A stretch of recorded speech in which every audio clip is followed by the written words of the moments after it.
Hey, yo, peace to the guys. Peace to the guys. Come on in. Come on in. I ain't gonna lie, I had to change the locations because something was going on with the internet at home, which is wild. So we're gonna go ahead and do a playback. We're gonna do a playback. Hey, peace to the guys. Peace to the guys. I had to change locations, yo. Internet wasn't working at home all of a sudden. It was no storms yesterday, no nothing. So we're gonna do a playback. I'm gonna play it from beginning here. I'm not gonna start it where it's at. I'm gonna play it from beginning. You know what I'm saying? So we're gonna do it like that, and then I just fast forward through all the drop parts. You know what I mean? How y'all doing? Peace to the guys. Hit like when you come on in. Had internet problems, internet issues, but hey, I had to change locations. Now we're, you know what I mean? I'm in an office place right now. You know what I'm saying? So let's go ahead and do it. We're gonna get started from the beginning. We just get rid of the drop parts, yo. The jury is present. You may be seated.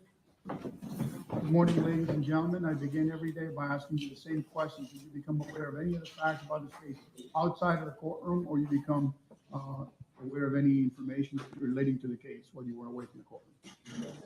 Thank you. State, call your next witness. Yes, Judge. The state would call Roy Bedard.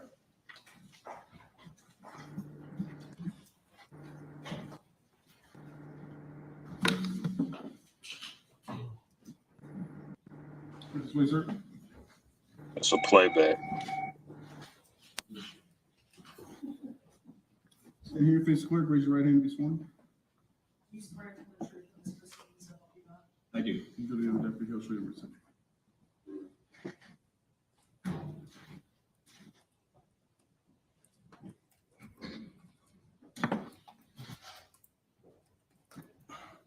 Loud and clear into the microphone so everyone can hear what you have to say. Yes. Counsel, feel free to move about. All right, you may proceed. Thank you, Judge. Good morning, sir. Good morning. Could you please introduce yourself to the jury, spell your last name? Yes, my name is Roy Bedard. Spelling of my last name is B-E-D-A-R-D. What do you do for work, sir? I am a police trainer. Can you tell the jury about your educational background, sir? Sure. I have a bachelor's degree in criminology and criminal justice from Florida State University, a master's degree and a PhD in educational psychology also from Florida State. When you were taking your master's and PhD educational programs, did you do any special, educational experience in movement, action, that sort of thing? Yes, so my major is in sport psychology. It's sport exercise and performance. I focus mostly on the performance side because for most of my life, I've worked with law enforcement officers, military soldiers, so I didn't spend a lot of time discussing volleyball and baseball like my cohort did, but rather law enforcement officers and the way that they behave mostly under pressure. Can you tell us about your experience, if you were a law enforcement officer and for how long and for where? Sure. I started in law enforcement. I went to the academy in 1986. I had my first job with Florida State University Police Department in 1987.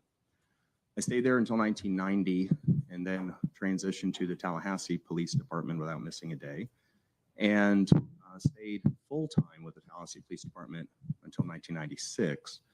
At that time, I left full-time service and went to the reserve status, and in Tallahassee, the reserve program is a paid position. It's a fully authorized law enforcement officer, so I continued to do that until about 2015 when I retired. I left because I started my own police training company and started to train internationally. Let's talk about your experience. Can you do me a favor? You see the microphone there? Yes. Can you pick it up and put your book underneath? Yes, sir. I think that's a microphone that's making noise. Thank you. You may proceed. Yes, sir. If you can, sir, can you tell us about your experience with teaching? We'll talk about nationally first. So I've taught around the world, as I said. I've trained in over 5 continents. I made a living doing that. That's what I did most of the time. For about 25 years, I was traveling around the United States and outside the United States. I think my most extreme year was about 300 days, 1 year outside of the U.S. training internationally. What would you do when you trained internationally? So I focus on use of force in defensive tactics. This goes to an earlier background that I had even as a child participating in the martial arts. So I've always been involved in teaching law enforcement officers tactics. So my niche area was to teach law enforcement officers, corrections officers, military soldiers, how to tactically deal with situations in the environment that was unique to them. Were you also a professor at the Pat Thomas Law Enforcement Academy? I still am. Can you tell us what the Pat Thomas Law Enforcement Academy is and what you do? So I think the Pat Thomas, we have, first of all, there's many academies in the state of Florida that train law enforcement officers locally and regionally. I think the Pat Thomas Law Enforcement Academy, which is under the guidance of the Tallahassee Community College, is the closest thing we have to a state law enforcement academy. It's where all the state agencies essentially headquarter. And so I've started there in 1987 as a defensive tactics instructor, and I've continued on without pause to this day. At the Pat Thomas Training Academy, did you also teach multiple classes in police tactics and police procedure? I did. So those are all certification courses, what we call the high liabilities. I do teach firearms. I do teach defensive tactics. Of course, I teach general topics. And most recently, perhaps due to the amount of time I spend in court these days as an expert, they have me teaching the legal block to law enforcement officers. From the Pat Thomas Academy, do you also, are you, I guess, an adjunct professor at other colleges in Florida? I am. So a few years ago, after being in Tallahassee for about 37 years, I moved to Sanford, Florida. And Tallahassee, I still teach, as I said, I still have a residence there, but I am also now teaching at Seminole State College as an adjunct professor. We have somebody from IT to come look. I don't, it's not him, I don't think. It is? Oh, is that what it is? All right, okay. Right. Yes, sir. Thank you, Judge. Make sure you just speak up, okay? Let's transition back and then we'll go forward again. But when you were a law enforcement officer, can you describe some of your duties you had when you were with the Tallahassee Police Department and the Florida State Police Department? Yeah, I was a patrol officer, which meant that I worked the streets. I was answering calls for service. I was taking reports. I was dealing with suspicious incidents, domestic violence, the kind of things you would expect a on-call law enforcement officer to be dealing with. I did all of that. But in addition to that, I was a field training officer. That's always been my passion and my interest. And I don't know if I should describe what the field training officer is, but a field training officer is a sort of a transitional trainer. When you leave the academy, of course, you come to a police department. And for example, at Pat Thomas, there were many different agencies that would be represented inside the academy. So you might have people there from the Tallahassee Police Department, some from the Leon County Sheriff's Office. You might have some from the Quincy Police Department. And when they break out of the academy and go in service with their respective agencies, there is a transition that has to be done so that they can function in accord with that particular community. So policies are different from place to place. So field training officers are employed to help them transition, to take them from their earliest basic recruit learning to being fully functional on the street. And that's about a 4-month process or 3.5-month process that involves different phases in which they are not only placed in a patrol car, but they're observed. They have what are called daily observation reports that are written for the purpose of establishing their competencies. In some cases, their incompetencies. Sometimes we wash them out. They don't make it through that phase. But if they are successful, then they are graduated to full law enforcement officer. During the course of your career, just in the law enforcement portion, how many times do you think you've been an FTO mentoring other officers and teaching them? I don't know. I did it for 10 years as I was a full-time law enforcement officer. I would say maybe 100. When you were as a professor and teaching at the Pat Thomas Academy and also in Seminole County at the college there. How many police officers do you think you've instructed over your career? Thousands. I mean, that's what I've done for the last almost 40 years. Have you been called on by FDLE to participate in, I guess, designing the curriculum for law enforcement? I have. FDLE is the Florida Department of Law Enforcement. That's officially our state agency. And we have what is known as a post. We don't call it that. We call it the CJSTC, the Criminal Justice Standards and Training Commission, which is our equivalent of any other state's police officer standards and training, thereby the acronym POST. So CJSTC, which is governed by FDLE, is responsible for writing curriculum. And the curriculum is administered to every academy in the state.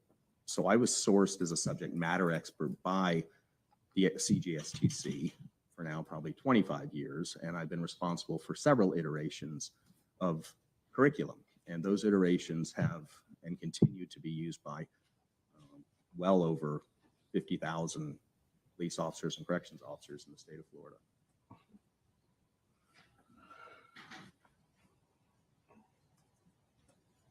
And just backtracking to when you were a law enforcement officer, besides being a field training officer, have you responded, how many calls do you think you responded to as a police officer when you're on the road?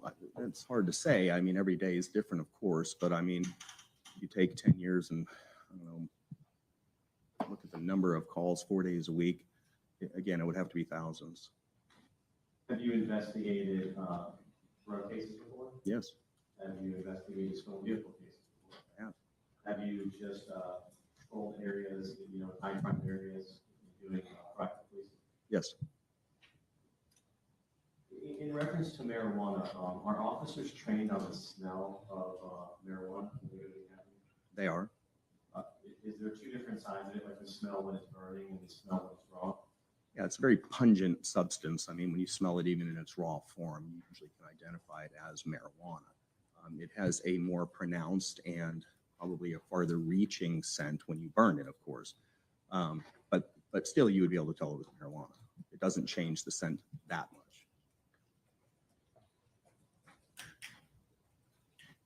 Were you, when you were with Tallahassee Police Department, were you a trainer at the police department?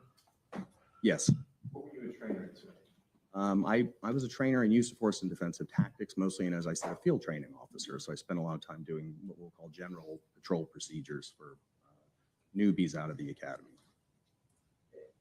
And then can you tell us the name of your company that you transitioned to in 97 or 98? 96. My corporation started as Rapid Rotation Baton Incorporated. It was the name of my flagship brand. It was a police baton with a holster. Later, I expanded to developing and patenting other law enforcement equipment and doing consulting work. And so I created a DBA called RRB Systems International, which is the corporation that I put out front now when I do the kind of work that I do. Part of being part of the RRB Systems, are you called upon to testify in court? I am. Have you been hired by defense attorneys and state attorneys in the past? Yes. Are you also hired in civil cases? Yes. When you're hired by a criminal context, what do you think the percentage of defense attorneys are who hire you to the percentage of state attorneys? I would think it's probably in the neighborhood of around 80-20. Most defense attorneys hire me. I get hired a lot for stand your ground cases where subjects may be, for example, accused of aggravated battery or murder, and trying to bifurcate the rules of law versus the incident itself. I offer testimony in the area of stress performance, things like that. Have you testified in court before in reference to use of force? Yes. Have you testified in reference to in court for defensive tactics? Yes. Have you testified in court as an expert in standing your ground? I have. Have you testified in court to police tactics before? Yes. In police procedure? Yes. And perception and reaction times? Yes. How many times do you think you testified in court, sir? I think latest count it's over 50. I don't know if it's 53, 54 or something. And in respect to that, that doesn't include all the depositions you've conducted? No, I don't know. I've probably done 2 or 3 times as many depositions. Just asked to be allowed to have the witness offer an opinion. Yes, the witness will be entitled to express an opinion. Yes, sir. Were you asked to consult in May of 2023 in this case? I was. What were you provided to review in order for your consultation, sir? Well, I don't have a list of everything, but I was given what I'm typically given, which is sort of what I'll call the case file on a particular incident that would involve police reports, depositions, photographs, videos, sort of satellite data. In this case, I think I had some emails that were sent to me. I had lots of video, some body camera video from a variety of different officers. I had an edited video, a slowed down version of the incident itself. I think that covers it. Based on reviewing those items, were you able to make observations and be able to offer some opinion about police procedure and police tactics in reference to this case? I was. Before we get into that, if you can, have you ever heard the word in your experience, the word pigs? I have. Can you tell us if that's a reference to police officers? I mean, it can be for sure. If it's directed at a police officer, it is typically a derogatory term. I've frankly been called that before. So it's definitely not an endearing term. Yes, sir. Thank you. Can I get you to get closer to the microphone over here? Yeah. Yes, sir.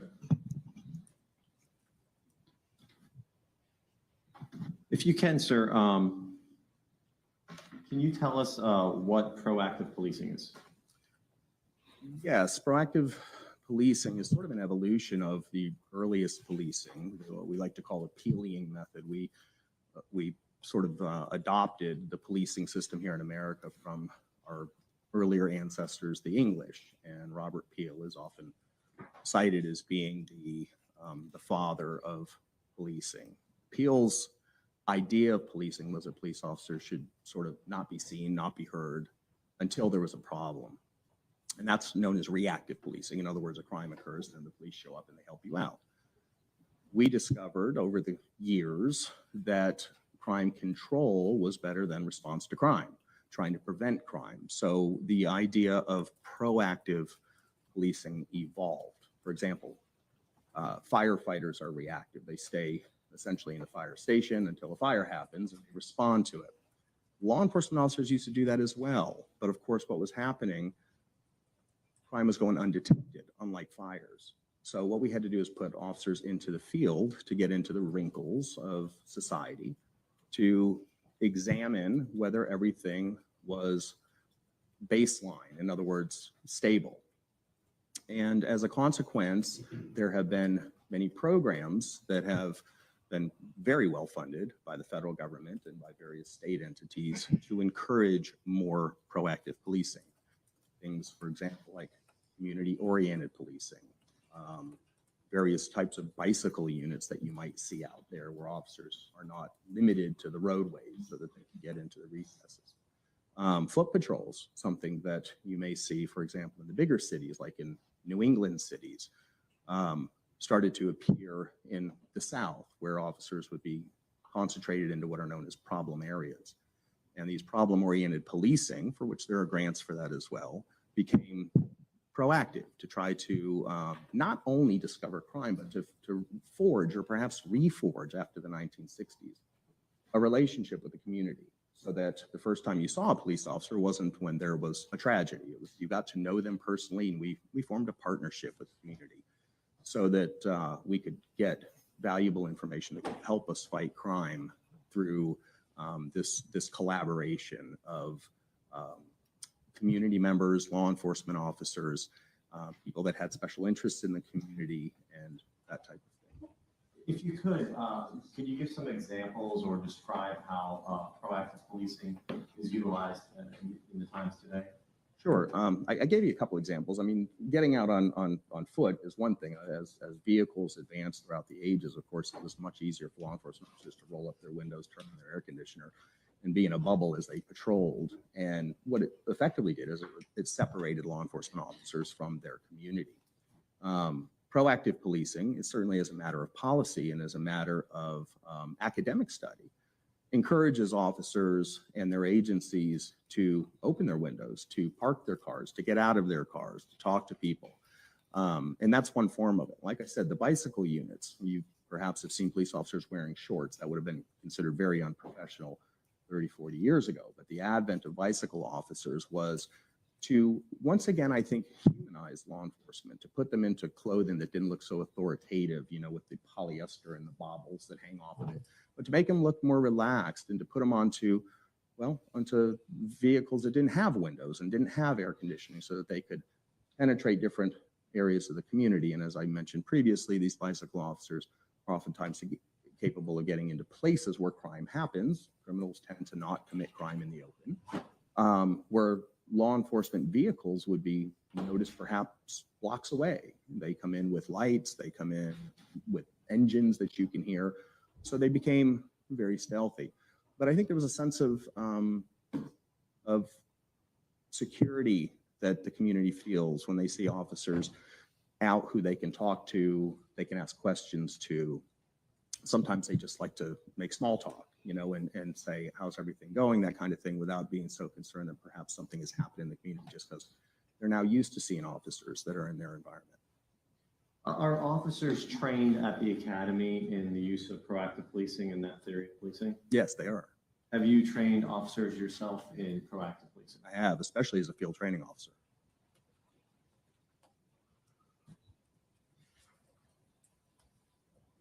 As a law enforcement officer during that training, are they trained in baselines for proactive policing? Maybe you can explain what that might mean. Yeah, so communities function differently, right? So I think it's fair to say if you've traveled the state of Florida, you probably know that things are a little different in Miami than they would be, for example, in Tallahassee. So each community has a baseline, and officers who work areas come to know that baseline. And sometimes they can either be further segregated into this part of the community sort of behaves a certain way versus that part of the community behaves a certain way. So when you're on patrol and you're trying to consider what to get involved in or to investigate further, you're looking for these sort of aberrations in the baseline. So I'll give you an example. If you went into a church on Sunday and it was very quiet, that would be pretty normal. But if you went into a club on a Friday night and it was silent, that would be kind of abnormal. If you walked into a church on a Sunday and everyone was screaming, you would think that's outside of the baseline. But if you went into the club on a Friday and everyone was screaming, you might think that that's just part of the environment. So law enforcement officers are trained to recognize baselines and to respond to changes in baselines, to be sensitive to aberrations, to look for things that are unusual. Sometimes they're easily explained, other times they might be criminal, but nonetheless to be curious. So law enforcement officers, I think the first, when they get hired probably from the selection process, the first quality that we're really interested in is, are they curious? Because that's what communities anticipate they will have in their law enforcement staff.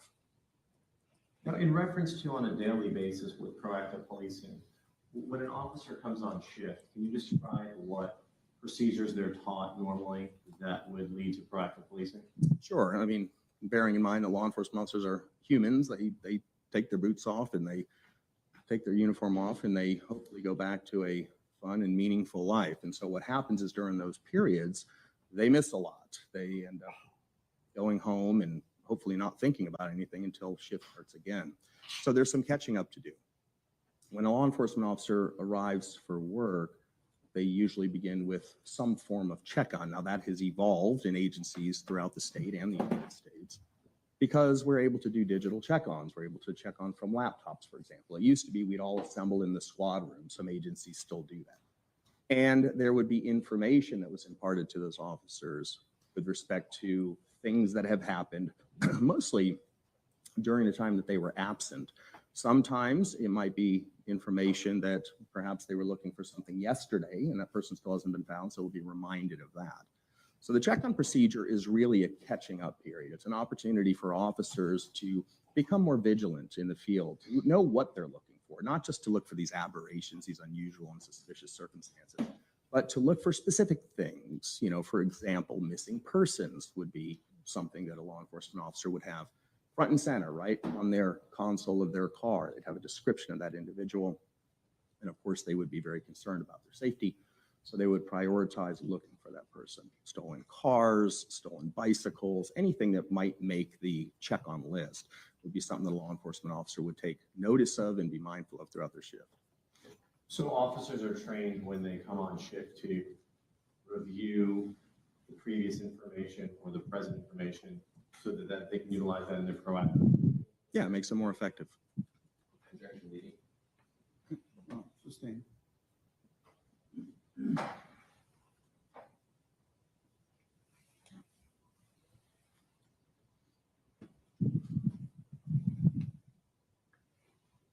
Was looking for stolen vehicles something proactive policing that officers would be trained to do? Yes, Overall. absolutely. In reference to that, would basically any sort of crimes that occur, if they were notified, is that part of proactive policing to be looking into those? Yes. I mean, anything that's happened in the community, like I said, that they weren't privy to because they weren't working when it happened. It's just sort of due diligence to give the oncoming shift officers the information that the last shift had as they take their boots and uniforms off and go back to their lives. Do law enforcement officers, as part of proactive policing training, are they taught to just sort of mingle with the community or to interact with people? Sure. Why is that, sir? Like I said, I think it humanizes law enforcement. I think, years ago when law enforcement showed up, everyone would clamor to the windows and wonder what's going on. I think today, because they've become integral to the community and they are out of their cars, talking to people, intermingling as partners in this crime prevention, the communities have grown accustomed to them and tend to be less reactive to tragedies that happen in law enforcement. Sometimes tragedies do happen. And I think less judgmental and more understanding because they actually know the officers that are involved in these different episodes. So I think it's important as an investment in the community to create policies and to encourage programs that keep officers interacting with the community all the time, not just when crime occurs, but throughout the day and throughout the night. When an officer, is proactive and interacts with a community member, can that sometimes transition into them doing an investigation when they see unlawful activity? Sure. So, I mean, not every interaction is without suspicion. There are some times when officers will get a hunch, for example, that something is wrong. Maybe nothing is terribly overt, but, we develop sort of these interesting senses that I think can't be explained in science, but law enforcement officers notice things about people. They notice, furtive movements. They notice perhaps expressions. They might notice how one person seems to drift away from the group or other people don't assemble around. Little things that I think people who aren't trained and don't work this kind of job don't typically notice. The law enforcement officers notice it. And so they speak with people to clear things up sometimes. If they have a hunch, if they think something may perhaps be wrong, they'll engage them in conversation. They'll watch not only what they say, but how they behave, how they act, and try to develop an understanding of what's really going on. And so I think that these interactions with the community can be very innocent, if you will, meaning that they're nothing more than to develop rapport. And other times they are investigative to attempt to figure out if there may be a crime afoot. Why is it important for law enforcement officers to look for behaviors and actions? Because this is about crime control. It's about criminals not being overt. They don't walk around with a sign saying criminals. So you have to identify these individuals from amongst a much larger population. And you do that through behavioral cues. You do this through conversation. You do it through observation. Most of the sense that we use when we deal with people is going to be a visual sense, things that we see. And so we tend to attend to things that are speaking to the law enforcement officer as, once again, a violation of the baseline. And even if it's a small violation, it doesn't have to be a gross violation, but even a small violation, that will capture an officer's attention and draw them to you. In reference to behavior officers are looking for, can you tell the jury, when an officer is talking to an individual, is that person's response or lack of response something an officer should be looking for? Why? It is. I mean, most of communication is interpretation, right? It's not what you say, but necessarily how you say it. Or there may be some indication of nervousness. There may be some indication of deception in the way that somebody says something, even though the answer that they've given you is a perfectly fine answer. So law enforcement officers are trying to interpret the real meaning of things. And so subsequently, I think a large part of the communication is not the question itself. It is actually the behavior of the individual, the cues, if you will, that trigger an officer to think something isn't right here. So hypothetically, if an officer engages an individual and they're not responding to the questions or, being evasive, is that something law enforcement officers are trained to take into account when they're in that interaction? It is. It would inform an officer that perhaps something isn't what it appears to be. Can you tell us what the duties of a law enforcement officer are? Well, they're vast and they've expanded. I mean, the original duty of a law enforcement officer is in the title. It was to enforce laws. But I probably don't need to remind anybody in this room that we just went through a couple of years of re-examining the role of law enforcement officers, and even to the point where we have talked about bringing other people to the police function, like, for example, social workers. Those are skills that law enforcement officers are expected to have. Sometimes they're enforcing laws, other times they're counseling, sometimes they're providing emergency services, sometimes they're providing first responder medical services. They wear a lot of different hats. So the duties of a law enforcement are very vast, but I think generally public safety is primary when it comes to a general overarching theme of policing. It's public safety. And officers are inclined to do a lot of things that may not even be spelled out in policy in an attempt to keep the community safe. Can you give us some specifics, like on a normal shift, what an officer duties would be? Focus mainly on the law enforcement portion. So I think I covered a lot of that. I mean, law enforcement is trying to identify people who are breaking the law. And of course, law enforcement officers are not lawyers. They're not legal technicians. They are working off of their understanding of the statute as it came to them in the academy and in service training and through their FTO programs and things like that. And so their identification of somebody that appears to be doing something that is inconsistent with what the statute requires would draw their attention and cause greater interest. Would being on patrol in a police car, driving in a neighborhood be part of the duty of a police officer? Oh, absolutely. Would getting out of your vehicle and making contact with citizens be part of the duty of a police officer? Oh, for sure. Would investigating or following punches of something that they think could be criminal, could be related to criminal activity, is that part of being a police officer? Very much so.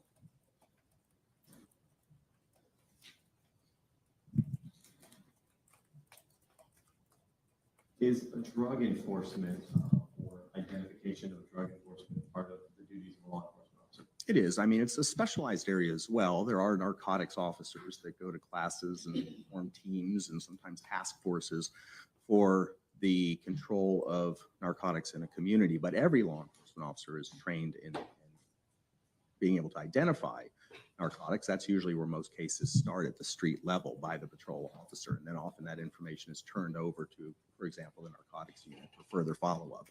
So patrol officers are key observers of the drug culture and what constitutes use, sale, distribution, things like that as they go about their patrol procedures. May I approach the witness, Judge? You may.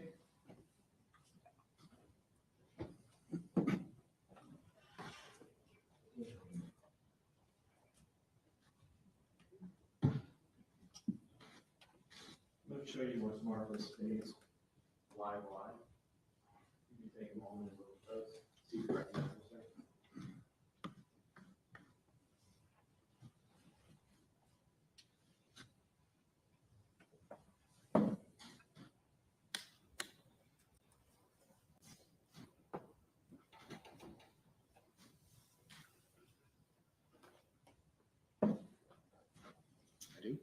And what are those, sir?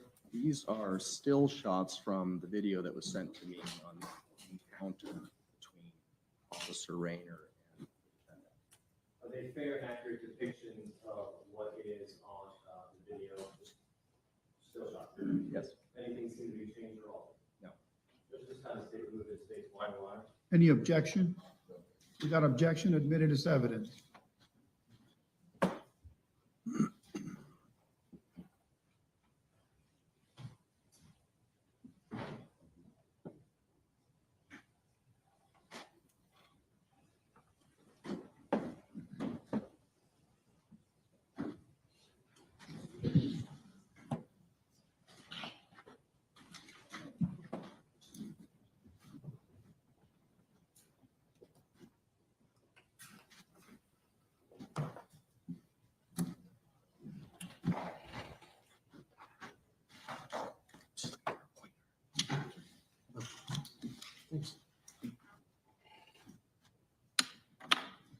Judge, may I have the witness step down?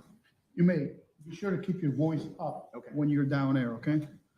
And Judge, I'm going to publish States 12, which is Officer Raynor's video with this. It's already in evidence. This side, Yes. as close as you can to the TV there. Okay. Where you can still see it.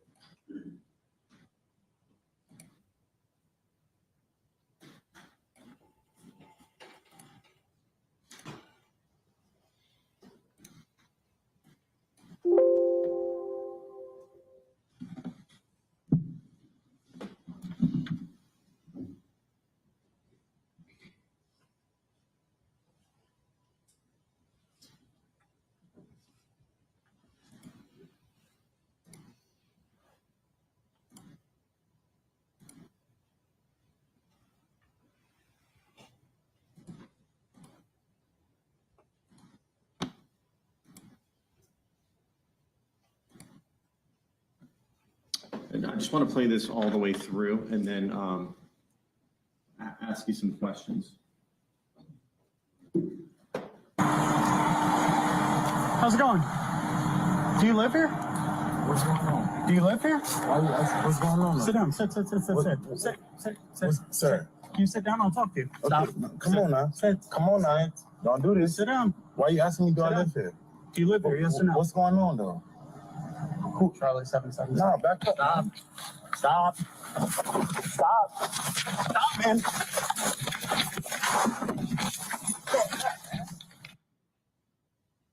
And if we'll just pause it there. So first off, I want to start out with, have you had an opportunity to review this video multiple times? I have.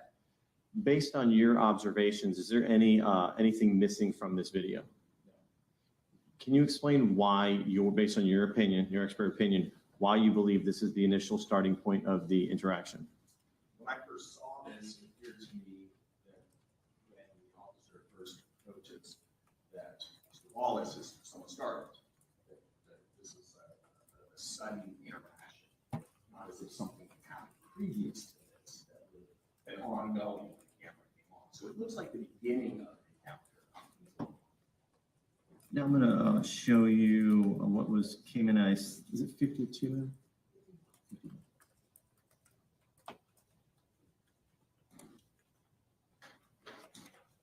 Let me read it again. The witness is entitled to render an opinion as to what he's watching. The ultimate conclusions as to what the video shows, it's up to you.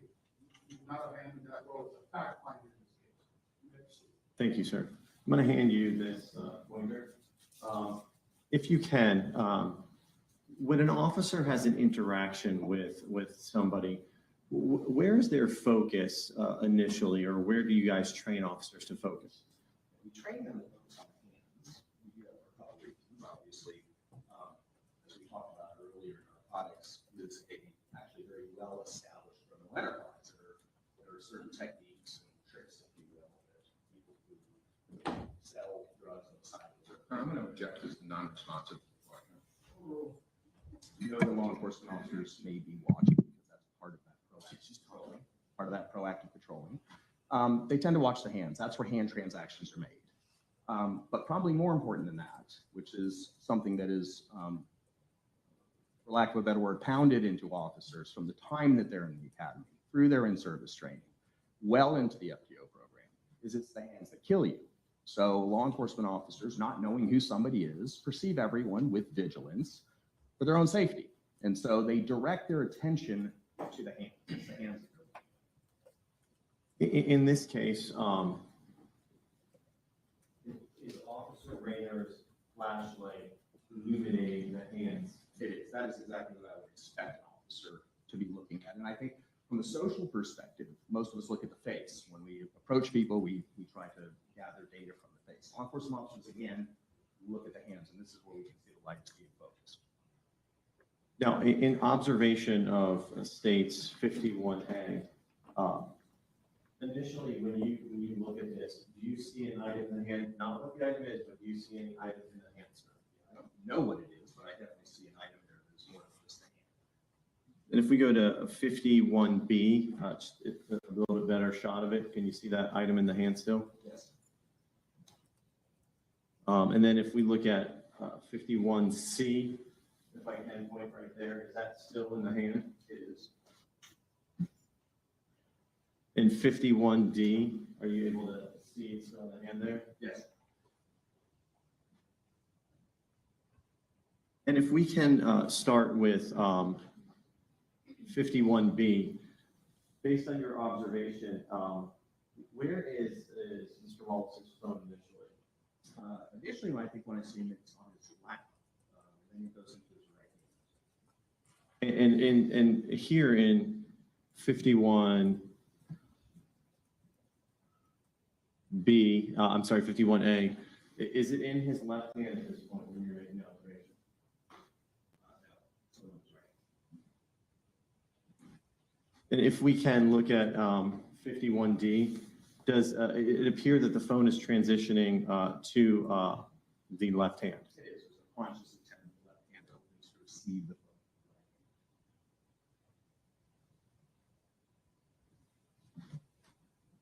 And then are we able to see, this is 51E, are you able to see his right hand devoid of the phone at that point? Yes. Is the phone, and when you watched the video and were able to observe it, is the phone and that white object in the same hand at that time? They are.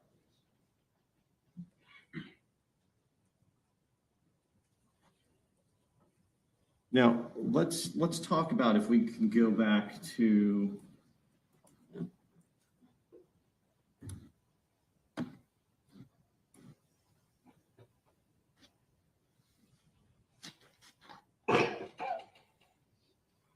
what is states 12.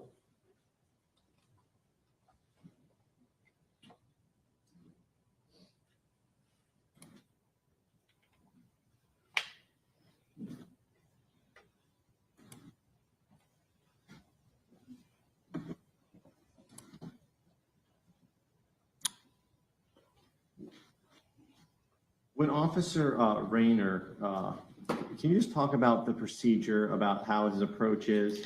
And if he was investigating or if any officer was investigating a stolen vehicle, how would they go about identifying that specific vehicle?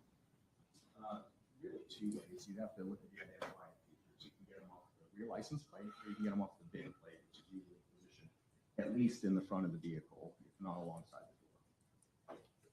Looking at the way that this vehicle is backed in, would it be safe or tactically appropriate for an officer to go to the back of that vehicle to look at the license plate? Immediately. Yes, sir. Why not? And explain what the proper procedure would be. Well, any officer that saw somebody sitting in a car that perhaps was a stolen vehicle would recognize that the real threat is not the vehicle. The threat is the stolen object. The threat is the driver. So officers would learn, they would be trained to control and stabilize the driver first before conducting any further investigation. Not to mention, this is still a fact-finding investigation. You want to get a read of who the driver is. Is this likely a stolen vehicle? Are they acting nervous? Does it seem that I should be more concerned with this than just a encounter where that could be easily dismissed with proper explanation? Why would it be dangerous for, hypothetically, for an officer to go behind a vehicle at night with someone in the driver's seat and like bend under the car? Why is that dangerous for an officer?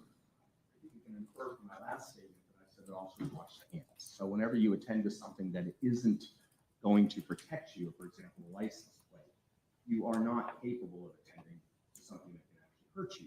Like, for example, the person's hands, their relative position, access to weaponry, all the kind of different things that can happen to something.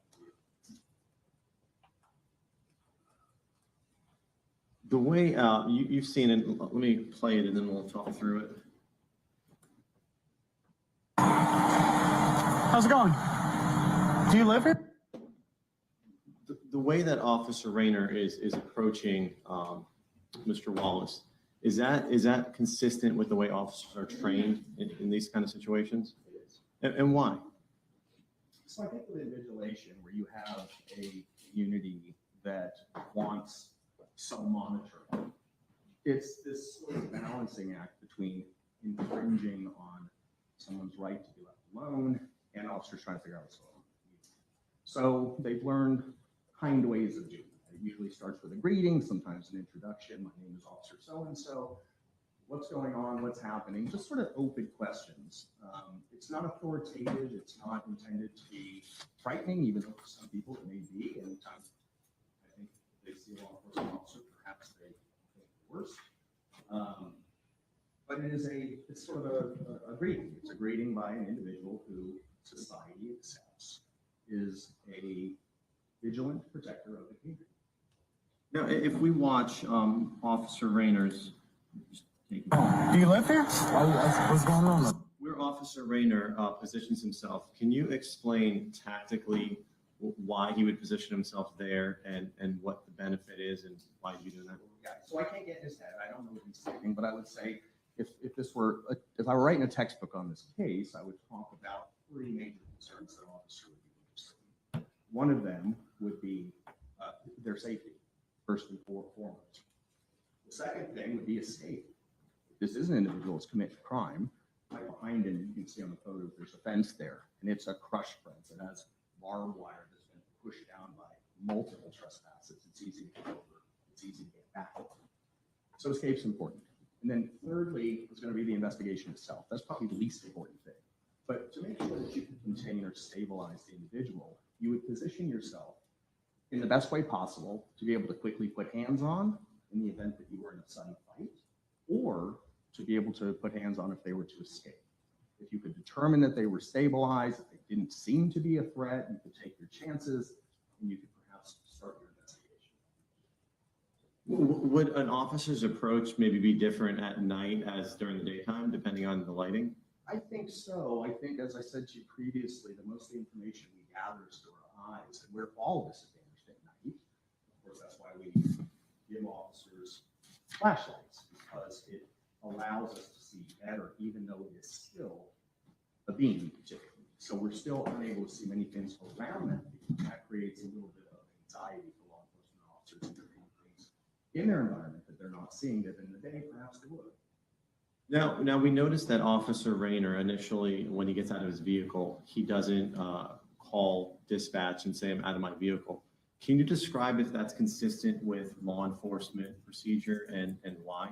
It is. As I said to you previously, law enforcement officers are engaged in a lot of citizen contacts. Most of them go nowhere, I might add. You don't want to be the officer that cries wolf every time you get out of your car. You notify, hey, I need backup, I need help, here's what I'm doing. So a great part of law enforcement is this communicative feature of talking to people and trying to determine if something is wrong. And if there is something wrong, then you advance into all police procedures, which is the idea that you would call for backup, the idea that perhaps you would change your position, maybe you go back to your car and run some things like that. But the initial step is really just trying to find out who this person is, what they're doing there, and whether or not they are a threat to the community. Now an encounter like this with a citizen, can it transform into a situation where an officer then feels like they have to radio for dispatch? Sure. Is that common for it to take a little bit of time for an officer to gather that information? Yeah, it's not as common as I said, the majority of people we talk to, nothing happens. But when it happens fast. And so law enforcement officers have to be vigilant to that fact too. And I think we see later on in the video, do you observe Officer Raynor queuing up his radio? I do. Would that be consistent with the training of law enforcement officers? Yes. Let me just play this for a moment. Now we see Officer Raynor Sir. putting his right hand out to Mr. Wallace's shoulder.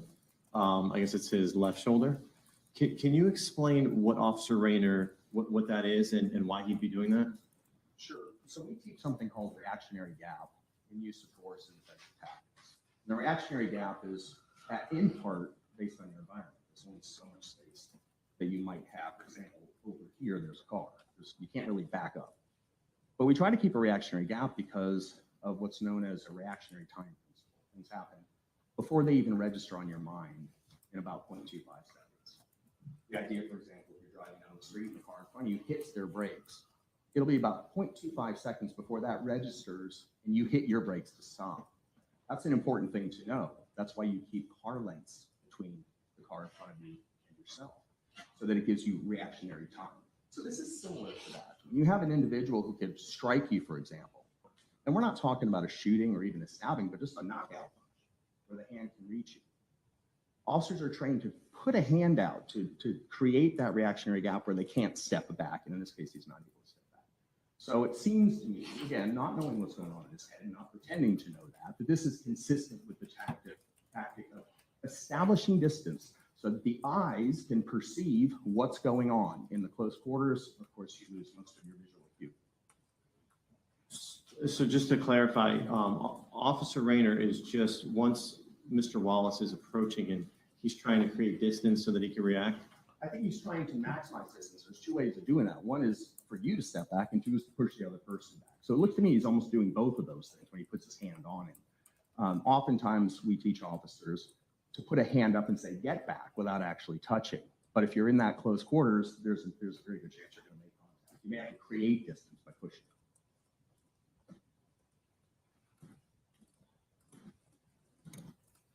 And we talked before, I just want to listen, if we can listen specifically to the words that are spoken, and I'll ask you some questions about those, sir. What's going on? Do you live here? What's going on? Please back it up a little more, sorry. How's it going?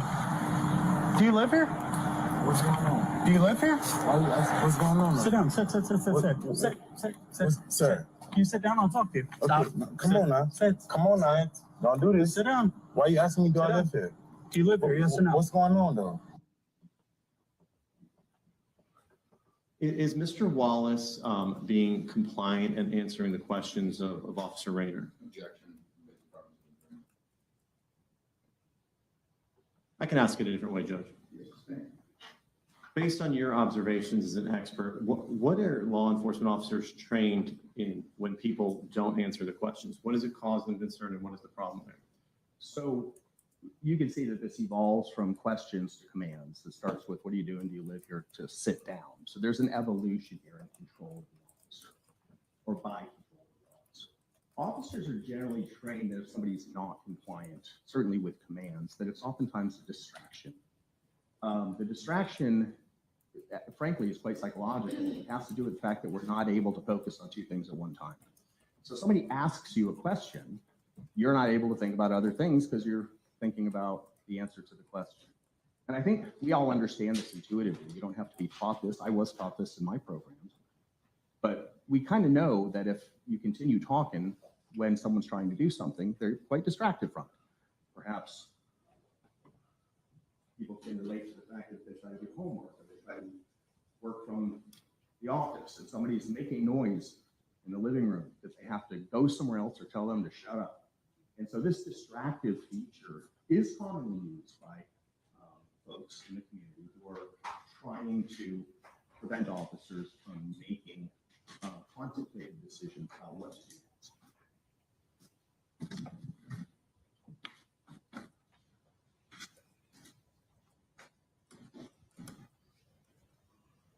Back up. Stop, man. Now, Is Mr. Wallace being compliant with the officer's commands? Objection, sustained, property jury. Sustained.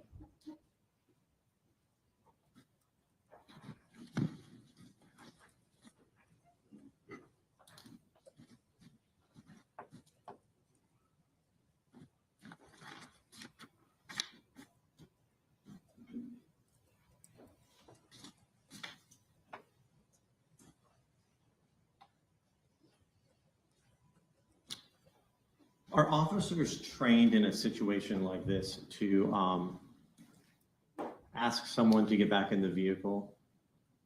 Why would an officer in this situation want the person that they're talking to sit back in the vehicle? It goes to the first 2 points I made. The primary point is not to get hurt. Secondly, it's not to lose them because they fled.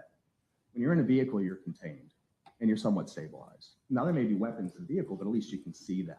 At least you're aware of it. So you have the reactionary timing to your favor because you're placing them in an area you're going to be watching their hands. But what you've eliminated is mobility, the ability to quickly run, to fight, to do the kind of things that the officers are also afraid of. So when you can contain them inside of a vehicle for a question, it gives the officer a little bit of a relief and anxiety so that they can move on to the next part of the investigation, which is the investigation itself.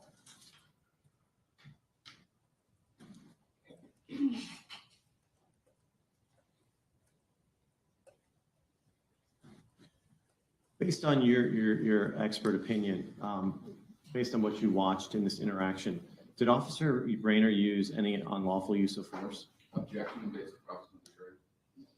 Sustained.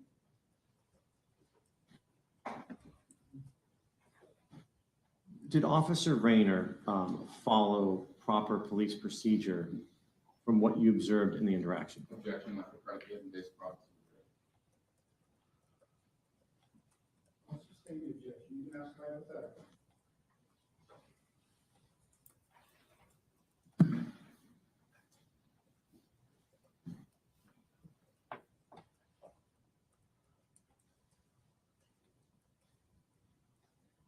Hypothetically, if an officer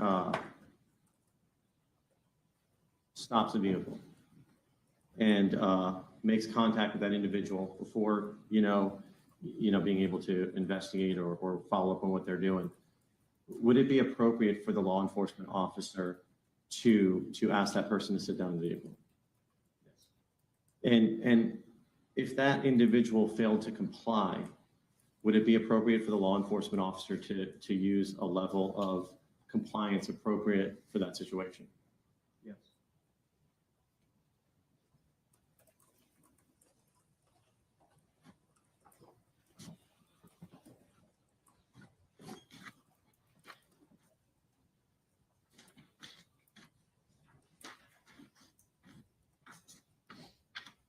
You have just a moment, Judge? Yes, sir.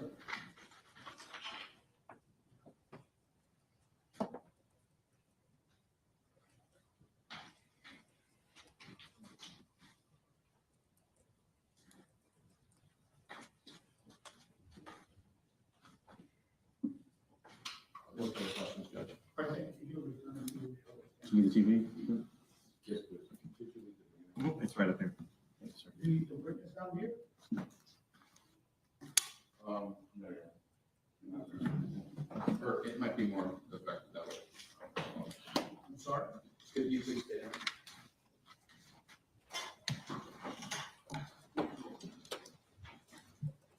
Make sure you use the voice. Okay. Mr. Bedard, you discussed a little bit about the information that you viewed in connection with you being paid by the state to be here today. Is that correct? Yes. How much have you been paid by the state to be here today? 4,500. Well, today I haven't been paid nothing so far. Okay. But I've been paid $4,500 And is that a running bill? Could it be more after today, depending on how long it takes? That's going to be inclusive. Understood. And you talked a little bit about receiving numerous materials to review in connection with your testimony. Do you recall that testimony? And among the materials that you reviewed, you would have to agree that there was no 911 call that a member of the community placed alleging Othal Wallace was engaged in any criminal activity. That's true. You would also agree with me that you received no information, any report that a member of the community flagged down Officer Raynor and accused Mr. Wallace of committing a crime. That's correct. There's no information to suggest that Mr. Raynor was dispatched to 133 Kingston as a result of any complaint. We're watching, I think this is the beginning of the video, right? Yes. If we had 30 seconds more video, we would be able to see exactly Officer Raynor's vantage point when he comes around the apartment, correct? I assume so. I don't know if the PWC was shown in the dark, but I mean, he doesn't just lay on. You mentioned the dark. This is June 23rd, right? Yes. Are you familiar with, you're familiar with the summer solstice? It's the longest day of the year, right? Yes. It's not completely dark out in this parking lot. Do you agree with that? No, it's not opaque dark, but it's certainly dark.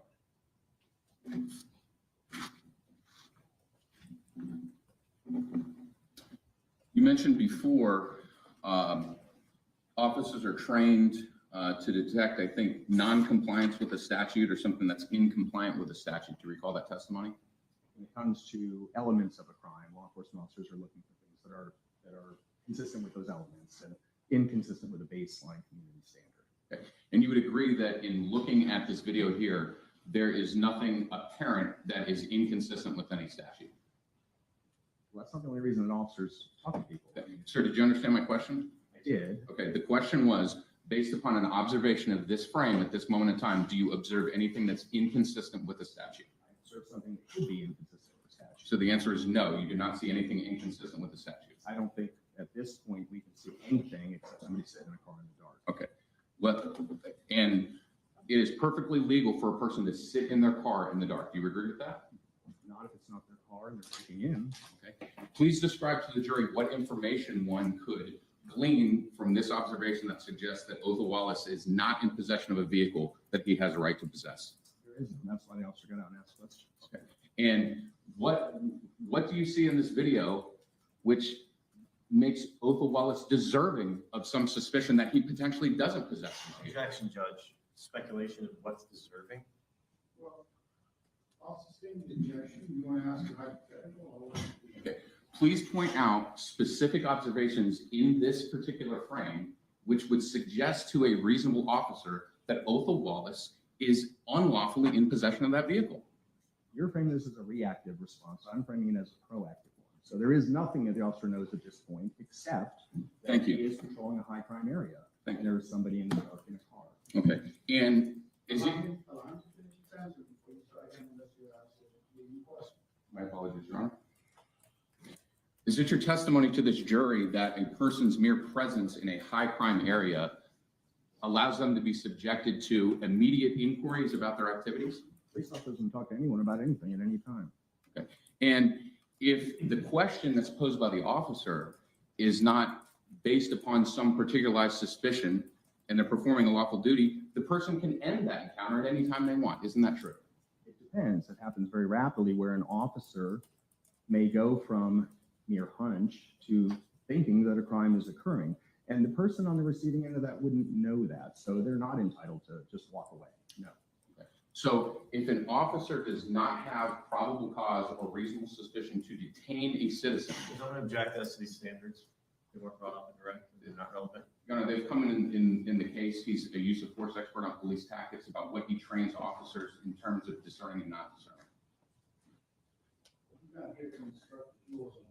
I understand, Your Honor. Is it your testimony that any person at any time, for any reason that an officer believes is justified, has to subject themselves to being detained by a law enforcement officer? Yes. If a law enforcement officer believes that a crime has been committed, the other person may not be aware of it. And as part of a social contract, though it may be an inconvenience for someone, they have to stay there with the officer until they are properly dismissed. Their recourse is in court, not on the street. So your testimony is that upon an officer's just belief that a person is committing a crime, that an individual, a citizen, has to subject themselves to detention and inquiries. Yes. Your Honor, may we approach?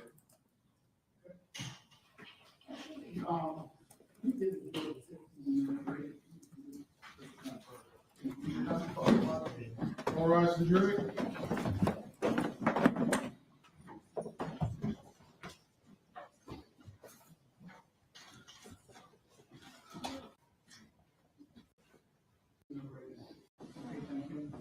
testified to, I think he misstated the law.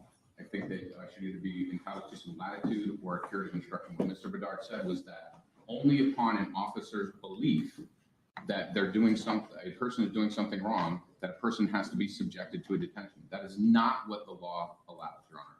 What the law says is that if a officer is not possessed with a reasonable, articulable suspicion or probable cause, then a citizen can terminate the encounter at any time. That's a consensual encounter. And what Mr. Bedard has just said is inconsistent with that. I'm not saying he was being nefarious or anything other than giving his well-founded belief on that, but that's not what the law says. This is germane to the case.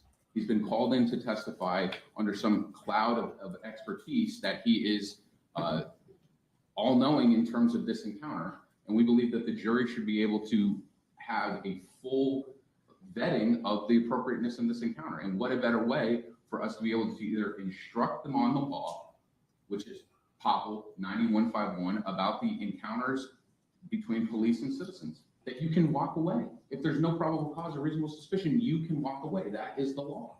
If there's probable cause, you can't. And if you do so,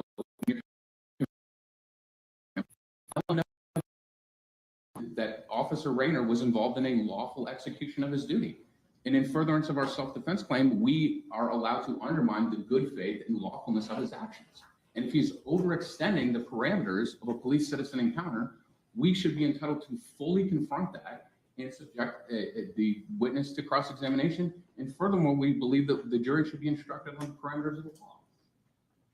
Good. Mr. Probisco asked the question, a totally loaded question for the answer. And the witness answer to the best of his knowledge could be, the defense thinks it's an issue of reasonable suspicion, probable cause in this case. The state doesn't agree with that, Judge. I believe the jury instructions are sufficient. And it was Mr. Probisco's question that solicited it. He shouldn't have asked a question that he didn't know the answer for. And we asked the court to deny that. We didn't bring any of that out in our direct, purposely and carefully to make sure that we didn't cross the barrier the judge said we did.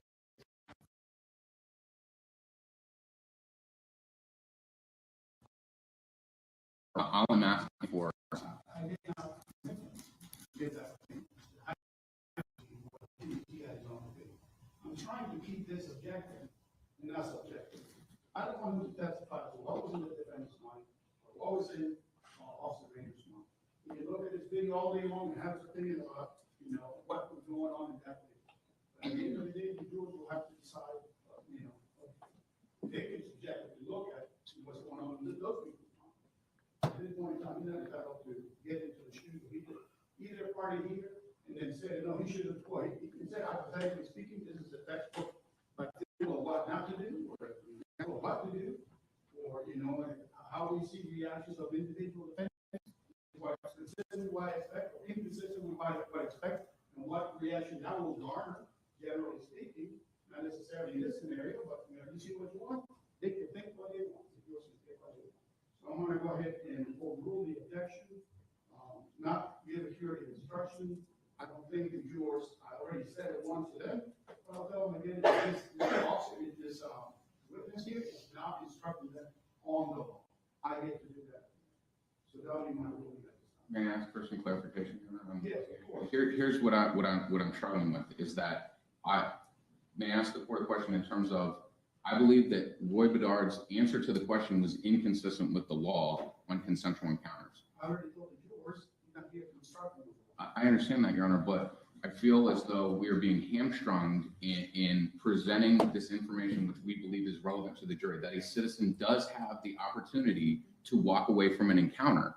And that's all that I'm asking of Roy Bedard. Roy Bedard has said, there's no situation, only an officer's belief subjects a person to detention. And that's not what the law is, Judge. So you're asking him to opine on the law? No, I'm not asking him to opine on the law. I'm asking him to use his expertise in when he trains an officer. It would be inappropriate to train an officer that just upon a whim and belief, you can go up to a person and detain them and subject them to inquisitions. That's not what the law says.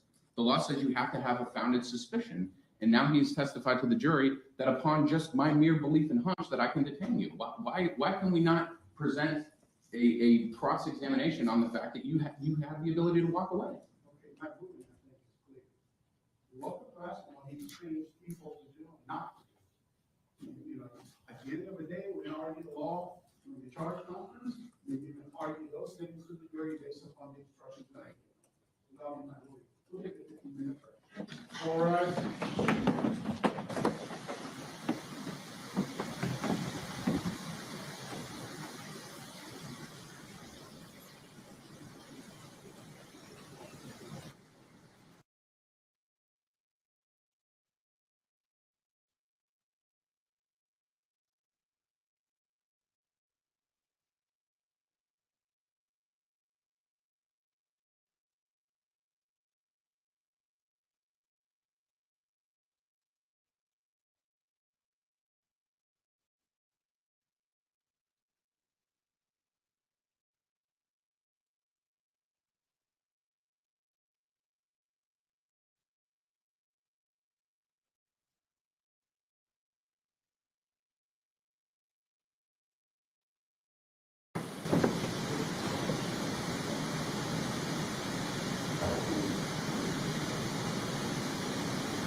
Ask the jury.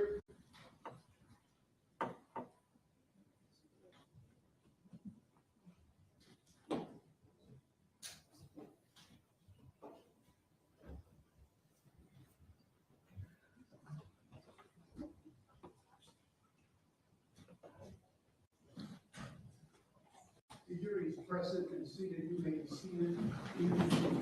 Thank you. Mr. Bedard, you testified before. You're a pretty busy guy, right? Traveling around the world testifying. Yes. Okay. And in connection with your job, have you ever had a moment to sit in your car and take a phone call? Yes. And you do a lot of training with police officers, is that correct? Let me give you, and when you're training them, part of the training is you're giving them hypothetical scenarios, correct? Yes. And you're instructing them on how to deal with these potential scenarios that they'll come across in the real world, correct? Yes. So in the hypothetical training model, you're essentially defining the facts upon which the officer is being trained. Do you agree with that? I mean, you're setting a hypothetical. You're saying, here are the facts. Yep. How would you react to this fact? Okay. Would you agree with me, or let me ask you this, would you train your officers that if they saw a person sitting in their car, talking on the phone, that it would be appropriate to then go up and detain that person? Detain. It would be appropriate to go up and have a conversation with them, right? Yes. And when we talk about detention, we're talking about acting in such a way or doing something that makes a person feel as though they're not free to leave. Yes. And similarly, what you would also instruct your students in that scenario would be, if the only facts that you possess are a person sitting in their car, that person's free to walk away at any point in time. The officer commands them that they can't leave, but it's a student officer knows something that the person sitting in the car does not. For example, maybe they are a suspect or stolen vehicle. So the person is not entitled to walk away if the officer says stop or forces them to sit down. They are only entitled to deal back and forth with them if they're unjustly held by law enforcement.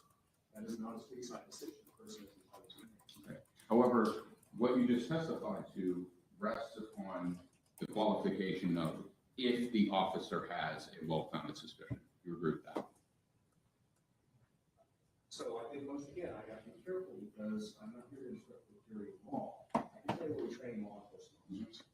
Reasonableness is always part of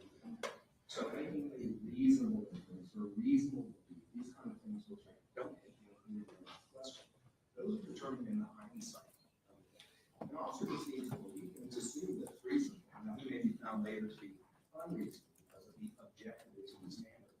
But the subjective reasonable standard, if an officer does something, it's assumed that that belief to him at that moment is reasonable, and it can be contested at the street level. And you're instructing your students, obviously, to act reasonably towards members of the public, right? Well, we instruct them in the criteria of what should be considered reasonable if they continue to follow the instructions of their training, they conform to training. But again, that's why we have courts, because we're not always correct about it. Sometimes an officer's actions are deemed unreasonable in court, but that doesn't invalidate necessarily the street laws. Sure, and I appreciate that. I'm asking you from a training module perspective. You would agree with me that you would not instruct your students to make a command upon someone unless they had a reasonable suspicion that that person was engaged in a crime, about to be engaged in a crime, Judge, or objection. possessing some criminal contraband. Judge, objection as to legal standard. You would agree with me that you would not train your students to command someone to do something, whether it be sit down, stand up, or otherwise, unless they had a reasonable belief that that person was doing something wrong. So we have to bifurcate that. For example, the crime of obstruction means you're not letting me do my job. And that happens suddenly. For example, if I'm investigating and you decide to stand up, push past me, run away, that's a separate crime. So that happens instantaneously. So the officer, the person might be interviewing someone. They might say something like, what's going on here? What's happening? Do you live here? Those kind of things. That's just inquisitive. But if the person, not knowing what the officer has on his mind, decides to suddenly leave, and the officer says, stop, sit down, and the person refuses, we now have another crime. So there's probable cause for that crime. Correct. But in order to get to that point, in order to make the command, you have to have a reasonable suspicion that somebody is doing Judge, something. I'm going to object as to legal standard again. You know, he's now talked about the crime of obstruction that has elements to it that is germane to the question. Sure, the issue is this, and respectfully, I think that you're overcomplicating. If an officer makes a command, Is argumentative, disrespectful. sure, if you're making a command on a citizen, you can't just do that for any reason that you desire, right? That's correct. Okay, so the reason that you would command a citizen is because you are, let's agree on this baseline, about to do some investigation, right? Yes. Okay. And if you're going to do some investigation, then you would possess some knowledge that the subject of your investigation is potentially engaged in some wrongdoing. Potentially engaged, yes. Okay. And I think that we can agree that the standard of potentially engaged is a good faith basis to believe that. Can we agree with that? Yes. All right. And when we're talking about a good faith basis to believe something, let's advance the video forward just a little bit here.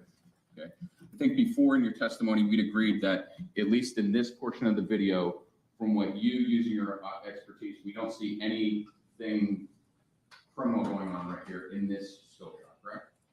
No, not overtly.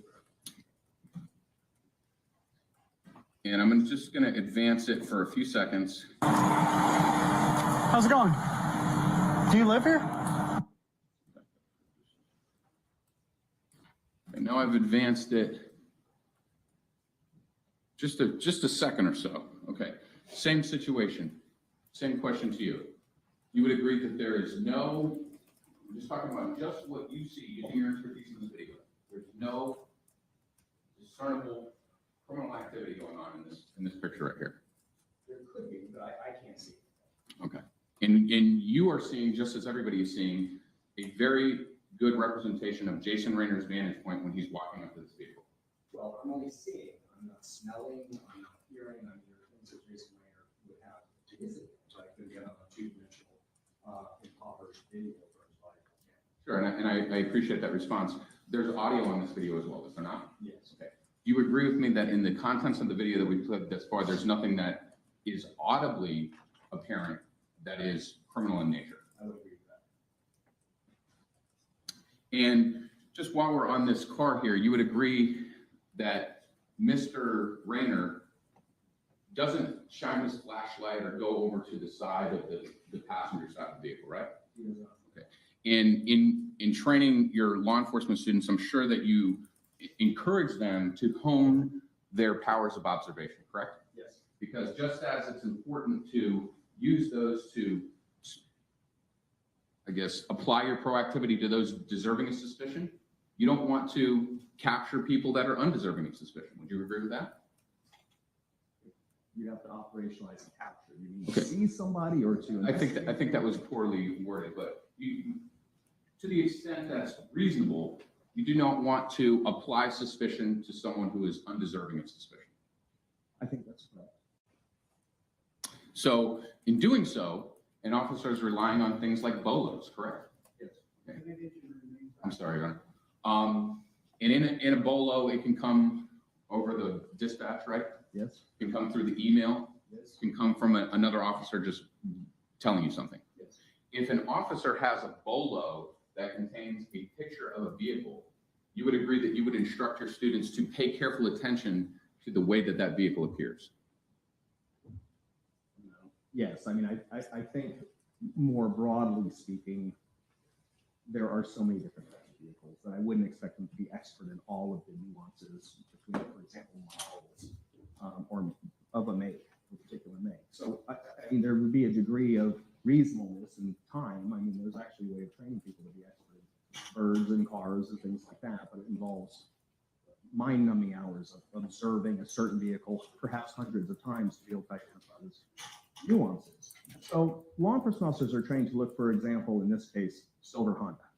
May I just get back to a much more simpler issue, which is Can that you just ask that the witness be allowed to answer the question?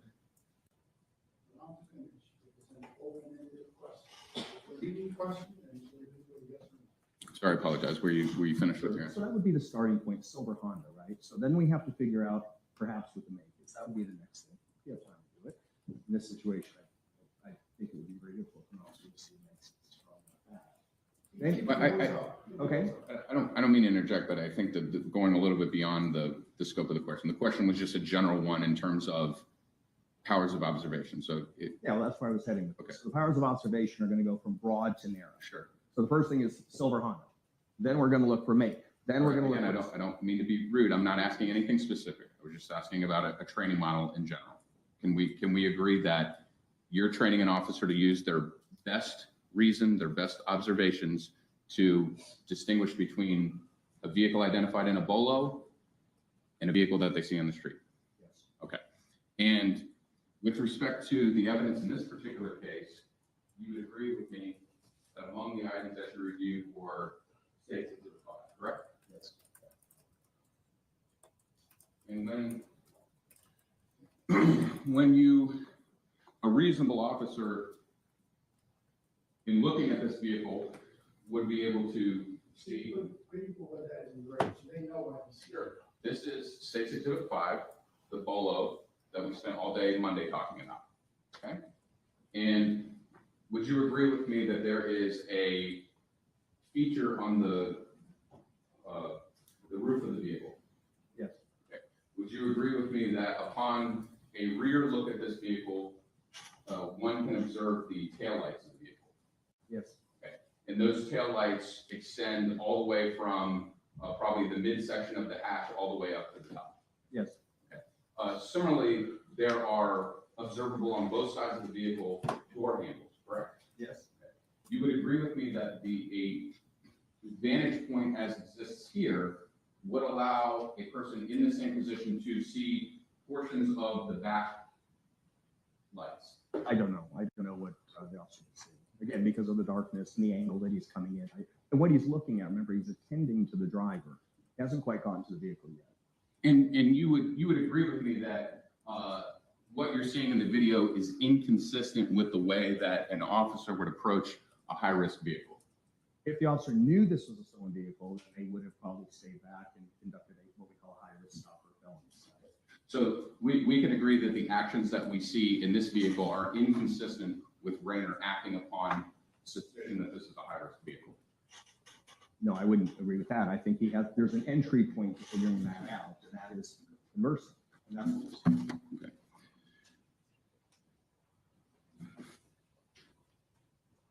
would you agree that it appears to you that he's not sure if this is a stolen vehicle or not, because that's not how we train officers to deal with stolen vehicles and high-risk stops? Objection, Judge. Speculation as to what Officer Raynor's thinking.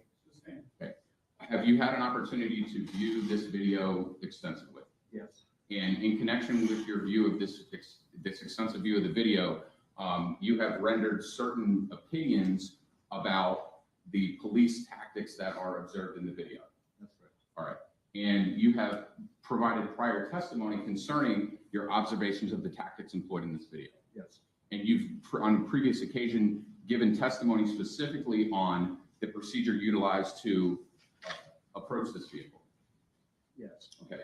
And in connection with that, you would agree, you said, it appears that he is not sure if this vehicle is a stolen vehicle or not. That's not how we train officers to deal with stolen vehicles, high-risk stops. That's right.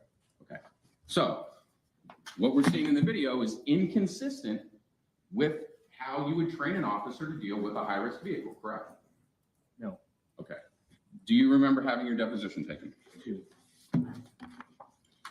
And that was on August 24th of 2023. Do you remember that? Yes. Okay.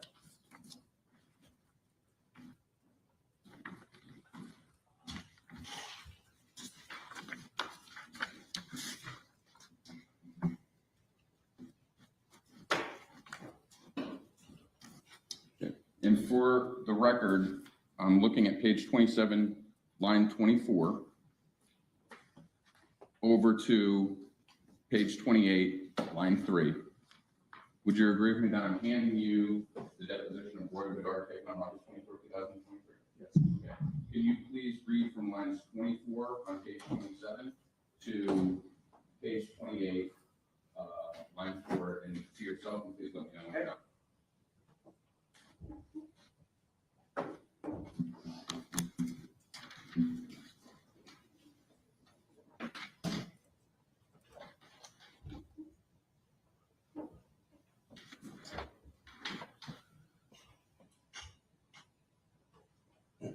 Okay.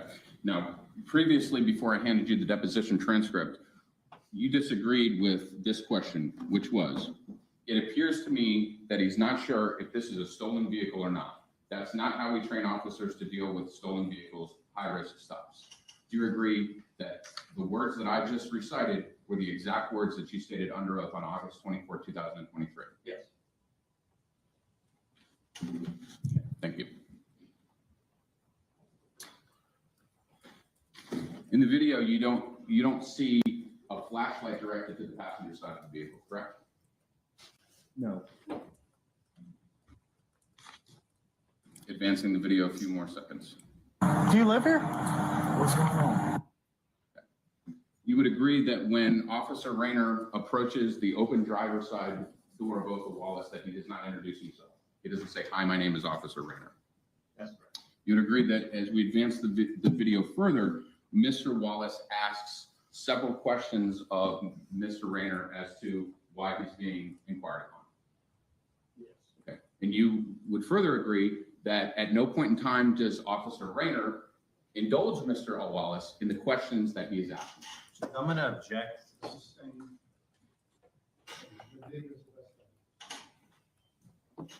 Is the court ruling that I can't ask him what's going on in the video? I ruled that the video is that. Do you ever hear Jason Raynor respond to Othal Wallace's questions in the videos? Objection, Judge. You know what I mean? We've been asking about what's been observed in the video. I guess I'm just confused as to the difference between that and what we shine a light. Okay. Do you ever hear in the video Jason Raynor respond to Othal Wallace's questions? Objection, Judge.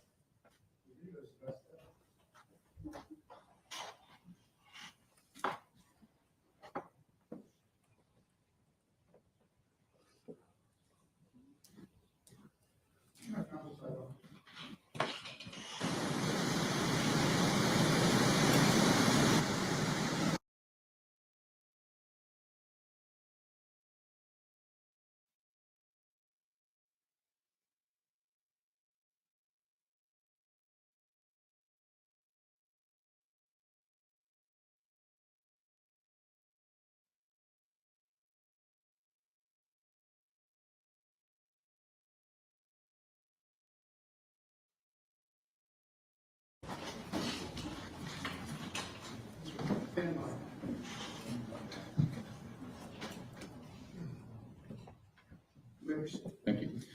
Mr. Bernard, you would agree with me that in the best evidence of the video, Mr. Raynor does not reply to Othal Wallace's question.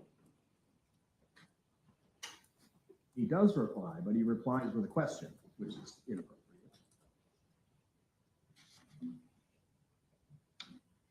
And you would agree in this particular, this is not the best frame, maybe advance it for a second, but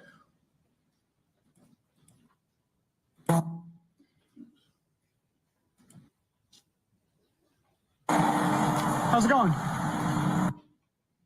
you would agree that the video also depicts Mr. Raynor making no stops from the exit of his vehicle directly to the side of Othal Wallace's vehicle. Makes no stops. I mean, he doesn't pause at the outside of the door before he goes to the inside. No, it looks like he is positioning himself for the unexpected.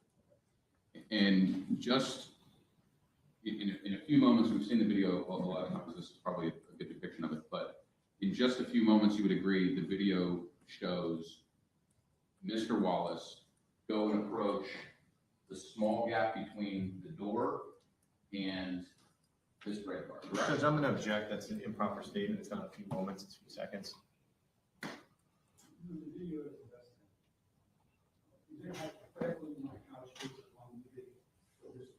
Okay. In instructing your students in police training, if you were going to discuss a manner in which an officer could detain an individual, would you agree that one of those circumstances would be to position the officer's body in between the only means that the citizen can freely move? If you're detaining him, yes, that would be one way of doing it. Okay. And you would agree that what we see in the video is a red car here, Yes. okay, a door that's open here, and a very short window between the opening of the door and the red car. Yes. And then you see Mr. Raynor position himself in that only small opening there, correct? Yes. And you've been in several parking lots in connection with your law enforcement duties. Yes. You would agree with me that what's depicted here is consistent with a very small space between an open door and this car here, the red car. Yes. Unable for a human being to get through without either the person moving or the door being closed. That's right. Additionally, in this video, we have a large amount of shrubbery from the back. Yes. It would not be reasonable to assume that a person in the same situation could leave through the back. Not sure that's true. Okay, There's a lot of evidence of people going over that fence. sure. Certainly you'd get cut up and it would be difficult. I don't know if you get cut up or not. I mean, it seems to be a popular way to get into this complex. Have you ever been around, Okay. have you ever been around palmettos in Florida? Ever walked through the woods? Yeah. You can get pretty cut up with those, can't you? Can, sure. So when Mr. Raynor walks up to this point of the open car door, he has blocked Mr. Wallace's ability to freely leave from his vehicle. I would think that that's true. Okay. Yes. And now we've kind of gone, I think we're 4 seconds into the video right now. In the previous 3 seconds, you've agreed with me that there were no observable items of criminal activity in the video, correct? In the video, no, but I don't know what's going on in Raynor's head. Again, but I can't see anything. None of us can. And similarly, Criminality. and I'm sorry, I didn't mean to talk over you, but as we are here now, 4 seconds in the video, right before Mr. Raynor approached the side, you'd agree that there is still no criminal activity depicted in the video. I'm not sure. You talking about before he gets to the door? No, sir, I'm asking you, let's just start with 4 seconds into the video. You'd have to probably put me there. I'm afraid I don't. Okay, sure thing, we're at 4 seconds of the video. You agree that I'm pointing at 4 seconds? Okay, and you would also agree with me that if you're using your 40 years of expertise, you can't see any observable violation of the statute in this frame. I can see what his hand can see. I can't see what he can see. So he may, for example, have seen something in his hand that he calls narcotics. I don't know. And he's not here to ask, obviously. So I can't tell you what his thoughts were. I would like to ask him that. But to your question, on an impoverished two-dimensional video, I can't see any signs of criminality. And you mentioned before that you can't see Othal Wallace's hands in this video, correct? I can't see that. Okay. And the vantage point of this video is from a camera that's mounted on Jason Raynor's chest. Yes. Okay. So if you can't see his hands in the video, right? Okay. So if you can't see the hands in the video, it would be unreasonable if you're using this as a training module to then say to your students, based upon what you can see in this video, you can make an assumption about what is in someone's hands. Well, the video is not what Raynor's operating from. He's operating from his eyes, which are all the higher. And he's seeing that vehicle, I don't know. You should be able to tell us that, but I don't know that answer. I have to only gather what I get from the chest one.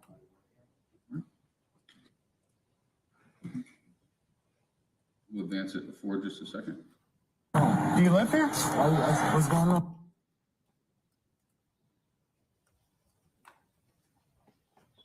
Sit down. Sit. And we've advanced now to 9 seconds. I think we can agree and probably move on from this point that you don't know what Mr. Raynor did or did not see in this particular frame of the video. I assume he's looking at his hands with the light.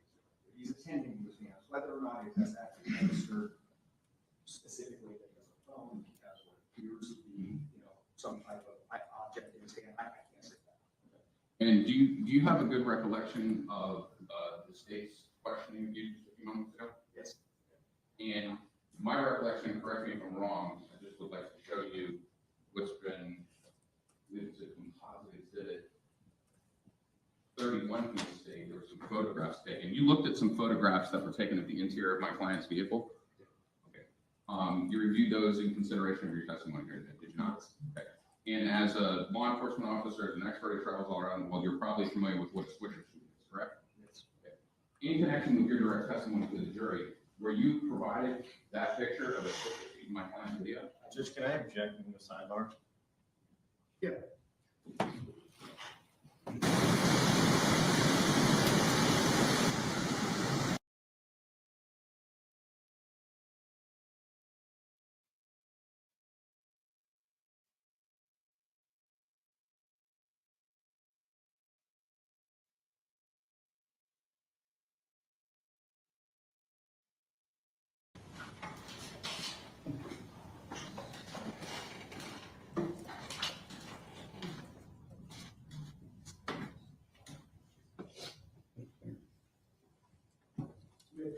Okay, and my question is simply this. During your direct examination, not previously, during your direct examination, were you asked about this photo? It is in that area. I believe it's part of exhibit 31. Possibly exhibit 31. Were you asked about this photograph in your direct examination? No.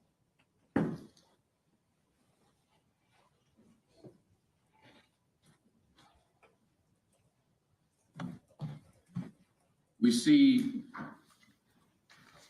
you would agree that Mr. Raynor's hand is upon Mr. Wallace's shoulder, or at least approaching it in this particular frame.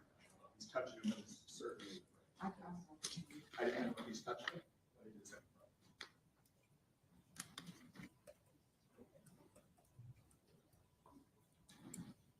is. Sir, can you sit down on? Do you have a good recollection of the video, how it transpires from here to its conclusion? Pretty good, yeah.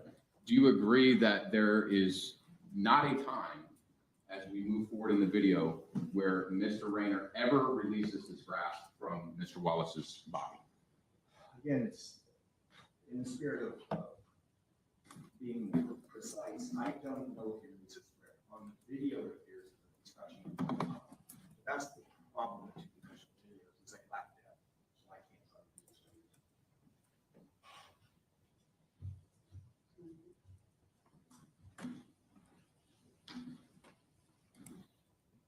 Do you live here? Yes or no? What's going on though? Who? Charlie 777. No, back up. Stop.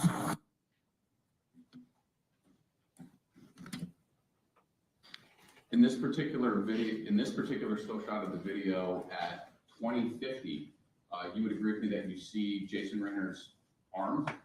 Yes. You see his hand? Yes. You see his hand grasped around Mr. Wallace's shirt. I'm not sure if I can see that. Do you see a Judge, I'm shirt? gonna object as to,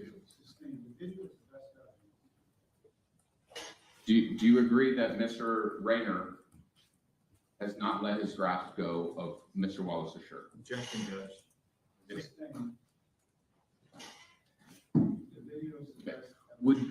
Is there a method of training that you can point to which involves grabbing a citizen by the back of their clothing such that it restricts their breathing into their neck? I don't think that was the point of that grab. There's no indication this is a officer attempting to choke someone to grab trying to control.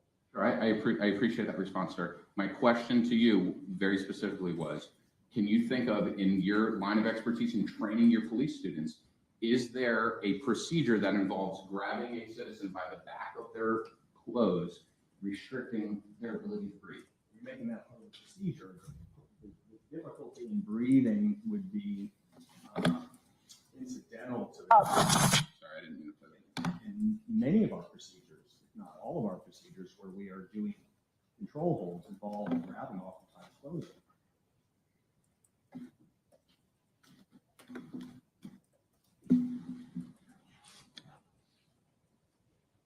And we talked a little bit before about commands to a citizen.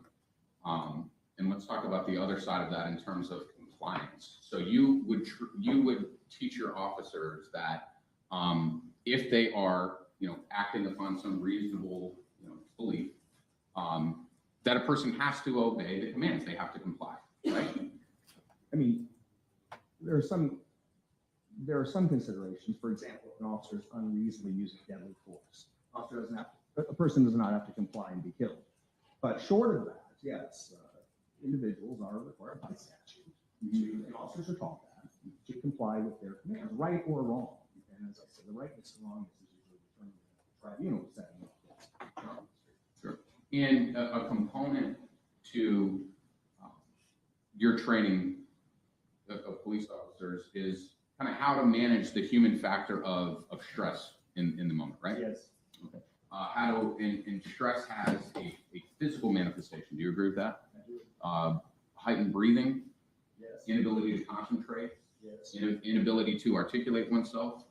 Sometimes. Decision-making can be impaired in many regards. Yes, I mean, if I can just break for a second, you're saying stress in its extreme, because there are many levels of stress where none of this is impaired. So depending on how acute the arousal is, those things can happen. It doesn't happen everyone at the same time. Those are certain artifacts of stress. So you see somebody witness the fact that stress. Thank you. And I think what we can both agree upon is the reason why you need to train law enforcement officers to manage those emotions is because without the training, human beings are going to be susceptible to have those emotions overcome them in a stressful situation. It's possible. Some of it's personality oriented, but yes, we assume that we're training officers to a standard, and that standard applies to all of them. So if a citizen doesn't have such training, they're potentially not equipped with the tools to deal with the stressful environment.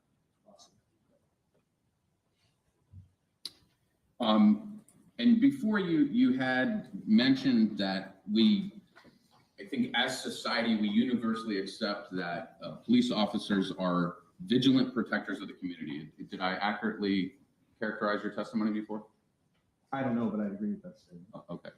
So it's your testimony before the jury that every single person in the community except the law enforcement officers are vigilant protectors of the community? Judge, I'm going to object. That's the speculation. That's not what was said. Would you train your officers when they're going into, let's say, for instance, a high crime area, that the officer should have an expectation that the citizens that they may encounter will view them as vigilant protectors of society? Do I think that the community at large, and I don't like to speak in extremes, I'm a scientist, so there are always outliers and there's always reasons why somebody wouldn't do something. But I think collectively, the community does agree that proactive policing is important for the sanctity of the places that they live. Yeah, and proactive policing is often applied to the most impoverished areas of our communities. Would you agree with that? Right. In the video or just in there? I don't want him to be examined just standing up in the background. Your Honor, I think you can sit down. Thank you for pointing that out. See, you still need to live. No, Your Honor. I might use it on the redirect, Judge. I'm sorry? I don't know how long you Would just. you, I'm happy to move it back now if you'd like, Judge. You want to move it back now? Move it back and move it back when it's time to use it again.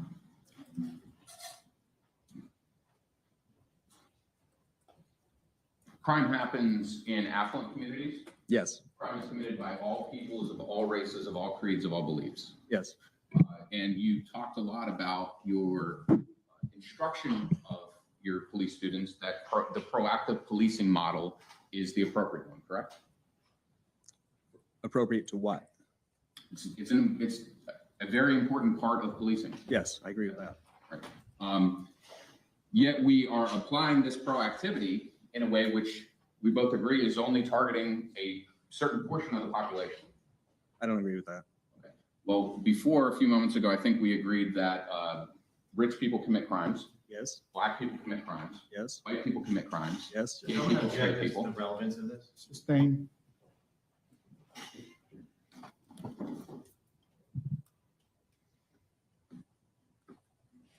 There's a limit to proactivity though, correct? Yes. Just because an officer wants to be proactive doesn't give them the ability to go and make a command upon someone. No, the ability to be proactive is sort of a general theme. The commands would come from specific information that's derived from being proactive. And you would agree with me that one's mere presence in a high crime area does not subject them to commands and required compliance with the law enforcement. I'm going to object, Judge, goes to legal conclusion. Overrule, answer it if you can. I can tell you what we train officers to do. Hypothetically, mere presence is not sufficient for a person to be stopped just because they happen to be in some particular location. In terms of location, you gave an example before about kind of where there are aberrations of the baseline. Do you recall that bit of I do, testimony? yes, Okay. And I think the example that you gave was the church on Sunday morning, right? yes, And the church on Sunday morning, the baseline for that, assuming that they hold services on Sunday morning, would be a room full of people, right? yes, Perhaps a message going on or a song going on. yes. And you can apply that baseline to other places like a parking lot, right?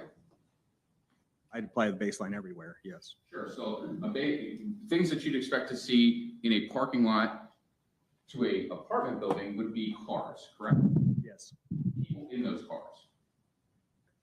Sometimes, I mean, it depends on, we get into the hour, we get into if it's a high crime area, things like that. So I think there are other factors that go in besides just the fact that there are cars and there are people who typically drive there. And I think you have characterized Mr. Othal Wallace as being suspicious just because he was in that vehicle. I'm not sure I did that. You're not characterizing just Othal Wallace's mere presence in that vehicle as being suspicious. So again, I'm not privy to all the information that the officer had. I think the officer thought he was suspicious because he decided to exit his vehicle. Now, he could have been there. You need to stop there. We need to remain objective in this, not subjective. Go ahead. I'm just asking for your objective opinion. I mean, you've been called here to render an opinion by the state of Florida. Is that correct? Yes, Okay. And you would agree with me that you believe that that individual in the vehicle would cause a minor amount of suspicion. What are you doing there? It's dark. You're all alone. What's happening? Judge, I'm going to object as to specifics in this case.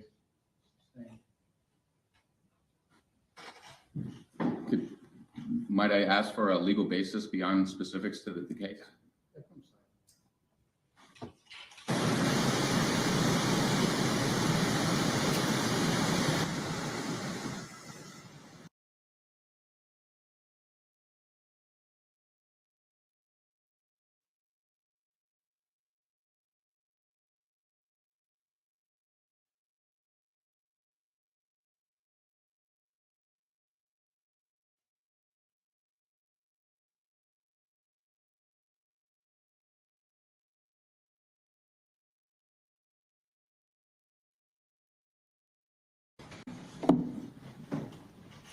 You may proceed. You testified before that Mr. Wallace was startled.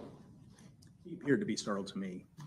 And certainly, you would advise your criminal law enforcement students to take into account the way in which a citizen would react to their actions, right?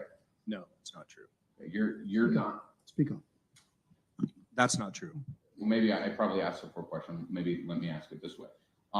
Wouldn't you agree that in connection with your lectures, you would tell your officers you need to be observant of the people that you're dealing with, right? You would observe their behavioral cues. Yes. Okay. And certain cues that you're looking for could potentially suggest involvement in criminal behavior. It's possible. And you have things that people can do with their hands that might suggest criminal behavior. Yes. Things that people can do with the way that they're speaking that might be consistent with criminal behavior. Yes. Okay. And there are ways that a person would act if they are being falsely suspected of something. Would you agree with that? Object, Judge, it's just speculation outside the scope of the grant. I'll let him answer. Answer the question. Yeah. I mean, I don't think an officer would know if they're being falsely accused of something. I mean, for example, if it's a approach to Mr. Wallace because maybe Raynor has in his head that maybe this is a medical emergency, or maybe he's operating behind the wheel of a car because he's intoxicated. I mean, I don't know what he's thinking, but approaching him is not inconsistent with police training. Approaching him, talking to him, finding out what's going on, trying to develop a baseline for the parking lot at that moment, I think was appropriate. That's exactly what we would train officers to do. But certainly you would agree with me when you're teaching your students, you would never tell them, officers in training, it is completely reasonable for you to think that if you go up to someone and falsely accuse them of something, that they will have no negative interaction towards you at all. They wouldn't be startled, they wouldn't be scared, they wouldn't be frustrated. Does someone object as to speculation, how someone reacts? Overruled. You can answer if you can. So again, I take some exception with the idea of reasonable because I think that is a judgment call after the fact. That being said, it is appropriate for officers to approach people, and we do tell them that sometimes their behavior is unpredictable, particularly when we pull cars over. Sometimes people get all panicked when they're behind the wheel of a car. They may not go to the side of the road like we expect. They may cut across lanes, who knows? So I think officers are cued in on the idea that an approach to somebody will have some consequence in their reaction. What that consequence is unpredictable until it happens. But if it's consistent with criminality, law enforcement officers are also trained to recognize that. So confronting someone who's doing nothing wrong might result in an unpredictable response. Yeah, I would say that's true. Thank you. Redirect.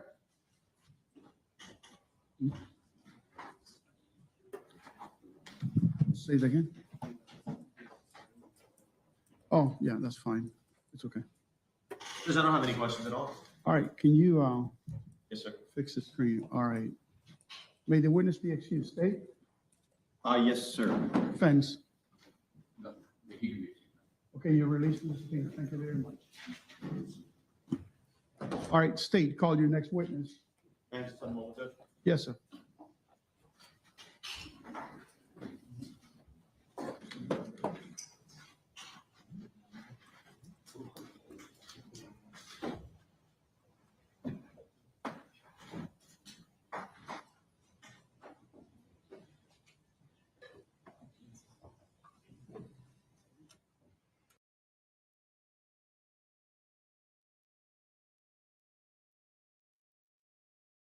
This is a procedural stop that I have to take at this moment. I'm going to ask you to step into the jury room, please. All rise from jury.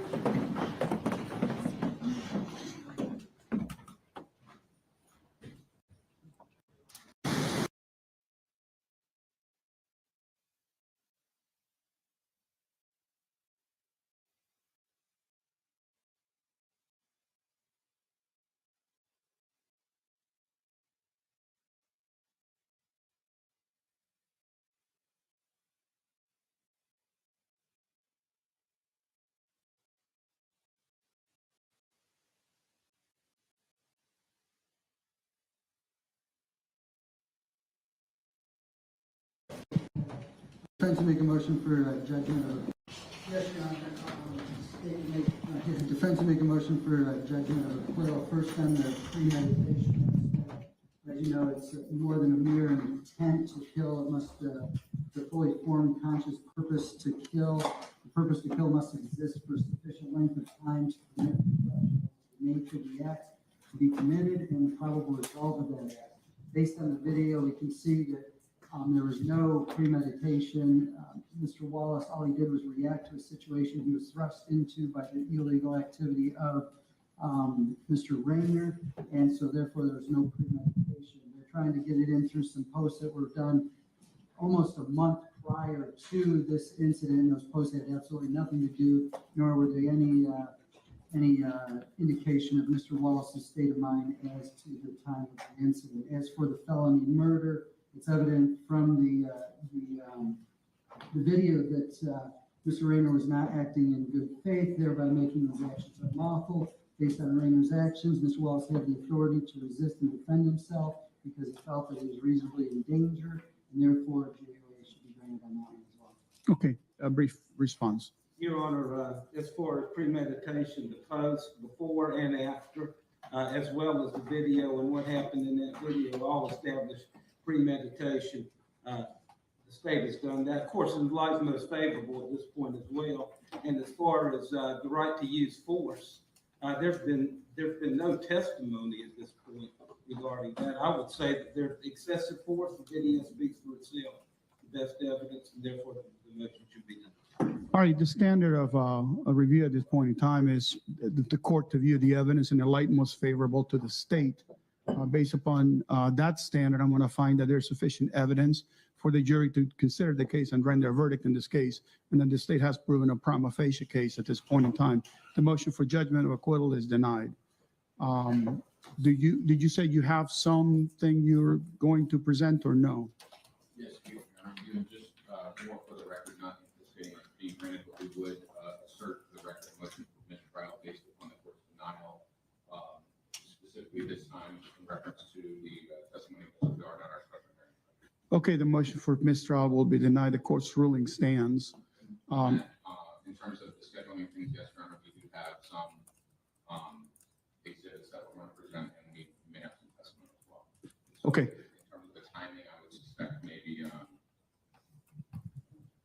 Well, I'm going to keep going right now. Okay. But because I may not get a chance, Mr. Wallace, we've had conversations about taking the stand or not taking the stands for 2 days now. And now comes the time where I have to ask you those questions, whether or not you've had the opportunity to discuss the decision as to whether or not you want to testify or you don't want to testify with your lawyers. Have you done that? Yes. And have you given thought to whether or not you want to testify or you don't want to testify? And have you made a decision whether or not you want to testify or you don't want to testify? And what is your decision? You want to testify. Now, you remember we had this discussion that previously you had been, I told you that you'll be able to tell the jurors, you know, what you want to say, but that you'll be vigorously cross-examined. You understand that? Okay, and then you made that decision freely and voluntarily, correct?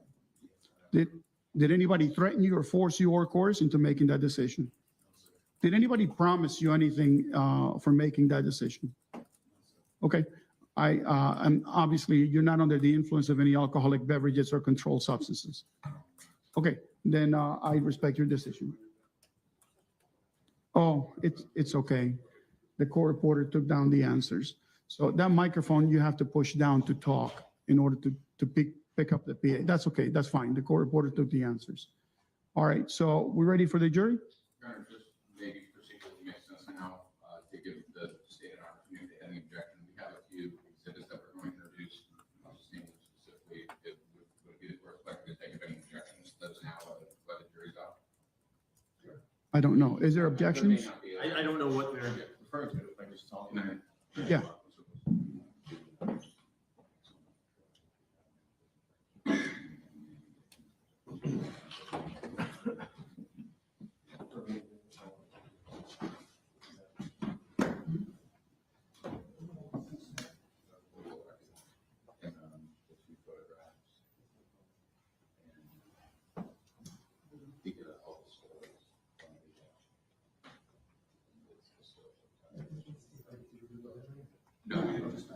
All right, just for the court's edification here, we have the body worn camera audit trail, which we've talked about. We certified that.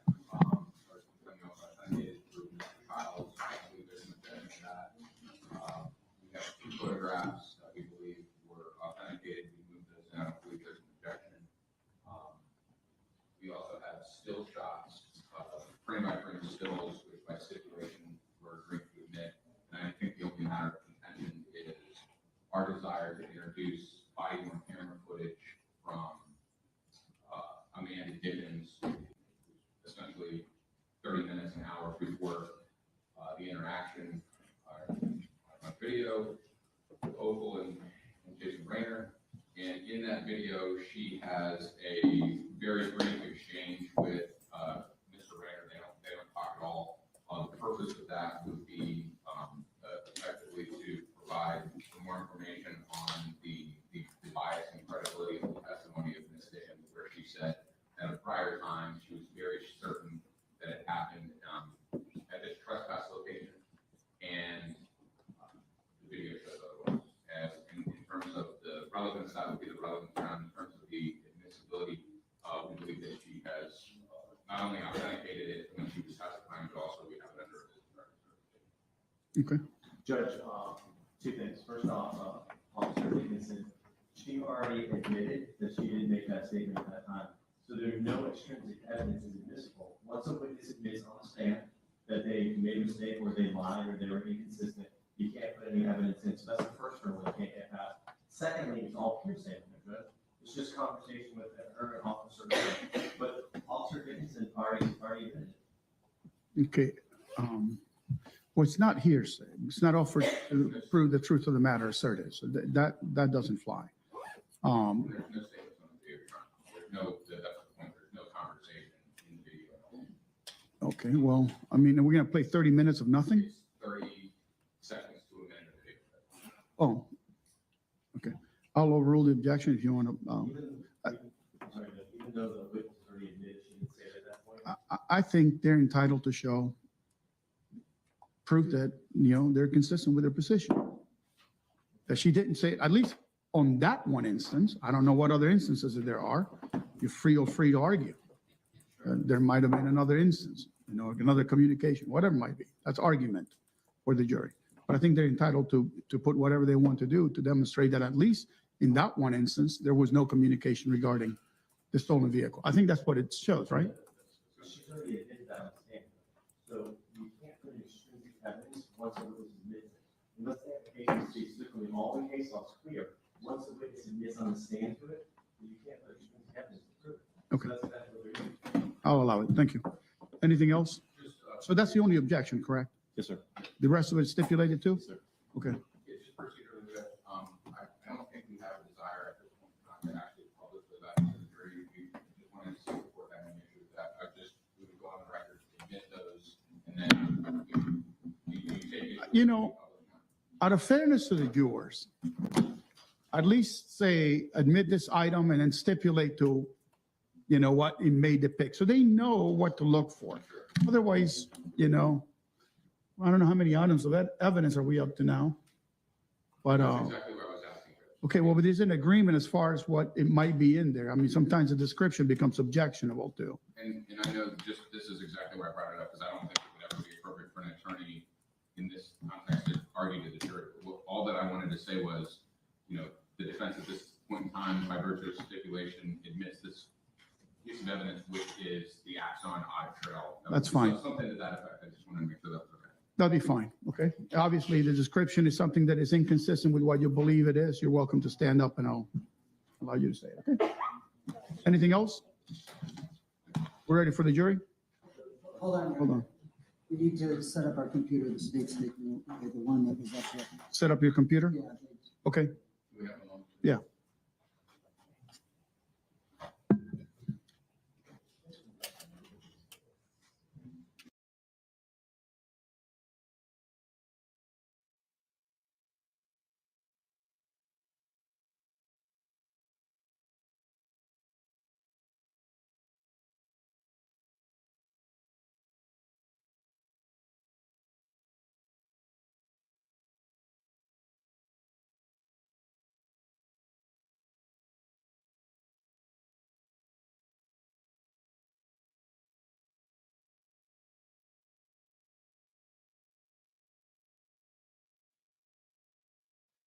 Okay, This one, this is two, and this is three. Wanna do that first? Do we have these in? let me know when you're ready. Okay, Sean, if I could just.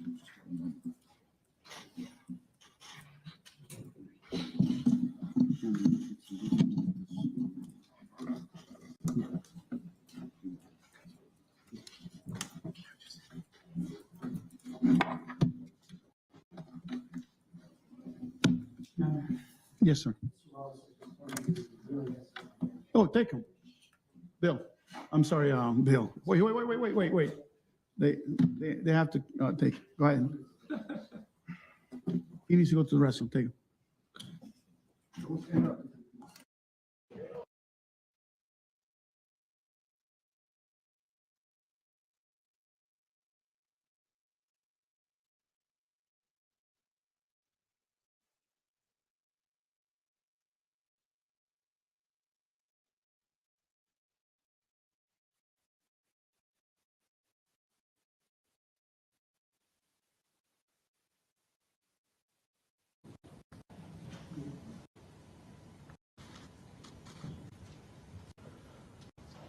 The jury is present, you may be seated. The state has rested. Defense?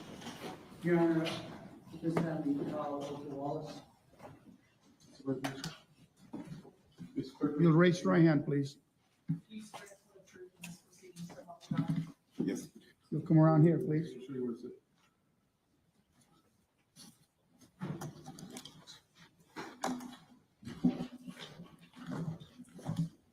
Witness is seated, Your Honor. Make sure you speak loud and clear so the jurors hear what you have to say. You may proceed. Good morning. Would you introduce yourself to the jury? My name is Othal Wallace. And, Microphone just a little bit up. Sometimes it picks up your breathing, but We're right here. get close. Thank you. and Othal, where did you grow up? I was born in Gainesville. Later, I moved to Daytona Beach, Volusia County. Then I stayed in the land for a while and moved to Broward County. Then I moved back to Daytona. And back on June 23rd of 2021, where were you living? I was living in Daytona Beach, And what was the address? 133 Kingston. Now, were you working at that time? Yes, I was Where were you working? at the McDonald's off of Bevel Road in Daytona Beach. And back on June 23rd of 2021, did you work that day? Yes, I did. And what were your hours that day? I was to open, so I went in about a little after 4:30 in the morning, 4:30 in the morning, and got off shortly after 3:30, between 3 and 4. And after you got off work, what did you do? I drove home as I always do. And then did you stay at home the rest of the night, or what did you do? Well, when I got home, I took a shower. I had to go see my other kids. I have 4 kids that reside in the Volusia County area, 2 that were where I was living, and 2 lived with them. My other kid's mom lived over in Daytona, so I had to go to see them in Daytona, and I was just trying to split the time, share my time with all my kids. And I probably should ask you, who all lived with you at 133 Kingston Ave? My 2 daughters, should I say their name? You don't have to. My 2 daughters and my girlfriend at the time, Taisha. And how long were you out seeing your other children? I had left after I took a shower, so it was after like 4:30 or 5 maybe, and then I didn't come back until like a little after 8:30. All right, and you've seen everything that, the video and everything. And obviously you were there, but when you got home back to your apartment, what were you doing in your vehicle? I was just sitting in my vehicle. I was listening to music. I had taken a phone call, and I just went back to listening to music and just relaxing and smoking my cigar. Were you ever aware of a vehicle pulling into the parking lot area? I noticed lights because I was just sitting there, and it was fairly dim in the parking lot in the back at that time. So I was just sitting there, and I noticed the lights, and I didn't notice the vehicle just about until it was in front of me, like in front of my car. Would it be safe to say you were preoccupied with what you were doing? Yeah, I was just minding my business. I was minding. And at some point, did you notice Jason Raynor walking towards your vehicle? I noticed the individual with a flashlight. I didn't know it was Jason Raynor, but I did notice the flashlight, and it startled me a bit, and I was kind of like nervous and just caught off guard. So I was looked up to see what was going on. And when you noticed the flashlight, where was it shining? It was directly in my face. I was just about blinded from it. From the time that you noticed the flashlight in your face to the time that Jason Raynor was at your vehicle, approximately how long did that take?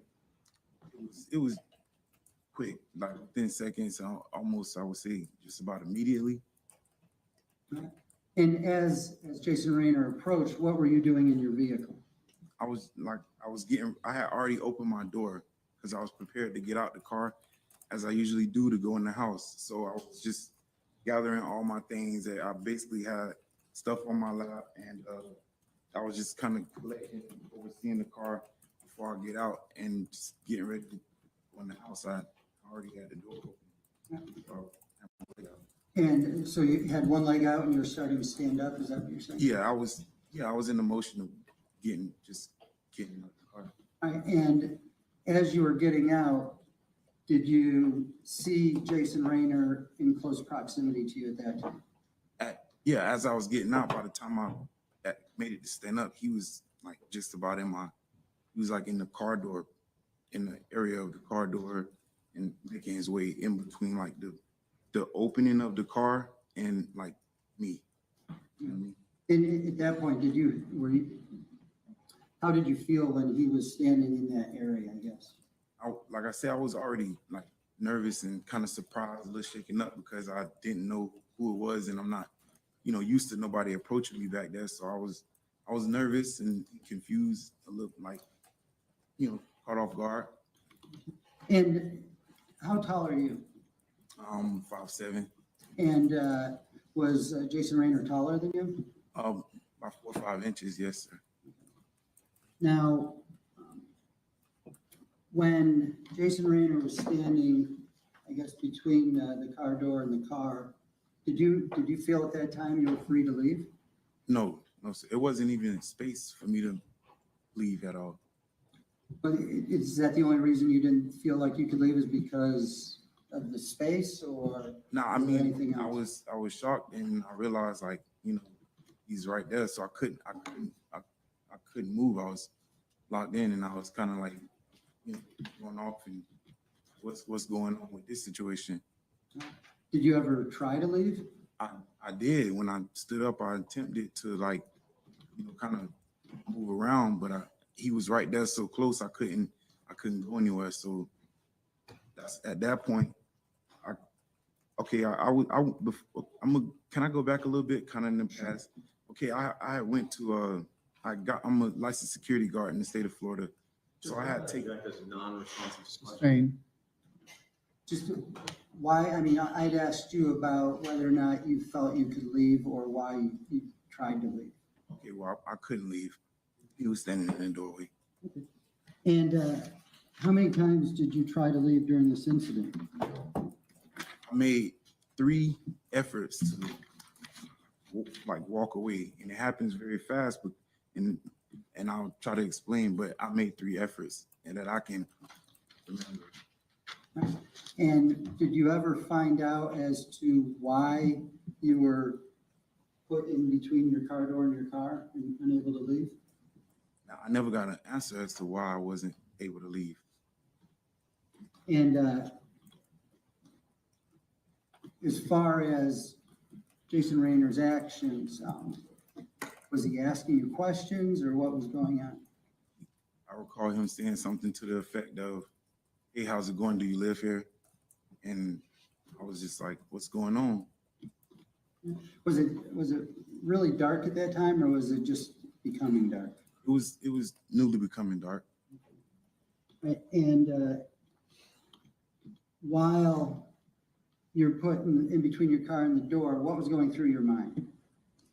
Like I said, I was already confused and caught off guard by the unsuspected presence of him in between my door way like all of a sudden. So I was beginning to get scared, and it like immediately he began to like put his arms on me and stuff. So I didn't know what was going on. I didn't have an answer to my question, so I was confused as to like what's taking place in this situation here. Why didn't you just sit down as you were instructed? I didn't know what was going on, and I wanted to know what was going on, but I also do know my rights. So I felt that I had the freedom to leave. And why didn't you just tell them that you live there? I asked him a question to try to figure out what was it, try to get some insight of the context of what's going on. And I thought that it was a fair question, being he's the law enforcement officer. So upon approach, I just asked what's going on. I never got an answer, but I just asked what's going on. I mean, Was there ever any conversation between the two of you? not besides my question and his demands. That was it. And at what point did everything escalate? It began to escalate at the point of when he started to put he had his hand on my shoulder, as you can see in the video. And when I made like an effort to kind of like shimmy my way between the space that I had to move and like where he had his hand, he put his other hand on my hand. That's when, like I say, I don't want to go into it, but I want to be able to explain why I held my forearm out. And that's something I learned in security school, is when you want to make distance with somebody or create a space to move. If like anybody have ever seen like celebrities walking through a crowd of people, they have bodyguards, and they kind of walk through with their forearm out, not in like a way to like hit anybody or cause force, but if you bump into the forearm, it's a safe barrier to kind of create that space. So that's what I attempted to do when I just kind of like held my forearm out to get. If you look on the video, the door is open and he's standing there. So if I can hold my forearm out, I can create a space where I can maneuver, because I don't want to become physical with him. I'm just trying to kind of make my way out of this small space that I found myself in. And at that point, were you fearful at all? I was most definitely fearful because I didn't know what was going on. I hadn't had answers to my questions, and I was just trying to see like what's going to happen here. I never ever in my life been in that situation, and that was kind of like one of my worst fears, is being in a situation like that in the dark with no witnesses, nobody to see what's going on, and nothing to like really bring any awareness to the situation. Your Honor, we're going to play the video, and then I was going to ask if the court will allow Mr. Wallace to come down here. Okay, we know what the exhibit is you're playing? It's 12. 12. It's the real-time video, Your Honor. You may step down. State's Exhibit 12. How's it going? Do you live here? What's going on? Do you live here? What's going on? Sit down. Sit. Sir. Can you sit down? I'll talk to you. Stop. Okay, come on now. Sit. Come on now. Don't do this. Sit down. Why are you asking me, do Sit I down. live here? Do you live here? Yes or no? What's going on though? Cool. Charlie 77. Nah, back up. Stop. Stop, man.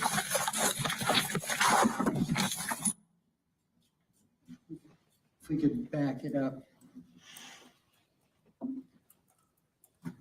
Okay, right here's a good spot. At this point here, you testified earlier that the light was in your eye. Yes. What's going on right here? Well, right in this particular situation is when I noticed the light, and I'm a little confused. Like I said, I'm not used to people coming up to me at this time of night, and I was kind of just like caught off guard and a bit like shaken up. So I'm starting to become aware of this presence is garnering some type of emotion that would make me feel kind of scared. Like I was like, Can we go to the point where the door is open?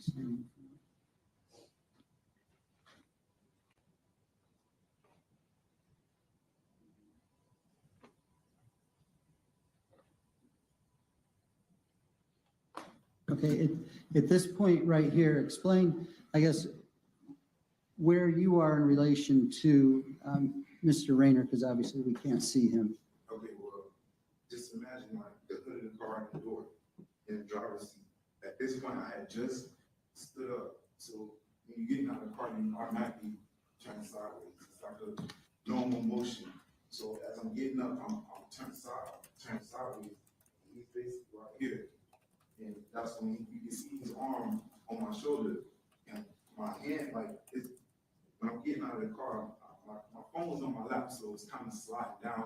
And I'm always aware that I crack many phones by just standing up. So I always like kind of grab whatever's in my lap. And that's what I was doing. And in the picture, that's how, I shifted my phone over. And you said that his hand was on it. Was that just a soft touch, or was it a forceful touch, or what was going on?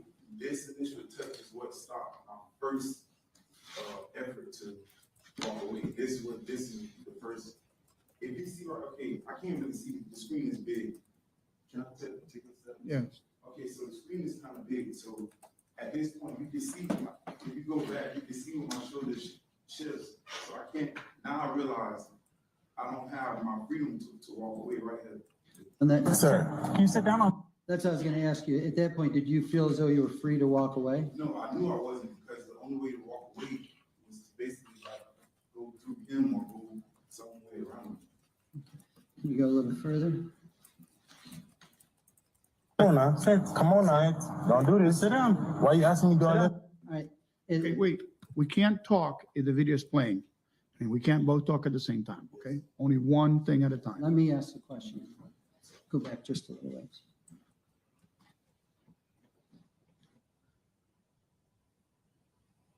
Right there.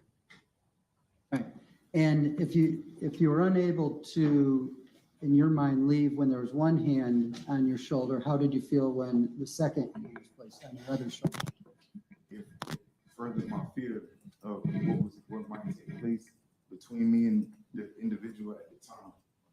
If you look, he's holding my shoulder, like pushing me, basically pushing me, and then he shifted me back towards a way which would kind of, if I took a seat, I would sit directly on the driver's seat. So that's kind of what's taking place in Move forward. this training. Can you do I live here? Do you live here, yes or no? What's going on though? 777. No, back up. Stop. Okay, stop. Now, at that point, you hear him radio, you go to his radio, takes his left arm off you, and that's when you bring up your left forearm. And why at that point did you make a more concerted effort to leave? Because for various amount of reasons, I hadn't had any answers to any of my questions. I'm scared as I can possibly be. There's no witnesses, so now I'm thinking that he's gonna call somebody else. So I don't know. I didn't do anything. I wasn't, breaking the laws. I had just been sitting there minding my business. So now it seems like there's about to be more people to come assist him with whatever he's gonna do to me, and I don't know what's going on. Nobody has answered any of my questions. I'm 10 feet away from going into my apartment. I don't know what's going on. So that was my effort to be like, okay, now I have to become a little more assertive in my effort to walk away. And that's when I held my forearm out. You just kind of try to make more All right, space. go up till it gets dark, so you can't see. Stop. Okay, now at this point, you really can't see what's going on from the video, right? How close were you and Jason Raynor at that point? We was just about chest to chest, because he was pulling me towards him, and like we was kind of shifting and like kind of spinning around. It was basically if you grab somebody and you have a lock grip on them and you kind of shifting around, the space is so small, like there's nowhere really for us to go, so we just about chest to chest. Did you continue to try to get away from him? I was pulling away as I'm like trying. I'm not in like I'm not trying to get any closer. I'm pulling away the whole time I'm trying to like pull away, but he, you know, he got me by both hands just about, and you know, that's how I'm like so close to him. Yeah, that was gonna ask, did he still have you with both of his hands? Yeah, at some point, but then And then at some point, were you able to get away from would be his right hand? yes, I And, was. and how did that happen? Well, he like either lost, I'm not sure if he lost grip or just moved his hand, but when his hand did move, so like, imagine this is my shoulder and like, it's a pulling motion. So when his hand did move, he started to like make movements towards his waistband, and I was starting to look and trying to like. Let's go back a little. As you were trying to walk away just before it gets dark, where did he have a hold of you? On my shoulder and my arm. And when you say shoulder, is that what you're talking about? Yeah, but now at this point, his hand is on my shoulder, but his grip is on my shirt, at the shoulder portion of my shirt. That's what Was he pulling on your shirt? yes. Now in this frame, if I would have been able to walk away, it would have been like a motion like this. Like I can't really do it because I got a suit on, but it would have been more of a yoking type of motion. It would have been more, my head would have like been taken back by that motion. Now, when we get forward again where it's dark, once he was released, when his right arm let go of you, what maneuver or what motion did you make at that point to try to get away? So his right arm came off of me, but this is my shoulder. So if you reverse this position, it would like, if you reverse it, it would be like this. So when he dropped his right arm, I kind of like tried to make an effort to duck under it, because if I could have got his right arm to go over my head, I would have been able to put him behind me, and then I would have created like that space of freedom to get away from him or whatever was going on. And then did you notice anything when you ducked down to go under his arm? Right. When I ducked down, he kind of like shimmied his elbow and was making a reaching motion towards his waistband. And that's, at that point, I was like, you know, something, this is not gonna go right for me. And I started like basically, like, there was a deep sense of fear that my most, you know what I mean, the thing that I feared the most was probably gonna happen to me right there. So how, you said you saw his hand go towards his waistband? Yes. All right, and in response to that and your fear, what did you do?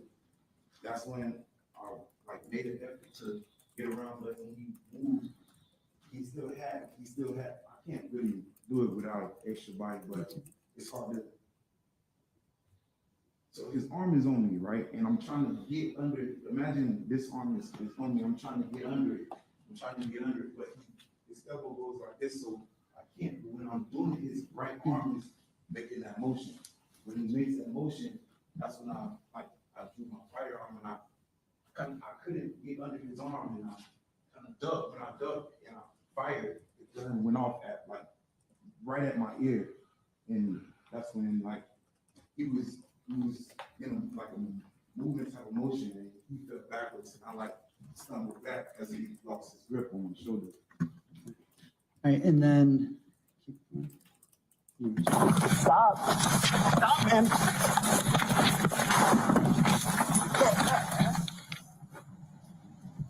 Okay, and you hear you say something at the end. Do you recall what you said? I was in like a state of adrenaline, so I was basically like, I think I said something like get the fuck back or something like that. Okay.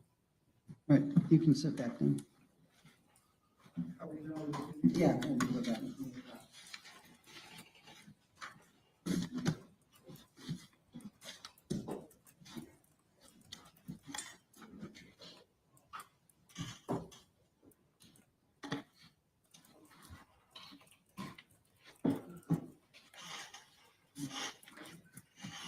Need it back through? Yeah.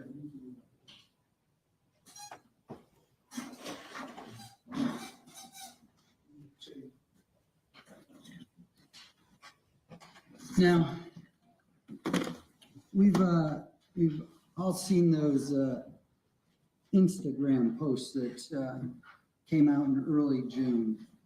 Were they a part of your Instagram account? Yes, it was. And there's the one that references pig's blood. And you make reference to Minnie. What was that in response to? The pig's blood statement was this probably the stupidest decision I ever could have made when it comes to me venting to things I was frustrated about. But at the time, there was a lot going on in our country. People, was getting killed, and it was unfortunate. Lots of unfortunate situations taking place. And I'm not sure if many of the jurors are familiar with social media, but I'm kind of one of those people that wear my heart on my sleeve when it comes to expressing myself on the internet. So a lot of times I get on there and just say stuff like meaninglessly, or just I'm one of those people that's quick to make comments about things, whether it's true or not. I just cast my opinion. So that was kind of basically what was going on, but it was just a reflection of, what I was feeling and going through at the moment about what was taking place all over the country with these unfortunate incidents. Can I ask you to stop there? Disengage the computer from the screens. Yeah, there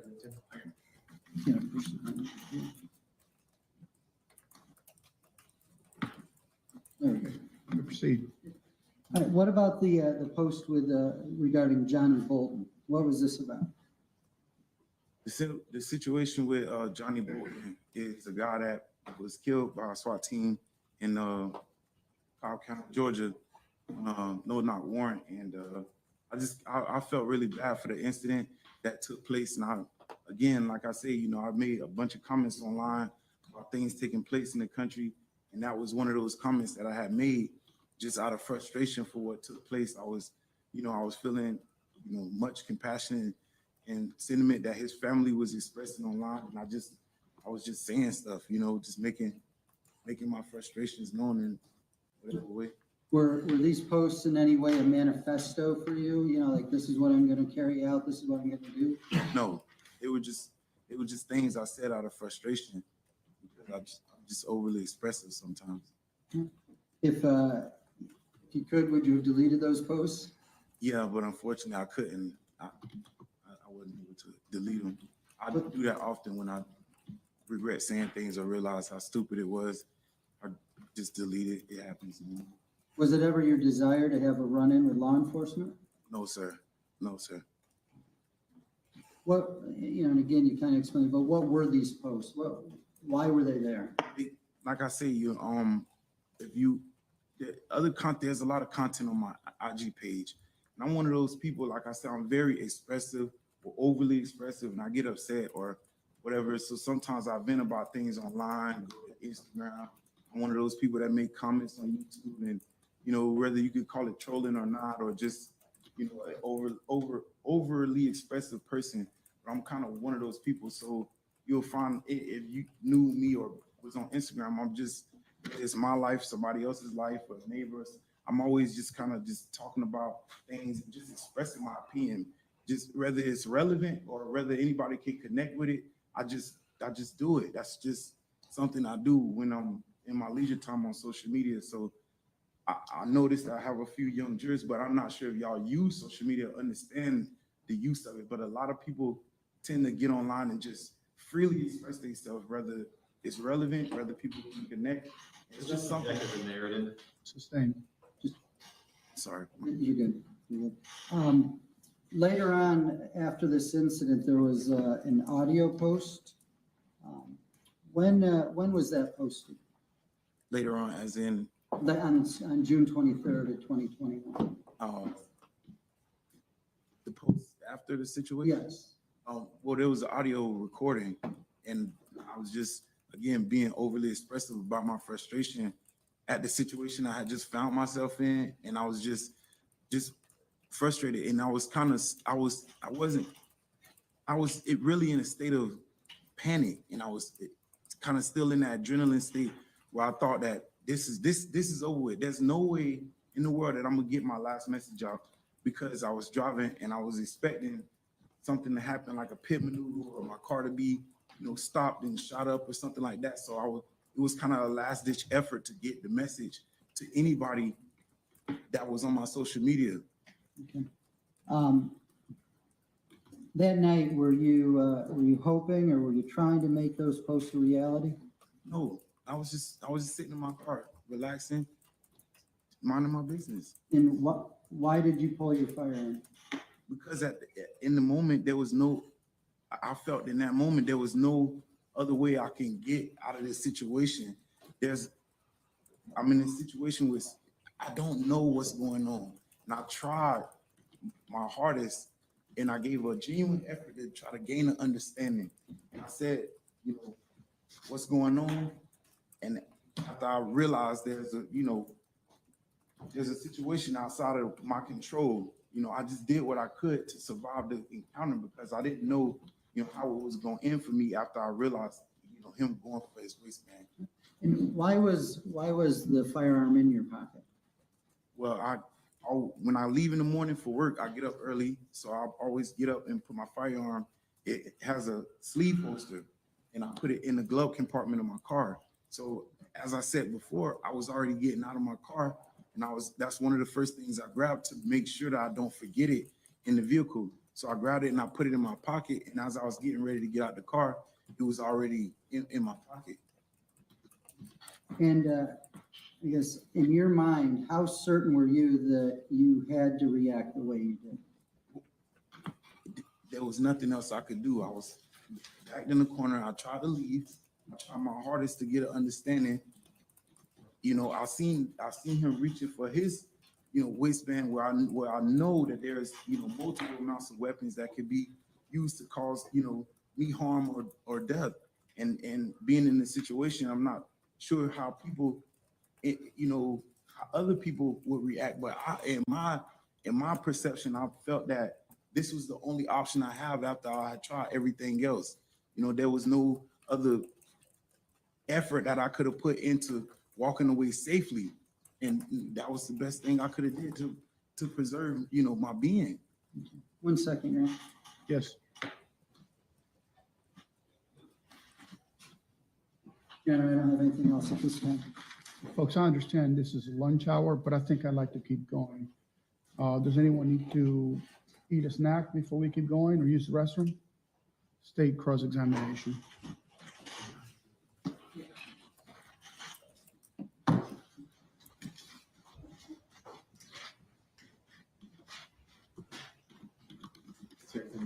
Yes.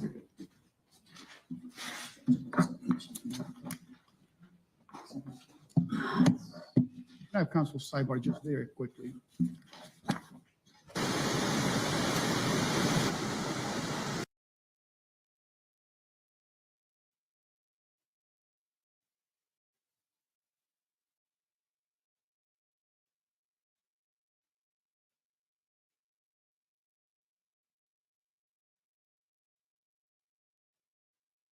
So Yes. what is the next proffer that you had at the sidebar? Yes, Judge. You may be seated. Thank you. Mr. Wallace indicated he's never been in this position before, never been in a situation late at night with an officer by himself. There's 17, I said 14, it's 17 other interactions with law enforcement where he either received a notice to appear or was arrested, Judge.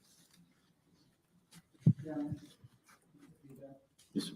Your Honor, he's not a convicted felon. As far as impeachment, yes, if you ever been convicted of a felony or a crime, misdemeanor involving dishonest. When he's talking about, I've never been in this situation, he's talking about, I've never been in a situation where I'm doing nothing wrong to me out of my car and I'm backed into a corner. Not that he's never had any interaction with law enforcement in the past. It's all about that. He's never had an incident where something like that has happened and he felt that his life was in danger. And like I said, we can impeach him on if he's ever been a convicted felon, how many, and whether or not he's any crimes of dishonesty. Go into all these other acts as improper character evidence, and we're filing a motion for Williams rule, and Judge, the state normally wouldn't file a Williams rule. We don't know if the defendant's going to testify. And once they open the door, it's fair game for us to address that situation. His answer gives the inference that he's never had any sort of interaction with law enforcement. That is misleading to the jury. However, to get into 17 specific instances would be overly prejudicial. So unless you can call back your question, I'm not really sure I can ask if he's had interaction with law enforcement and he knows how to behave with law enforcement. He's had times where he's been with them and he's behaved appropriately. Well, that's an open-ended question, which I know he probably doesn't know how to answer that based upon what the limitations are for impeachment. The standard rule for impeachment is, have you ever been convicted of a felony? Have you been convicted of a crime involving the making a false statement or dishonesty? That's normal impeachment. His state of mind is at issue, and he claims that at the time, he'd never been in that situation. So what would your question, proffer your question to me if I was Mr. Wallace? Yes, sir.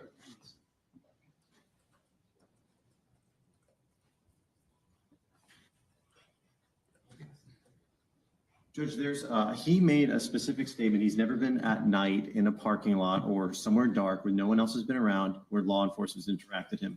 There's at least 2 or 3 incidences where I would go into it where it was late at night, he was arrested by law enforcement, and everything was fine. And there was no issue. It was one officer who arrested him in that instance. He knows the facts better than I do, Judge. So I would just go into certain instances where you say that you've never been in a situation before with an officer late at night. That's incorrect, isn't that, sir? In fact, on this date at 1:30 in the morning, you were arrested by a law enforcement officer. It was dark at night. Okay, no, I don't want to let you get into the arrest part, that he had interaction with law enforcement, that the interaction resulted in an amicable or a resolution to the case without resorting to the use of violence. But we're not going to use the words arrest. Certainly, there's no convictions, and that just establishes the state of mind at the time. Yes, sir. Based upon his answer that he had never been in this situation before. Yes, sir. Okay? All right, so, and I don't want you to say the nature of the charge either. I would not do that. It's just an interaction Yes, sir. with law enforcement before and blah, blah, blah. Okay, anything else that we need to, while the jury's out? I don't think so, Judge. I mean, if there's something close, I will obviously come sidebar before I do it. Your Honor, I just asked that he limit his hands to what he's going to talk about, not a statement.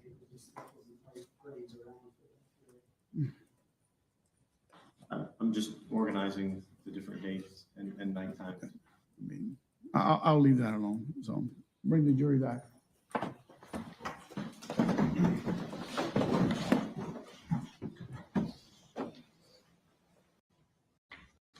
No, a lot of the jury, 33. When we in the room, a lot of the jury discuss the case when we're not supposed to. Please make them understand we cannot do this. It's brief, but it happens. You want me to do anything about it other than to instruct them again? I was just asking instructions. I would just ask for another instruction. Okay. Bring him in, Mike.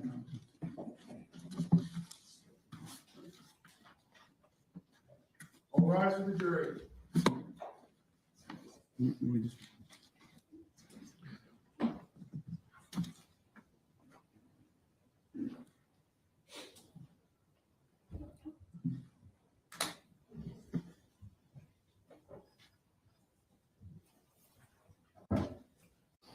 Instruction that I have given you, because there's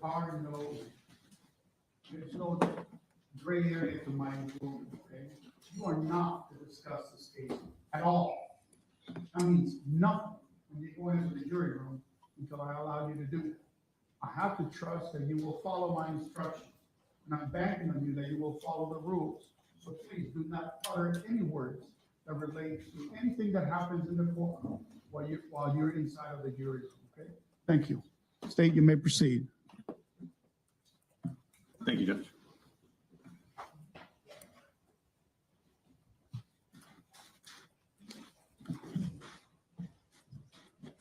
Something became unplugged.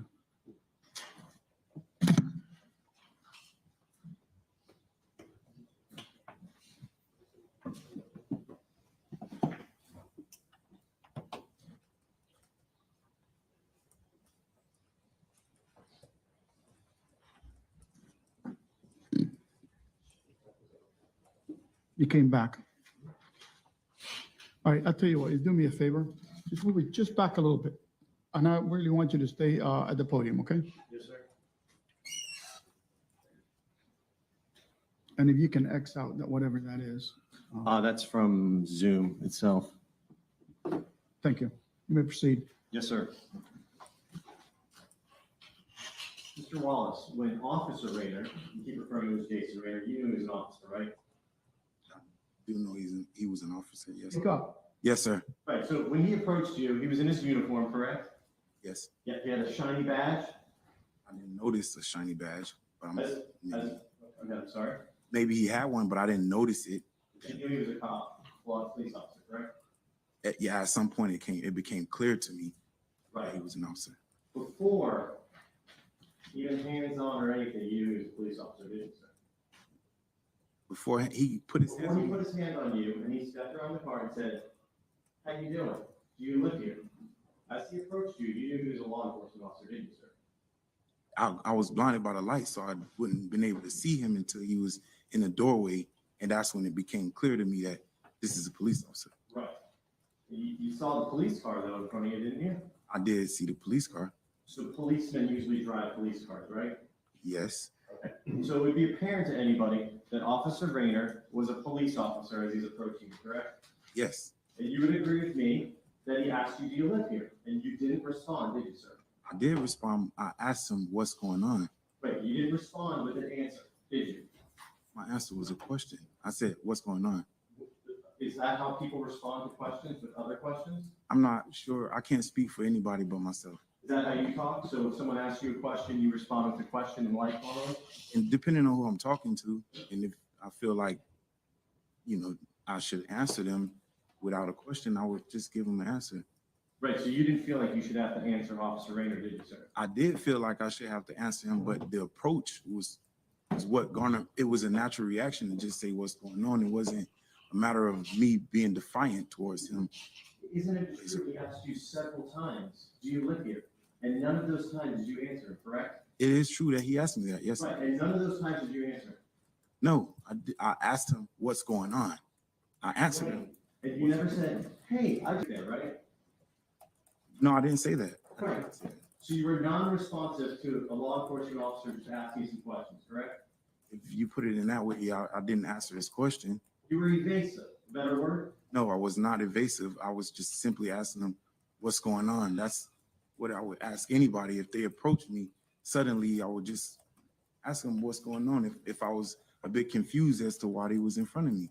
So if anybody approached you, you'd respond that way?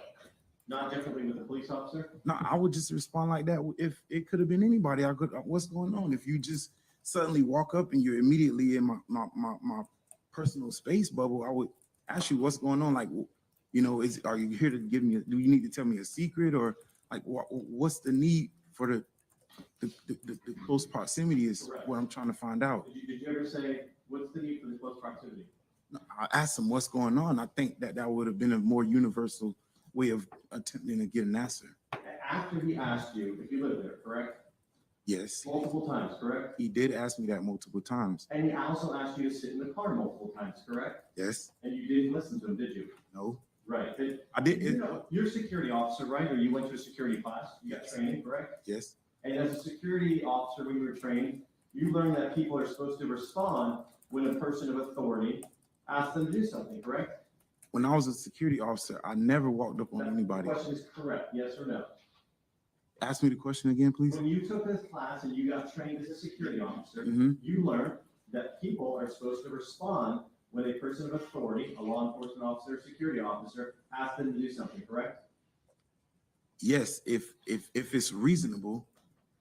So in your training, they taught you, you only have to listen to a police officer or a security officer if it's reasonable to the person who's hearing it? That's what you're telling us here? Hold on, ask me that one more time. When you went through this training Right? as a security officer, Okay. right? Mhm. You learned that you're gonna give commands to people, and there's an expectation that they would listen to those commands, correct? Correct. Right. Yet in this situation, after you received this training, Mhm. you didn't listen. You didn't respond to the law enforcement officer, did you, sir? I responded by asking him what is going on. Right, but he asked you direct questions. Mhm. You can understand that late at night, right, an officer sees someone in a parking lot and they're patrolling the area, that they might want to make sure that person lives there. You'd agree that's an appropriate thing for a law enforcement officer to do, right?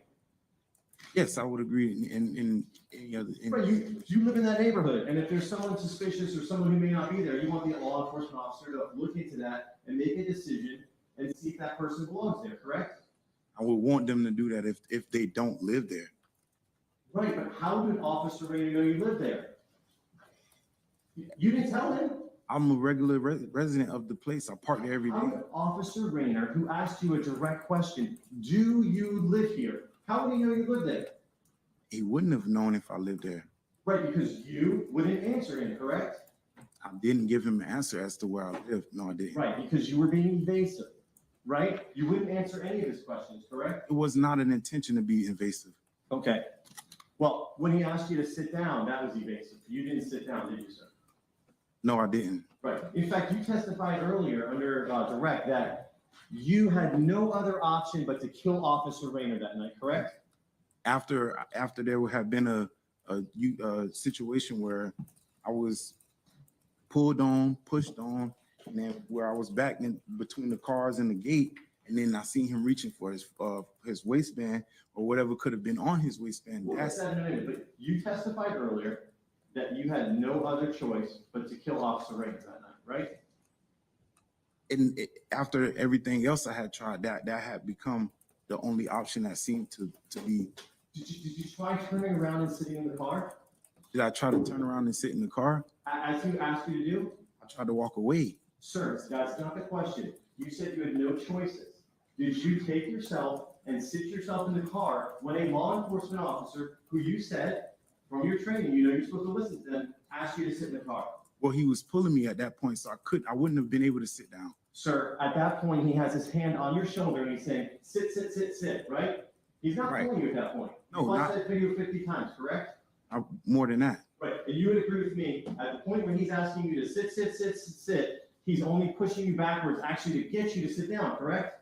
Right, but I'm trying to walk away because. But you said you had no choice to do anything else. After everything else I had to do, I tried to do, that had become, that's what seemed to be the only option.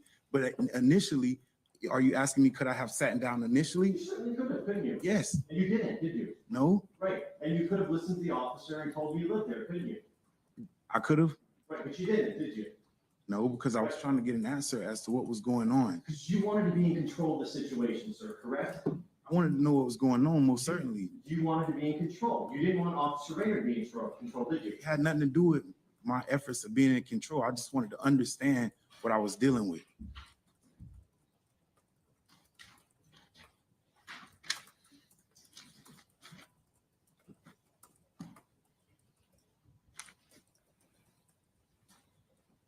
Bro, if they come for me, it's a message to y'all, bro. I'm not gonna back down. Whose words are those? Those are my words on Instagram. Your words about police officers, correct? No, it's not about police officers. Really? Not that message is not pertaining specifically police officers. I was just. Why don't we get into that then? You sat through the trial, correct? I've been sitting. Yes, sir.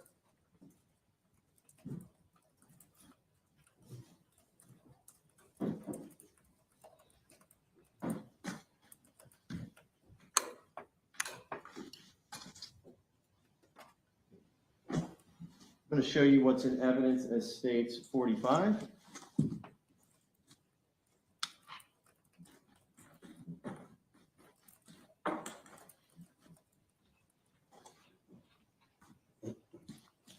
I'm just going to stand over here, okay? Yes, sir. So let's read. One day, I will take great pride and honor in getting me some pig's blood on me. Were you talking about little piglets? No, Were you talking about farm animals? not specifically farm animals. You were talking about police officers, correct? Not just people. Not like just. I'm just talking about people that don't see me as human. What people do you refer to as pigs? People who don't see me as human. So you're going to get pig's blood on my hands and boots. If you can't feel the enemy following me now, I'm going to be healthy for you. I pray against my enemy and I wish death to all. Right? That's your words. Yeah, but you didn't read it as it's. Right? Well, let's go. But I want to go on. So if you remember, you had been texting with your friend, right? And your friend actually sent a screenshot of this to you and told you you shouldn't be saying that because you're gonna get your account closed down, correct? Oh, he said something to the effect of that, sir. Yep, in fact, he says, love you, I love you getting banned. That means he's afraid your account's gonna get banned by what you're saying, correct? I'm assuming that's what he was intending. Well, you had a conversation with him. I said, I'm assuming that's what he was getting at. What did you take it to mean? I just agreed and said, I'm assuming that's what he was getting at. Right, and you said, fuck these crackers and their power, I'm speaking to them. You didn't care, right? I'm talking about the people of Instagram who have the power to shut down my Instagram. Right, That's what I'm okay. talking about. And then you say, you're right, fam. That's why they're not tagging my old tags. So you were avoiding tagging your old tags on your account, correct? Because you didn't want to get caught. Caught doing what? I was You said it. Why I did not tag my old tags. right. Meaning Right, so you've saying been tagging things that were antagonistic and anti-law enforcement, correct? no.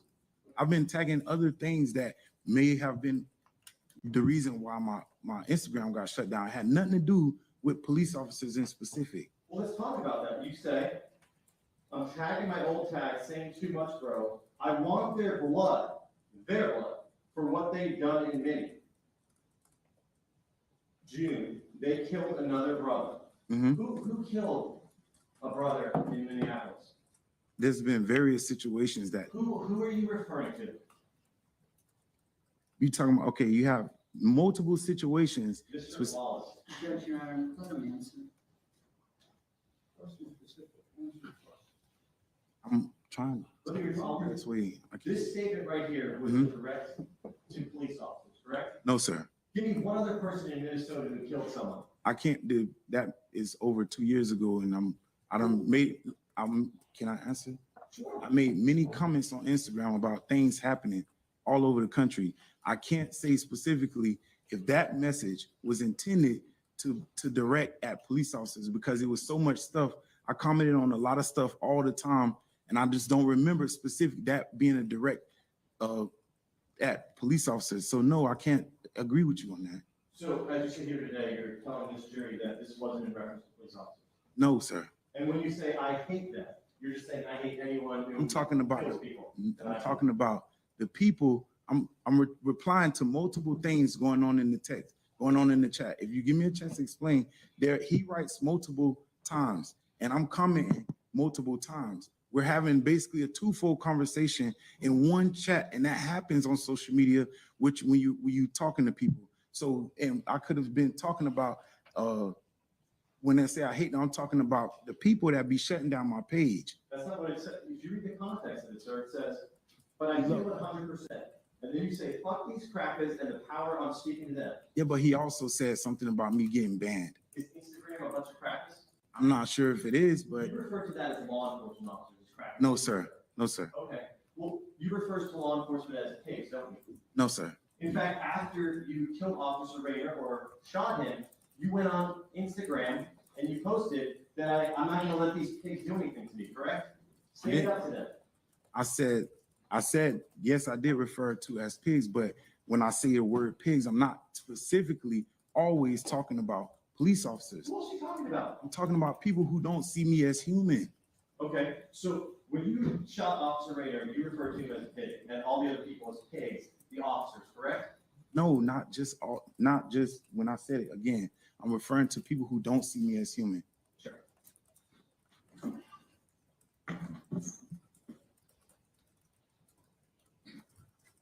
And then you go on and say, I hope they're listening.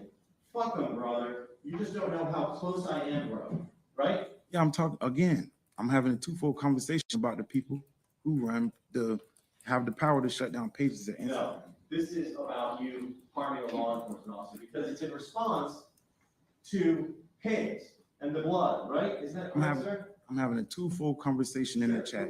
Where's that twofold? Yes, sir. I'm having a twofold conversation in him about the post, but I'm also talking about the people who run Instagram. And if you understand how I conversate, that happens with me a lot of times because I'm very expressive when it comes to comments and making, things on Instagram. So that's kind of what's going on in that. So in this entire conversation, Mhm. I don't see your alternate conversation.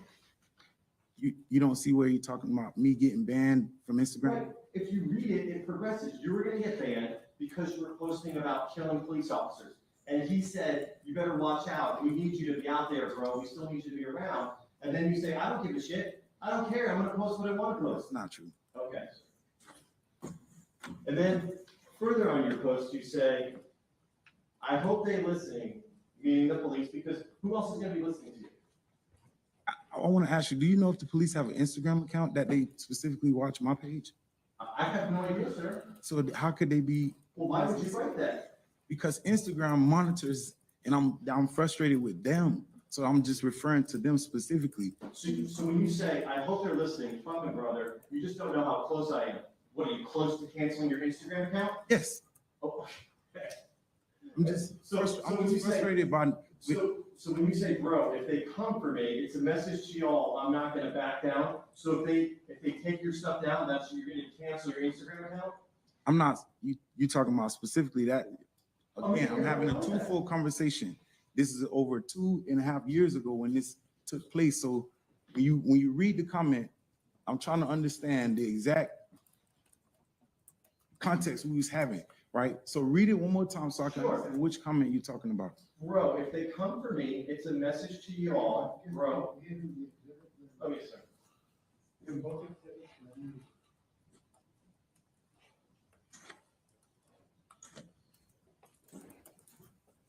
And Prussia?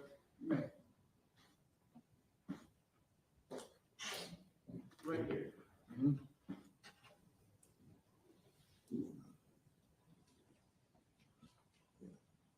So when you said, bro, if they come for me, it's a message to y'all, bro, I'm not gonna back down. That was from Instagram? Was it from Instagram? So you weren't gonna back down from Instagram, is that what you're saying? I was gonna be consistent with continuing to start more accounts. I'm not gonna give up because they cut one account. Okay. Let's talk about that night.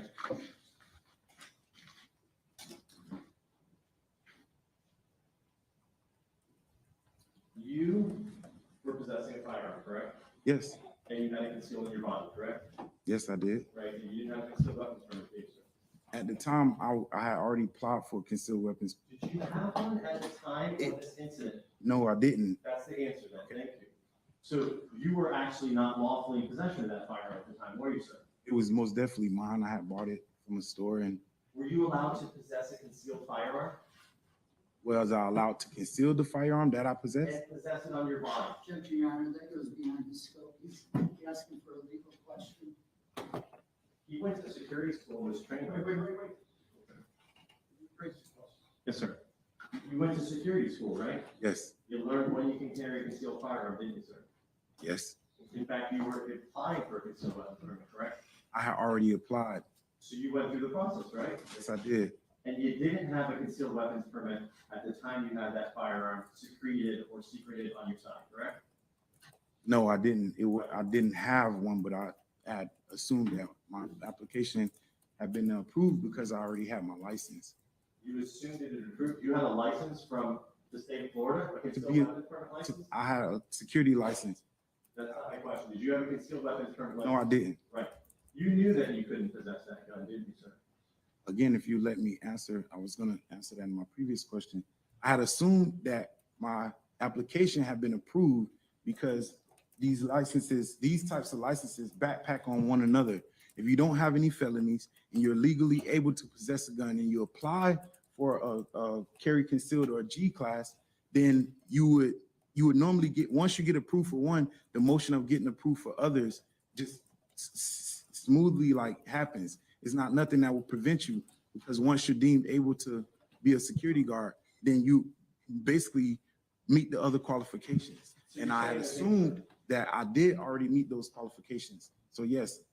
So you without any notification from the state of Florida, without any paperwork back, knowing you filled it out, which said you have to wait for you to get a license, you just made an assumption that you can carry a concealed firearm? Yes, I did. Even though you went through all that training with your security class?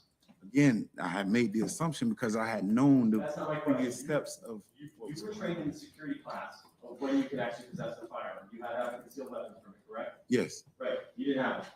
No. And you knew what the law was, correct? yes. Okay. When Officer Raynor approached you, did you say, I have a gun on me, be careful, here it is, officer, I don't want to cause any concerns?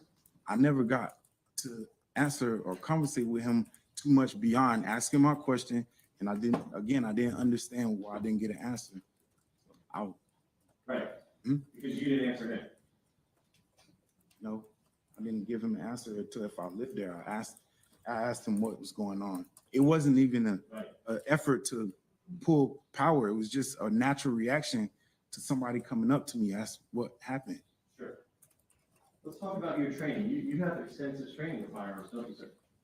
Yeah, You're very proficient with them, you'd agree with me, right? yes, I would say You fired more than 100 times in your life, right? yes, I have. At least maybe 1,000, right? No, I wouldn't say just up to 1,000, but I've fired. And you possess firearms around other people before, correct? Mhm. Right? Mhm. So you know how dangerous they are, right? Yes. Oh, I'm sorry. Yes, And you know how dangerous they are, correct? yes, Right. And you know you only pull them, and you receive that training in your security class if your life is in danger, right? Mhm. Is that a yes? yes. I'm sorry, my bad. Right? Yes, And in this case, your life wasn't in danger, was it, sir? yes, it was. What danger? Mr. Raynor had me back between my car, You mean Officer Raynor, right? Officer Raynor, Right, okay, so Officer Raynor, go ahead. when he had me in between my car, the door, my car, and the car backed up. I had already tried to leave. He had begun to grab me by the back of my shirt, and I was restricted from everything I was trying to do to prevent any physical encounter or misunderstanding between me and him. And I seen him reaching. I began to be in fear that my life would be taken. And this was already my worst fear in the world, in my life. Sure, but let's break that down. So you said it once again, he had you blocked in, right? Yes, And all you had to do was sit down, right? I could have sat down. But you didn't, did you? No, Right, you didn't comply with it. because I wanted to walk away. I understand you wanted to walk away, but you could have complied and not got to a point with having used deadly force, correct? I could have sat down. But and complied, right? Yeah, Right, you'd agree with me, right? yes, Right, so this whole situation would have been diffused if you had just listened to the law enforcement officer there, correct? but I was already That's in. not my question. It could have been diffused if you listened to the law enforcement officer, isn't that correct? He had already been touching me, so diffusing. Sir, that's not my question. Mhm. You said that you had to use deadly force because he's reaching for his weapon, and that only happens because you escalate the situation getting past him. If you had just sat in your car, this would have never happened. You would agree, correct? I wouldn't say it would never happen because I don't know what was on his mind. Okay. If you had sat in your car, you would agree with me that Officer Raynor was not Judge, going to Your pull Honor, his gun. and ask an answer. Overruled. You would agree that if you had sat in your car and listened to Officer Raynor, there was no threat upon you at that point, correct? I wouldn't have perceived any threat. Correct. Let's talk about this. You're talking about that you have to do this and Officer Raynor grabs you. Isn't it in fact true? Let's go back and watch it. Let's go frame by frame.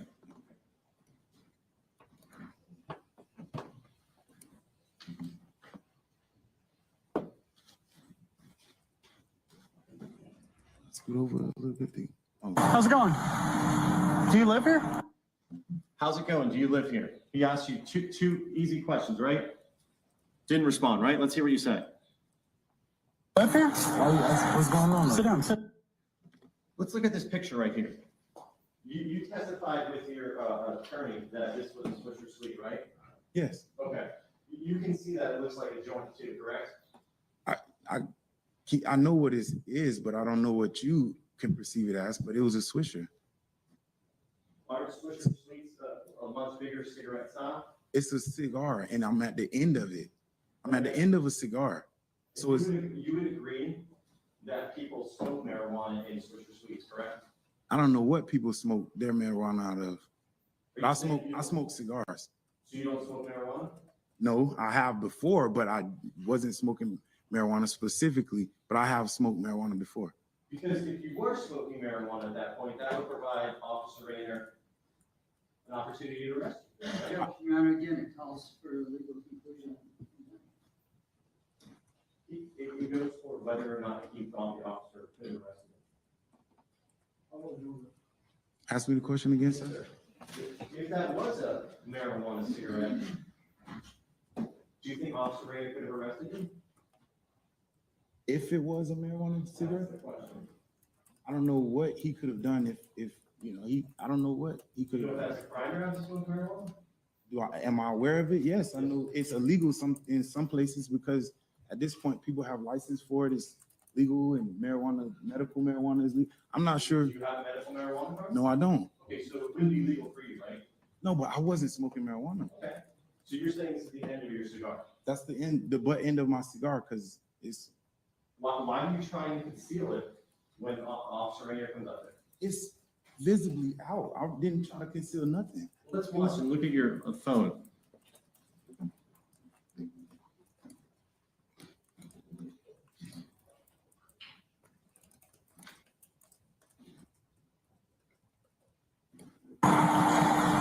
How's it going? Do you live here? What's going on? Do you live here? What's going on? So let's just go a little frame by frame. You see it right there in your hand initially? Mm-hmm. You see you're pulling your phone? My phone was sliding out of my lap. I understand what you're saying, sir, but you see you're putting your phone and it seems like you're concealing. I didn't conceal nothing. I just was dropping my hands. Okay. So in this instance, Officer Raynor has his arm on you, correct? And he's just asking you because you're getting out coming toward him. He's just making space. I'm just standing up. Right. You agree he's not grasping you here, right? He's just making Yeah, I object. Best evidence. They're going to carry on about that. You can watch the video. When he was there. You would agree right here, he's not grabbing you, he's just pushing you to make distance, right? There was no way to make distance. I was just standing up. There was no way to make distance because you were approaching toward the law enforcement I officer. was just standing up on my car. Okay, but then he said, sit with this light little tap, and you didn't sit, right? No, I didn't. I just continued to stand. Yes, sir.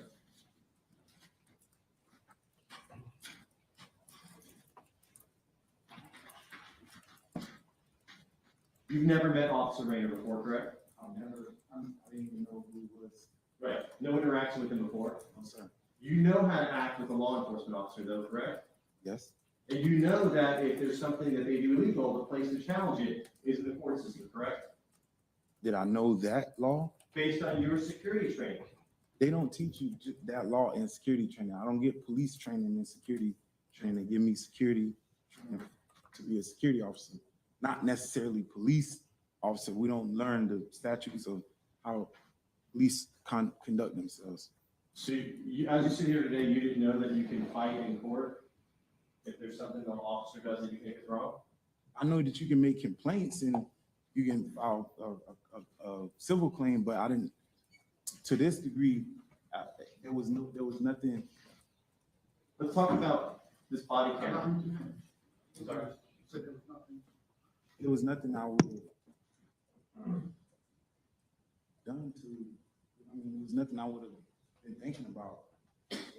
Because there's nothing necessarily initially making me, want to take him to court. He hadn't. He didn't do anything wrong. Yeah, at this point. Right. At this He's just point. asking you to comply. He did nothing wrong. And I was trying to walk away. You weren't complying though, were you? I hadn't done nothing wrong. How do you know? Because I've been sitting in my car. What if he had a report that you were a suspicious individual? Does he have to relay that to you right away? He would have Objection calls for speculation. This video right here that we've watched multiple times, you would agree that that's the complete interaction with you and Officer Raynor, correct? to my knowledge. You were there. Was there any other interaction? No, I've never had any interaction. That's not my question. Your defense team is making a big deal about 30 seconds of the video before. Was there any interaction with you and Officer Raynor prior to what we see on this body camera here? No. No. So this body camera is a fair depiction of your entire encounter with Officer Raynor. Do you agree? I'm not sure if he's seen me or. That's, the question is, your entire encounter with him is all recorded on the body camera, correct? To my knowledge. Well, is there any other part of the interaction that's not codified here? What I'm saying is, I don't know if he has seen me and I didn't know he was there. I don't know. That's not, okay. your interaction, your speaking, communicating, and interacting with Officer Raynor, it is all on this video that we watched, correct? Again, to my knowledge. Well, you keep saying that, but I don't understand what that means. Because I don't know if there's something else somewhere else that I was never made privy to. Are you aware, you were there that night, right? Yes, Is there any conversations, any interactions before this video starts with you and Officer Raynor? Not with me in him. But so your entire interaction, you, Othal Wallace, Officer Raynor, right? The entire interaction is on this video. You would agree, it's all on the video? Yes, sir. Thank you. After you shot Officer Raynor, did you call 911 to report that someone was shot and they need an ambulance? No, I didn't. Right, and you could have just called anonymous, couldn't you? No, I would. Yeah, I could. Right. I was so, there was a lot of adrenaline going on, a lot of emotions, and I was too afraid to have any further interaction with another police officer or the force period, because I didn't know how it would go, given that this one didn't go at. So you could have called it anonymously, right? And you could have reported, there's an officer being shot behind 133, right? Get an ambulance there. When you say anonymous, I mean, I couldn't have, I know that police record, and I was afraid to have any further interaction with a police officer or the force. If you just unlawfully killed Officer Raynor. Because I just had a situation where I had to defend myself. I didn't necessarily know if Mr. Officer Raynor was dead or not. Right, but you just shot him and you didn't call any help for him. I did have to shoot him, but I didn't make it. Like I say, I was afraid to call anybody. You're claiming self-defense. You live right across the street in 133. Why didn't you run in there, lock the door, call the police, tell them Officer Raynor's been shot, get an ambulance here, it was an accident, I didn't mean to do it, or it was self-defense, I need someone to respond. You didn't do that, did you, sir? No, I didn't. Instead, what you did is you fled, correct? Yeah, I did. You're right. And you actually drove up to Jacksonville in the car you were in already, right? Yes. Okay, but you didn't go right to Georgia at that time, did you, sir? I was basically driving around aimlessly because I was afraid. Instead, though, what you did is you called your dad and said, I need a new car, because you wanted to disappear, right? The first thing I said on the phone with my dad, I'm not sure if he remembered, but I told him I was scared and that a cop had got shot. But you didn't tell your dad, I had to shoot in self-defense, did you? I didn't go into why or anything. I just told him that it happened. But you didn't, when you drove up to Jacksonville, you had an opportunity, you know Jacksonville goes straight to Georgia, right? You've been to Georgia many times. Yeah, Jacksonville on 95, you could go there. Right, so you could have taken the vehicle that you killed the police officer in from, that you were driving, and you could have stayed in it on your way to Georgia, correct? Yeah, but I was too afraid to. You were too afraid because you were trying to cover your tracks, right? No, I was too afraid that if I was seen in the vehicle, that I automatically get shot and killed and never have an opportunity to have this day. Why not just drive to the police station, walk inside where you know they have cameras, say, I'm the one who did it, please, I give you my side of the story.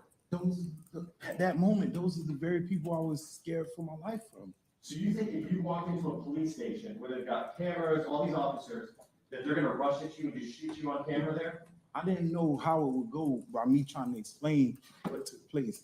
So I was afraid. Right, and then in fact, you went all the way to Gainesville, right? To get a different car. I went over to Gainesville, yeah, and I called it. And you backed your car in, right? At Home Depot, you didn't just pull it in regular, right? Backing in is just like a normal way to that park. Or it's also a way to avoid someone seeing your license plate, correct? I mean, it could be for somebody else, but that's just the normal way I park. Sure. So after you just shot a police officer, you were just thinking, well, let me make sure I back in. Let me take a little more effort, back the car in, just make sure. Not trying to get out of there quickly. I'm just going to take the extra time to back the car. That's what you're saying? Backing in is like a forced habit because that's just what I'm used to. I back in at work, I back in at home. It's just kind of how it happens. You cut your hair after, didn't you, sir? Yes, I did. Right, to avoid detection, correct? The reason I cut my hair is because I was afraid that if I got identified, I would be killed without question. Right. Once again, you could have went to any police station among hundreds that you passed your way to Georgia. You didn't stop anything. No. You didn't call the news media and say, hey, I just had self-defense with a police officer. I need you to come with me when I turn myself into the police. Don't kill me, right? I didn't consider that as an option. Instead, you went all the way to Georgia, right? And you go up in the treehouse, correct? So yes?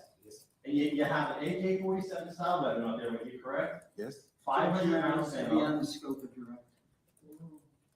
500 rounds of ammo, correct? I don't know the specific round count that was. And you're hiding out there, correct? I'm just scared, and I'm staying where I feel safe Right. until I can figure out how to bring myself to the law. You would agree Officer Raynor was polite and courteous to you, correct? No, You don't think he was polite and courteous?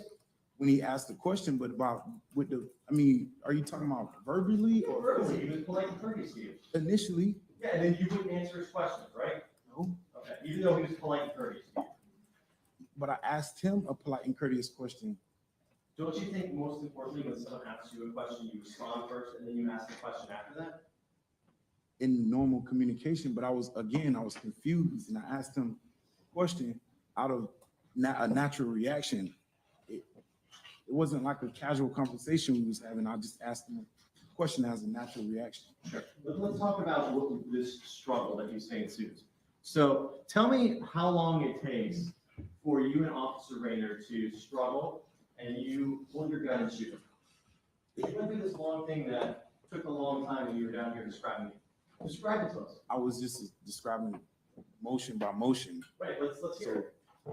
When it happened, when he started to force me back and push and pull and twist, there was obviously a struggle, you know. Well, you didn't respond. You actually were not moving and getting away from him until he called on the radio, correct? I had already tried to walk away twice. Right, but I do, sir, and on the radio, it's when he calls for other officers, or he's getting on his radio, and he says, Charlie 77, and you say, no, back up, man, don't you, sir? That's when I reasserted my effort to leave.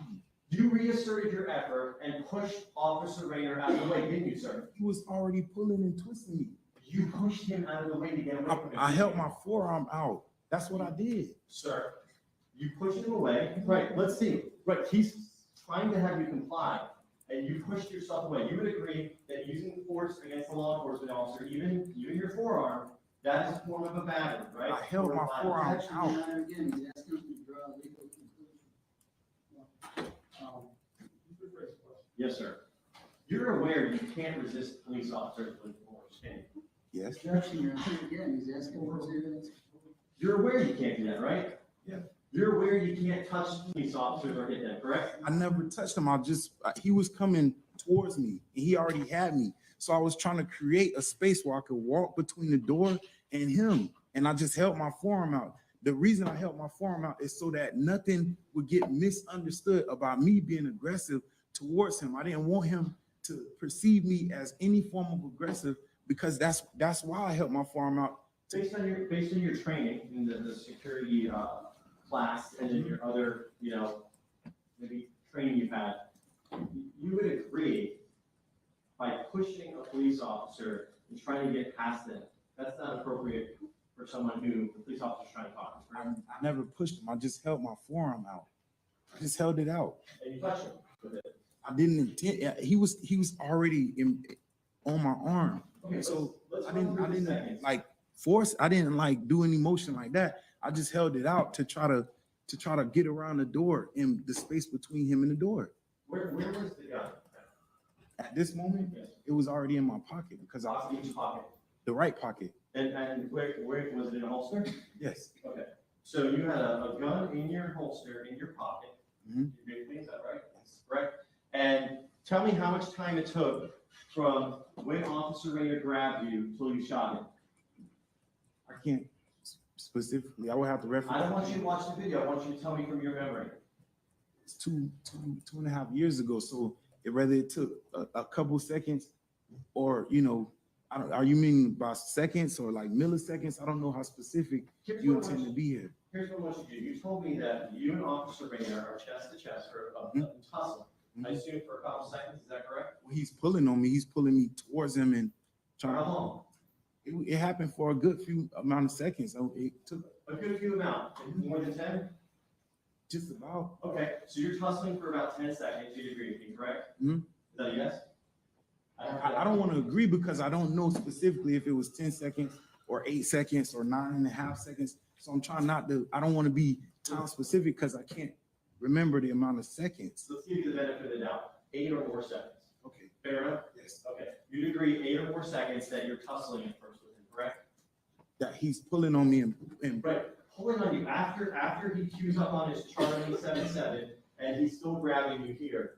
And then there's another at least 8 seconds where you're face to face, not on the video here, but it has to be off video because we don't see you face to face here, correct?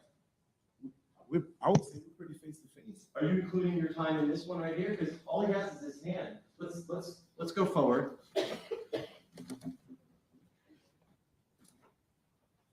Can you sit down? I'll talk to you. Okay, come on now. Okay, so are you talking about this? He's tussling with you? I mean, that's what I was meaning when I said he was pushing on me. He was just directing you to try and have you sit down, correct? I just tried to walk away from him when I stood up. But that's not a response to my question. He's telling you at this point, please just sit down. Sit down and I'll talk to you, right? Yes. Right. You didn't listen, right? And he's got a hand here and a hand here trying to direct you back into the car, correct? He's pushing me into Into the car, right? He's not using excessive force on you at this time, right? I'll begin to get scared, so Did you scream for help from anyone in the community? scream. Help! It's in the back of the parking lot.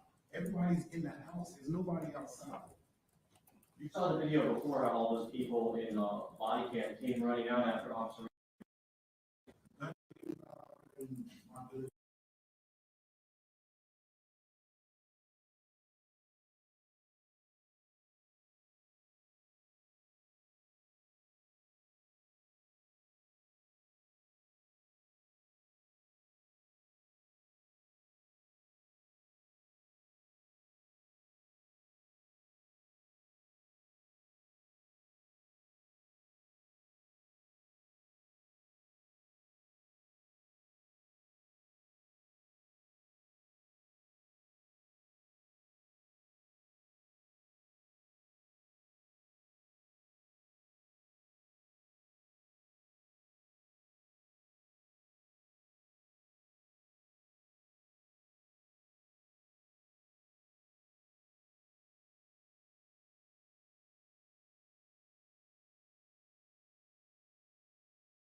Peace to the guys, family. I ain't gonna lie to you, man. That joint gave me anxiety. I felt like, I felt like he did his thing, man. I felt like he did a good job. You know, um, one thing that was getting to me is the fact that they kept asking him the same question over and over again, and try to get him to railroad himself. You know what I'm saying? So, you know, they wanted to get the brother to say the wrong thing, and I feel like maybe it's hold on for a second. We got this loud ass truck. Hold on 1 second.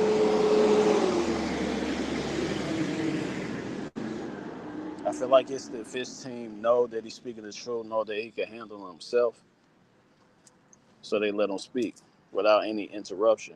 And one thing I definitely noticed about the defense team, they don't interrupt anything anybody's saying.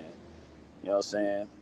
So I feel that that's good for the jurors to actually see that anytime, a lot of times when you object and you don't let people speak, they'll leave it to the jurors to kind of get into their mind, like, okay, I probably wanted to hear that, or what are they hiding, and things like that. So it's good that it's good that O was just able to just present himself in front of the jury so they can know his true character. And I'm glad that O is not soft. He's not gonna break or get angry, because a lot of people get emotional in those type of times. Man, why you ask me all these motherfuckers quick? You know what I mean? Like, you know, and the fact that he's calm, cool, and collected, it's important. You know what I'm saying? It's important. You know, um, there's a tactic when it comes to asking someone. I forget what it's called, but when you ask someone a question in different ways over and over and over again, it can cause a lot of people to break and say the wrong thing.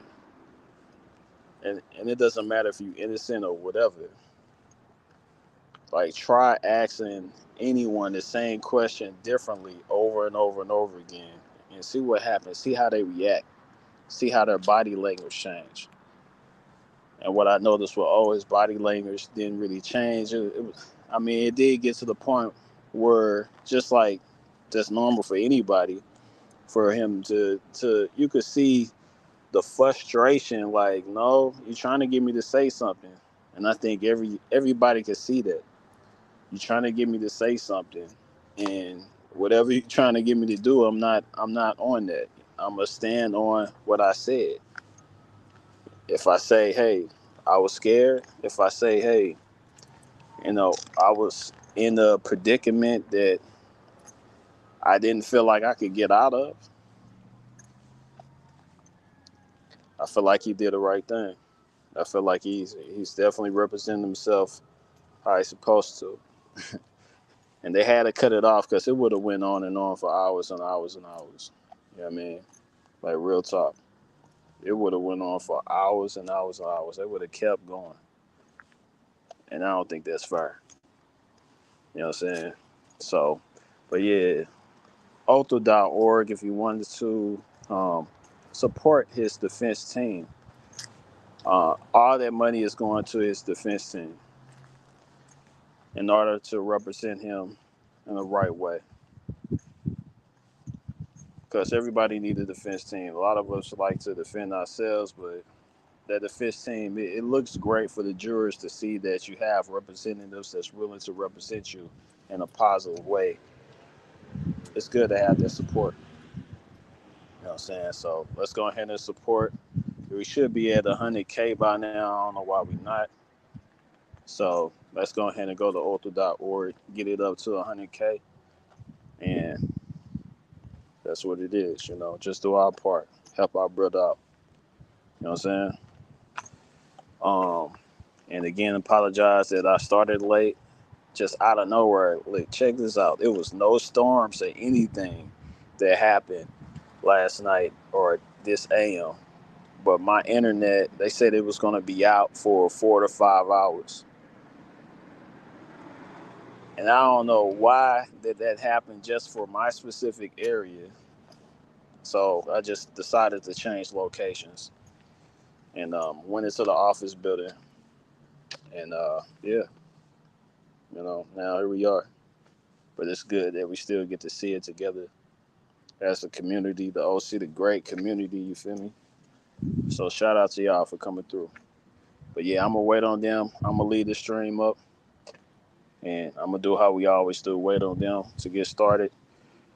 So I'm like I say, hey, we all in here, we all in this together. You know what I'm saying? So if anything happens to Ozone, it happens to us. I am Ozone. You feel me? So yeah, man, that's what it is. Peace to the guys. I'm gonna be back on later.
2nd DCA 2021.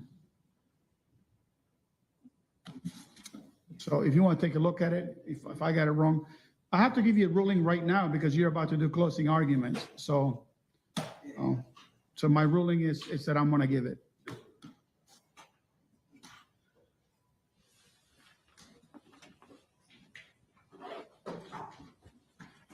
There is a correction to be made to the jury instructions, to that particular instruction, the third paragraph of the verdict.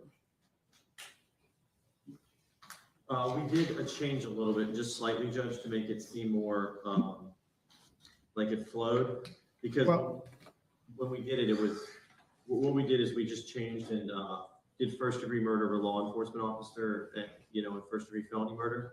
But then we just put the same rule applies to the lesser included offense of first degree murder. Just so we don't have to reread the same thing for. Well, I was just going to add, the same rule applies to the lesser included offense of first degree premeditated murder and first degree felony murder. Okay, let me just make that correction.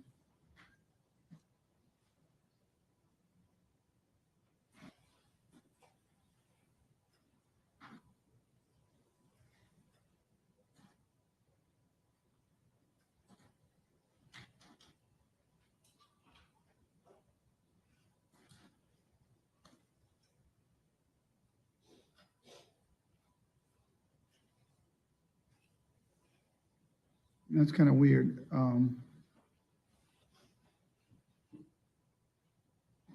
My instruction is not matching what I have in paper. Let me just read it out loud. If you return a verdict of guilty to the charge of first degree murder of a law enforcement officer, or this is where you changed it, or the lesser included offense of first degree murder, it is not necessary that all of you agree the state proved first degree premeditated murder, and it is not necessary that all of you agree the state proved first degree felony murder. This requirement is that all of you agree proved either first degree premeditated murder or first degree.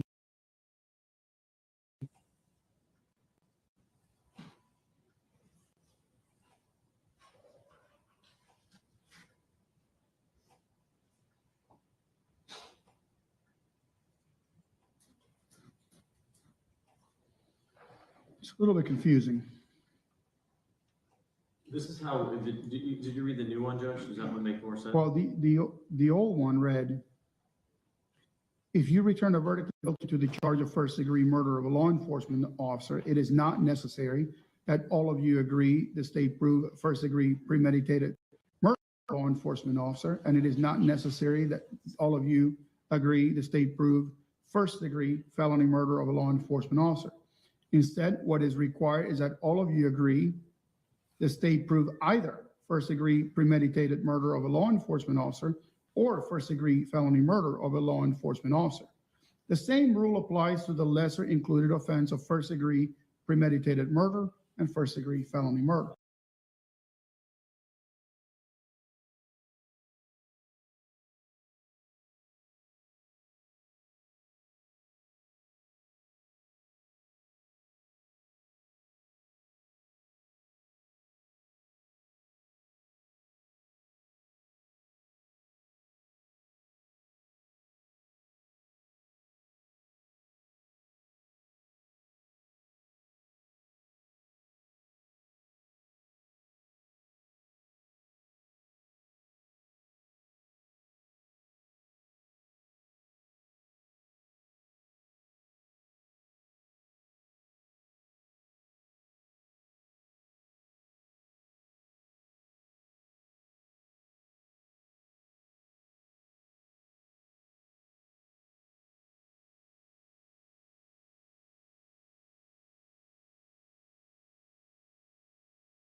Do you think you sent that or? Me or Mr. Urbanik, I think. I I'm just gonna can't- send you a new copy, Judge. Gary, you okay if I just send it to the judge? Go ahead and send it.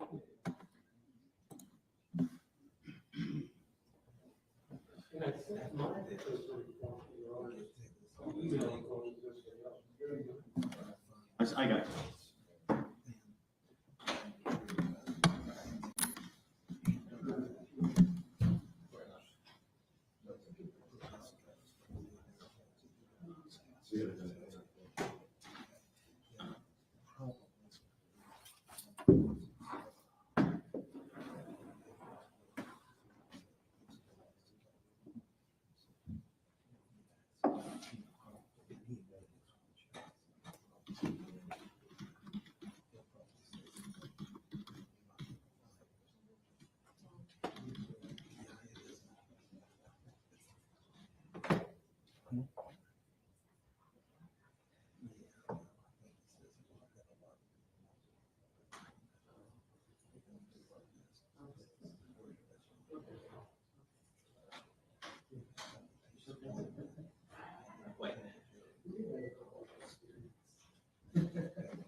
Did you send me the? I just sent it. Did it not go through?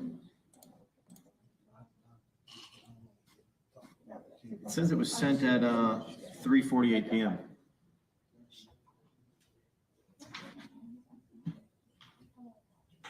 I can.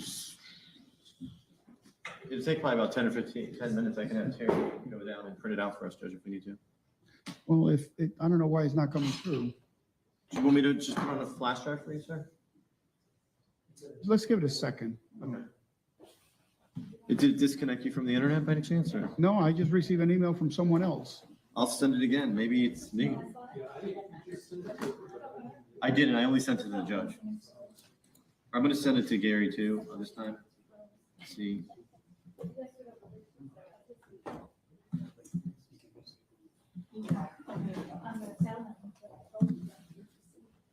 Gary, let me know if you get it. I just sent it to you too.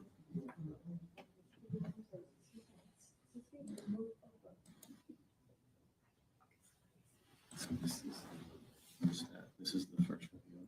So this is the down version. So now Okay, I just received it. that's something from somewhere. I think it's some instruction.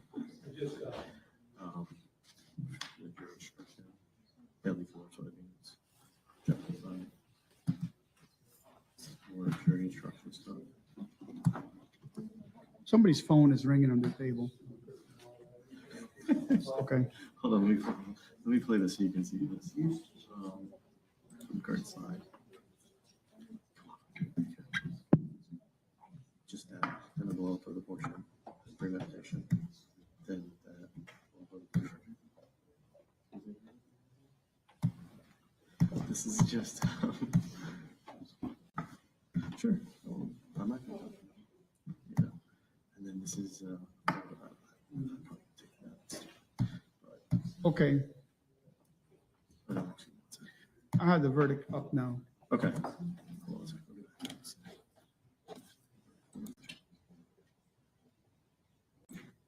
Do you want to project it too, Judge, or no? If you wish, I don't care. I mean, it's up to you. I have it in front of me. I don't need to Perfect. project it.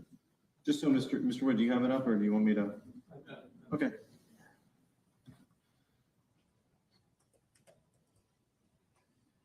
I read it.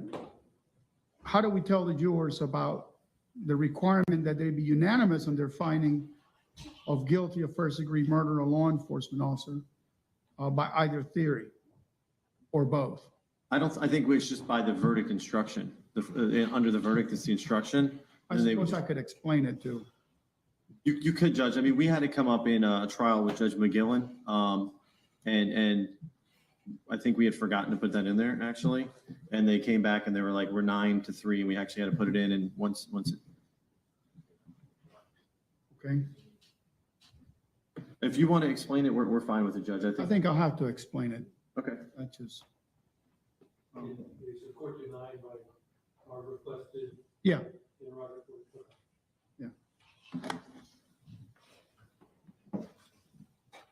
I mean, I'm old school. I'm kind of like you.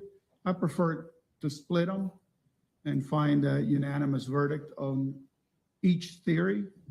But the case law is a case law. I can't go against that. So I respect that's what it is. And Judge Nichols had this happen about a year ago. The jury actually said, I have 6 for this, 6 for this, and they came back. Right. Okay, so I will give the verdict as proposed. I will not be able to give you instructions right now. I won't be able to fix all this before I can give it to you. So I'm hoping that you can use whatever you have in front of you and I mean, I think give your closing based upon that. I think Mr. Probisco and Mr. Urbanik pretty much they have the standards of what we're going to use. So I think. Okay. All right. So then we'll be in recess for, where do you go? Never take them out without letting me know. Please. Before, we do have to get back to the justifiable use of force. Hold on. Wait till the defendant comes back. No, I'm just reminding you, Judge. Yeah. Hold on. Yeah. Always let me know, man.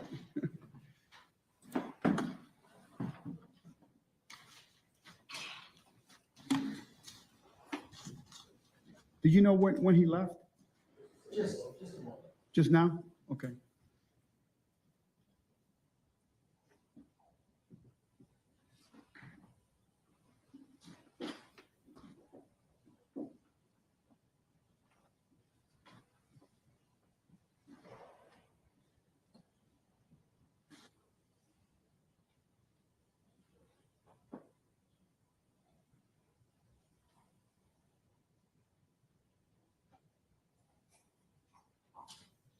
All right, for the record, the defendant is back in the courtroom. Do you wish me to go back any on the jury instructions so that he can hear what we're talking about? You heard him all. I mean, literally, you were talking about, I'm old school, I'd rather have it this way than that. Okay, good. All right, so now you were saying, Mr. Lewis, what were you asking me? We need to go back to the justifiable use of force. We never finished that, Judge. Oh, 3.6F? Yes. Okay.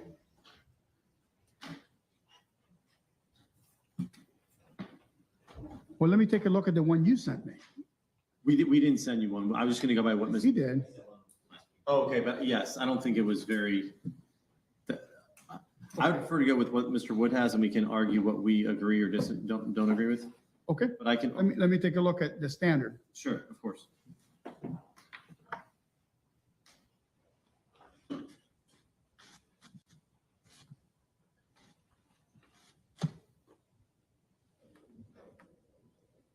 All right, I have the standard up. Yes, sir. And I compared Mr. Woods to the standard, and I kind of agree with what he put together, except for there's certain things we don't agree with that I can argue. Okay, then let me take a look at his. Yes, sir.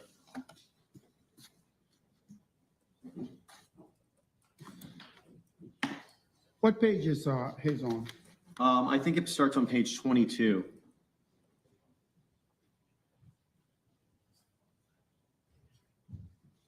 Got it.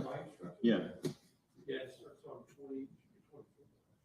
Maybe mine's just out of whack. What? So we print these things, sometimes it doesn't font. I'm just looking, it has 22 on the bottom of the page. 22, Okay.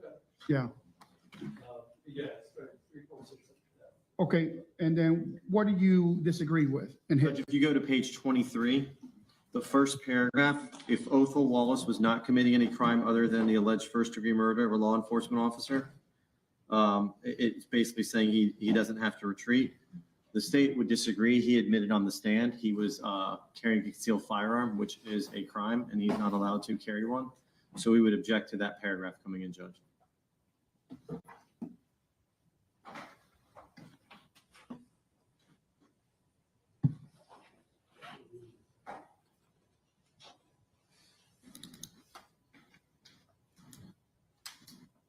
What's his defense? Parsing more of putting Mr. Wallace's testimony in context, he was in his car, he was getting, got his gun, as he was getting out of the car when he was confronted by Mr. Raynor. So we would contend that he was not committing a crime at the time he was getting his gun concealed. And therefore, that paragraph should stay in. Oddly enough, the incident happened about 8 days before the all changes by concealed fires, but that's neither here nor there. We think the paragraph should stay. The gun was concealed at the time that he encountered Officer Raynor. Pardon me? By his own testimony, the gun was concealed at the time he came in and had his interaction with Officer Raynor. Well, it's not, The time that he encountered Officer Raynor. pardon me? By his own testimony, the gun was concealed at the time he came in and had his interaction with Officer Raynor. Well, as I recall, he had grabbed the gun as he was getting out, and then he put it in his pocket. I understand that, Judge, but he wasn't doing anything illegal at that point. This just leaves the jury, who was the smoking body, testifying to that, wasn't doing anything other than sitting in his car and listening to music. And this whole complication occurred. So our respective positions that there should stay. And Judge, there's not going to be a paragraph in there saying he was doing anything illegal or whatever. It's just he doesn't get the benefit of the stand your ground at that point for the no duty to retreat.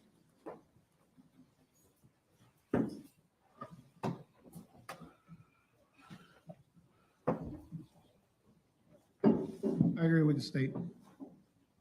Strike that paragraph.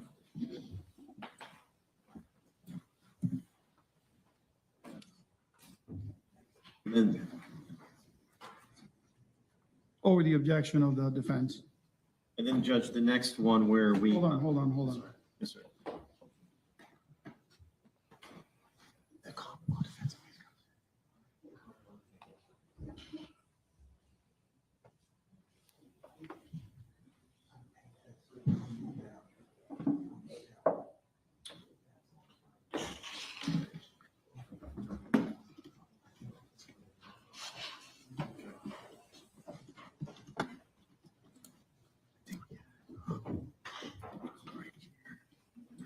Next one. Yes, sir. On page 23, I don't know if it changed when you deleted it, but it's on the bottom of page 23. It has an A and then it goes next to it. I'm sorry, that's page 24 for me. 24, okay. It says the Paragraph person. A? Yeah, it says the person who against whom defensive force was used was in the process of unlawfully and forcefully entering or had unlawfully and forcefully entered a dwelling, resident, or occupied vehicle. That's not the case here, Judge. As the defendant testified, Officer Raynor never entered his vehicle. There was no evidence it was unlawful entering in any way. He was having actually the defendant to sit back down. So he didn't even break the plane, the officer. So this is not applicable in that situation, Judge.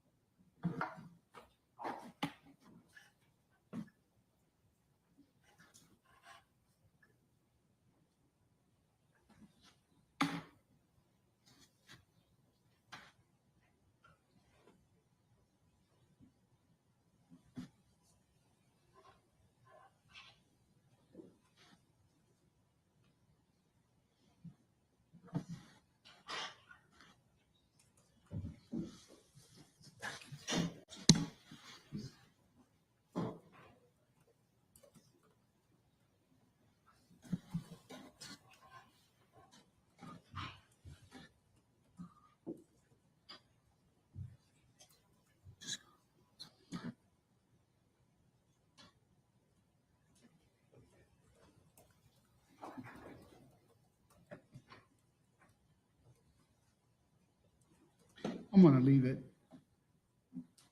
I'm gonna leave it because you have paragraph D in that same instruction. That you can argue that.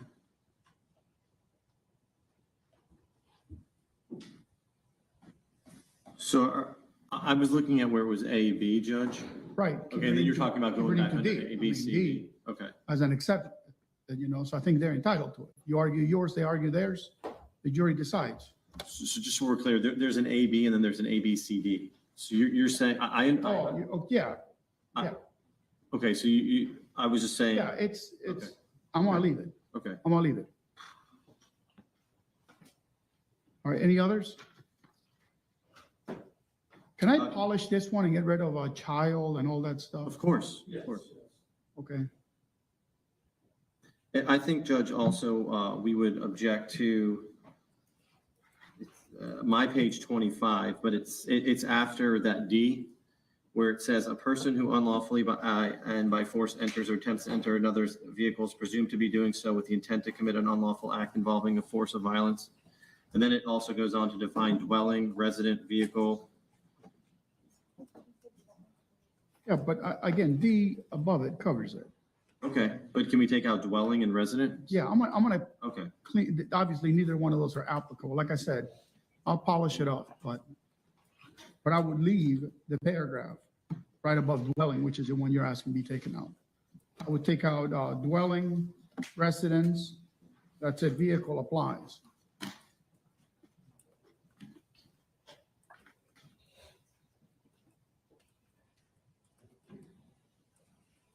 That's it, yes, Judge. okay? All right, we'll take a few minutes and then we'll have the jury in. Yes? Yes, sir. Okay, we'll in recess for, let's say about 10 minutes.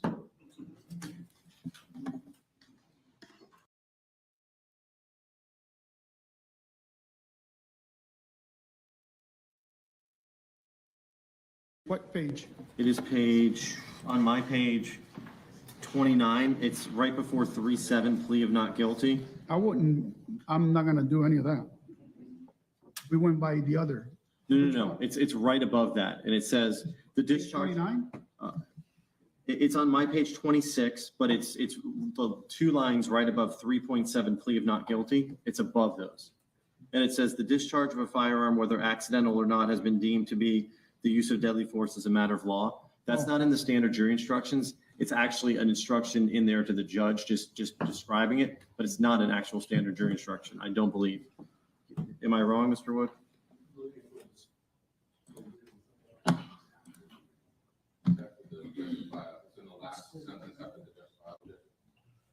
But is it, I thought it was, when I read it, it was not actual standard instruction. It was just an instruction to the court. 3.6F. 6F?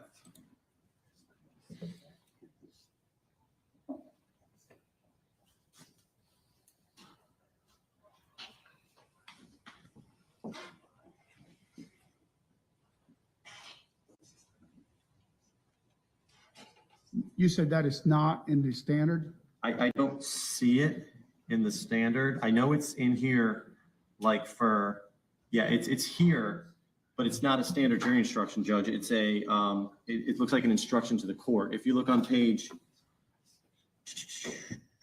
looks like page 6 I of, just printed, I just looking at right, if you look at page 6 of 7 on the standard jury instructions, okay, where?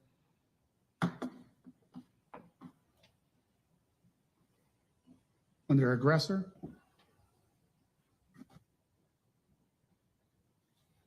can I put it up and show you, Judge? Might be easier. It might be easier because I don't see it. It's the paragraph right before 3.7. Paragraph above 3.1. It's right here, Judge. Oh, it's right by the comments. Yeah, it's a comment section is what it is right here, if you see. I highlighted it for you. Oh, each one has his own. Okay, here we go. I got it. I don't think it's a standard instruction. It shouldn't be given, Judge. It is the correct statement.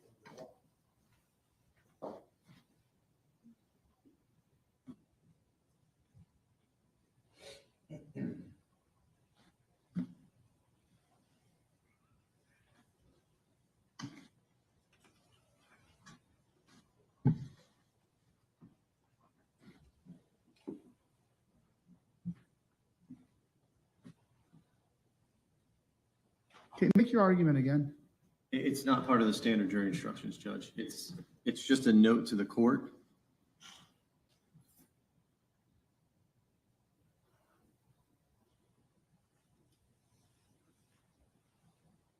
I don't think there's any conflict that using a deadly weapon was deadly force. I mean, using the gun was deadly force in this case, so I don't think we need to put it in there. It says if there's a conflict, you would, I guess, maybe address that.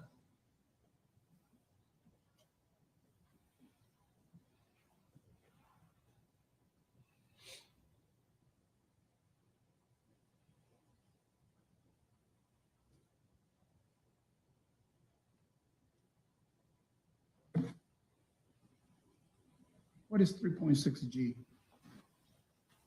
Let me look, I'm not sure. I think that's gonna be justifiable use of non-deadly force.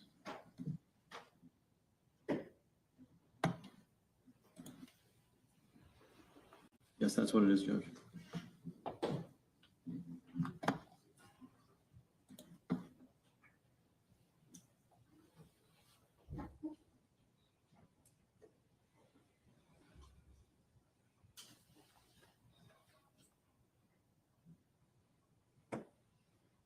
You said this creates a conflict with what I've given? What I didn't say it's a conflict, it's just not a standard instruction, Judge. I'll leave it. Okay. I'll leave it as is. All right, so we'll take 10 minutes, okay? All right.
Ready for the jury?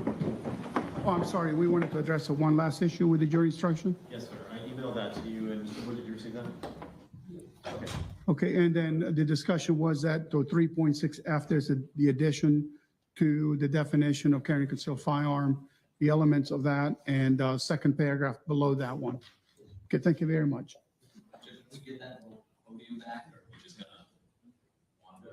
I took it out for a reason. I prefer you stay close. I'll bring the little podium back, but that microphone has to be very close to you. Okay? Yes, sir. I'll go get it.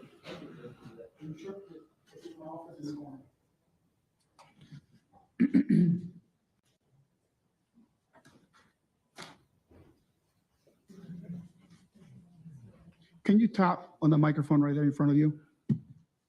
Yeah. Yeah, thank you. Don't touch it with your hands anymore.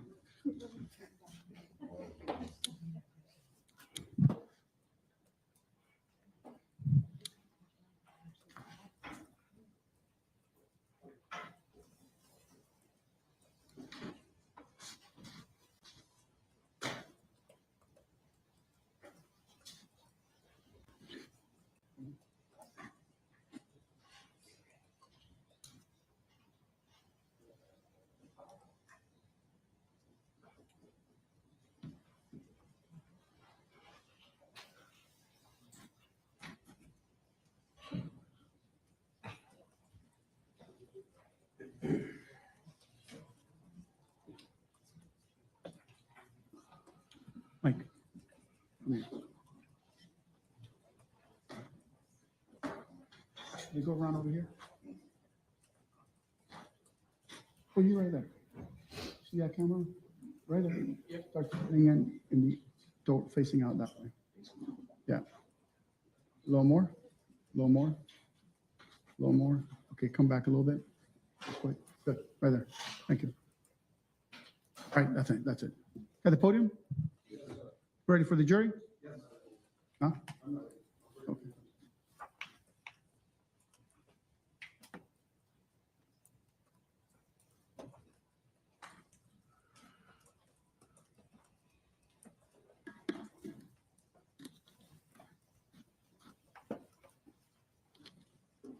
Are you going to be using the TV or no?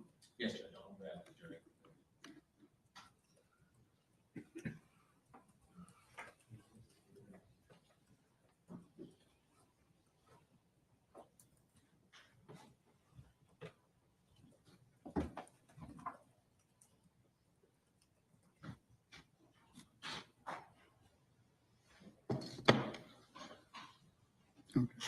Okay. Okay. Huh? Yeah, that's okay. Bring the jury in.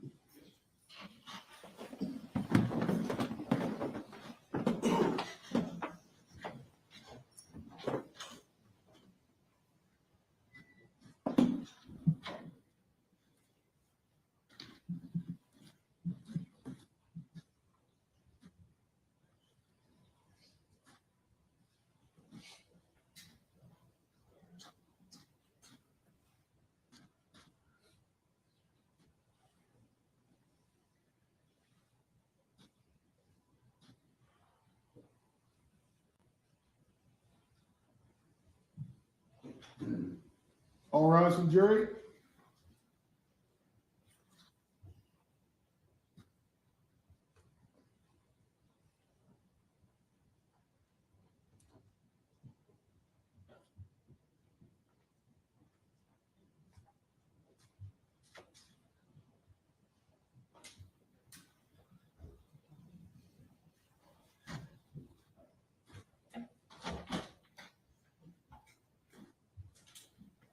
You may be seated. Ladies and gentlemen, both the state and the defendant have now rested their case. The attorneys now will present their final arguments. Please remember that what the lawyers say is not evidence or your instructions on the law. However, do listen closely to their arguments as they are intended to aid you in understanding the case. Now, each side will have equal time, but the state is entitled to divide their time between an opening argument and a rebuttal argument after the defense is given its closing. At times, the attorneys will refer to what they believe the laws that will be given to you and instructed. You will be instructed on those laws, but I will be giving you a copy of the law tomorrow. You'll have your own personal copy of the law. Eric, can we come sidebar very quickly? Yeah. Go ahead.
State, you may give your closing. I'm sorry.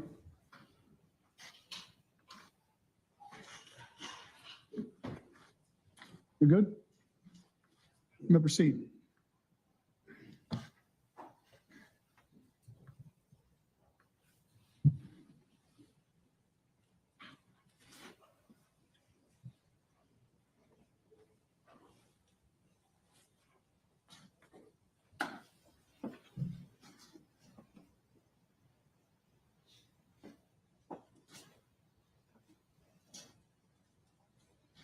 Cable came loose.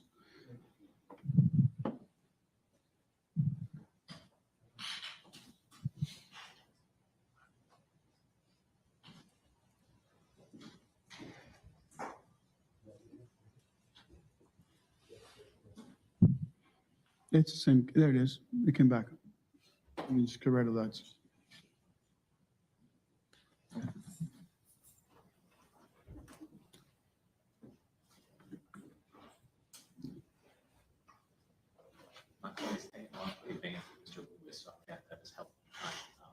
Make sure you speak up loud. I will, Your Honor. Good afternoon, ladies and gentlemen. Late afternoon. I want to thank you for the time and attention that you've given this matter in this case this week. Believe it or not, lawyers watch jurors and watch you, and you've all been paying very close attention to everything you've received, and you've received a lot of evidence over the last 4 days. And as you've seen, in real life, a murder of a human being is much different than people imagine, much different than you see on TV. In real life, up close, the murder of a human being is raw. It is emotional. It has a great sense of finality to it. Now, the evidence you've received, and I'm going to talk about that evidence quite a bit. But first, I want to talk to you about something that you all were asking some questions about last week. Last week, remember, during jury selection, we did talk to you in that vacuum where we could not talk to you about what the actual law is. And I agree with the judge. His instructions are the instructions to follow. If there's anything different in mind, follow his instructions. I want to go through some of those instructions with you now, and then talk about how the law fits those instructions and how the state has proven the charges in this case, beyond a reasonable doubt.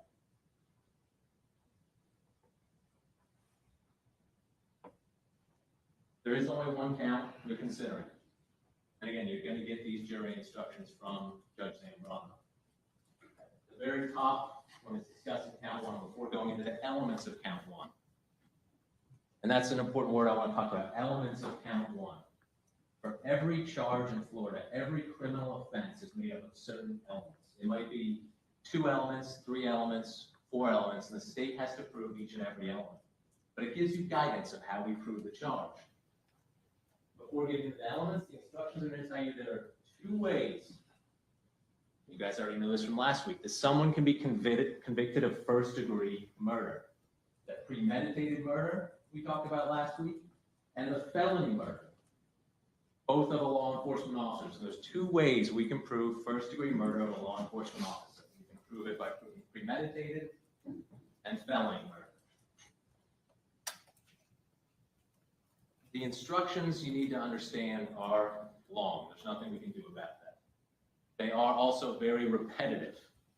And at times, they'll seem a little out of order. And this is one of those examples, because the verdict instruction is way at the end, almost at the very end of the jury instruction packet that you were going to get. But this instruction tells you, I'll have to read it from my laptop, that if you return a verdict of guilty to the charge of first-degree murder of a law enforcement officer, it's not necessary that you all agree the state proved first-degree premeditated murder of a law enforcement officer, and it's not necessary that you all agree the state approved first-degree felony murder of a law enforcement officer. So what that means, at the top, you've got first-degree murder, law enforcement officer. There are two theories the state can prove. Again, from last week, felony murder of a law enforcement officer, premeditated murder of a law enforcement officer. As long as you all agree we've proven one or the other, the appropriate verdict is guilty of first-degree murder. So all 12 of you could believe we proved both of them, which I submit to you the evidence has. But 9 of you could say, well, I think the state's proved premeditated murder. 3 of you could say, I think the state's proved felony murder. As long as you all agree that we proved one or the other, the appropriate verdict is guilty as charged of first-degree murder of a law enforcement officer. So again, you have the two options, as long as you all agree on one of them. Here is the instruction for first-degree premeditated murder of a law enforcement officer. A few moments ago, I talked to you about elements. This is an instruction where there are 6 elements. 6 elements for the state to prove. I'm going to come back to this in a minute, but I want you guys to see what the instruction looks like first before I talk about each element. This is in the same instruction, and you're going to see jury instructions like to give you definitions for some things. So again, I'm going to come back to these definitions in a minute, but the instruction on first-degree murder of a law enforcement officer, premeditated kind, defines act, defines killing with premeditation in 2 paragraphs.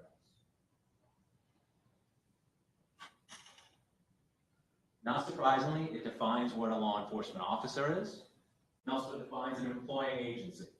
And again, I will come back to those in a moment.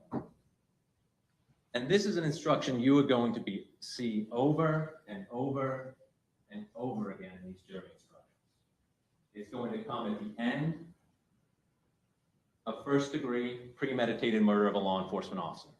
It's going to come in the instruction for first-degree felony murder of a law enforcement officer.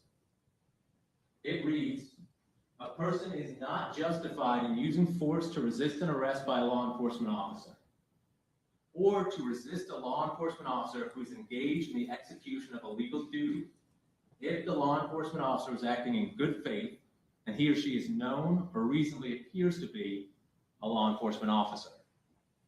However, if an officer uses excessive force to make an arrest, then a person is justified in the use of reasonable force to defend himself, but only to the extent he reasonably believes such force is necessary.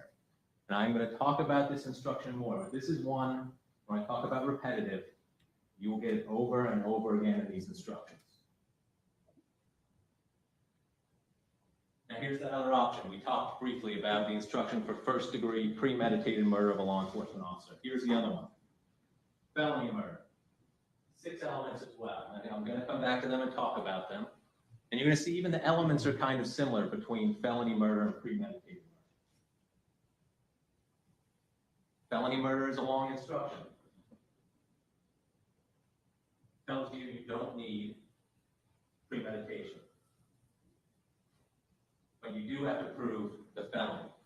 So the state has to prove the felony that we're alleging the defendant was committing when he killed Officer Raynor. So the instruction will give you the definition of that felony.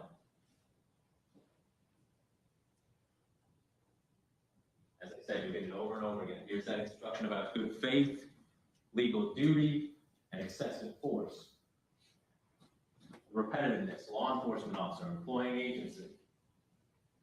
And I want to spend just one moment on this instruction because you will get lesser included offenses. I want you to think about lesser included offenses as kind of stairs. It's a step down.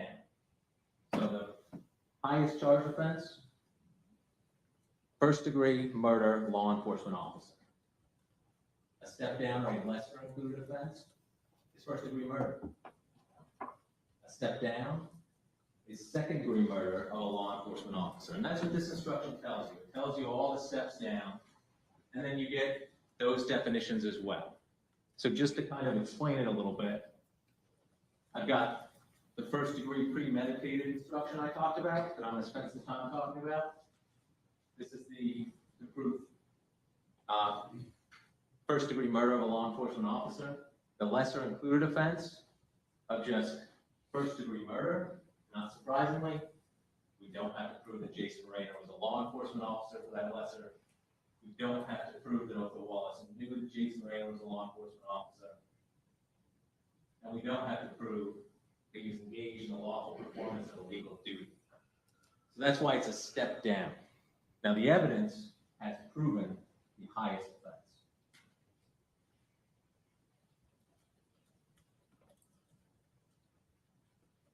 So let's go back to that clean instruction. I want to talk to you about these elements now.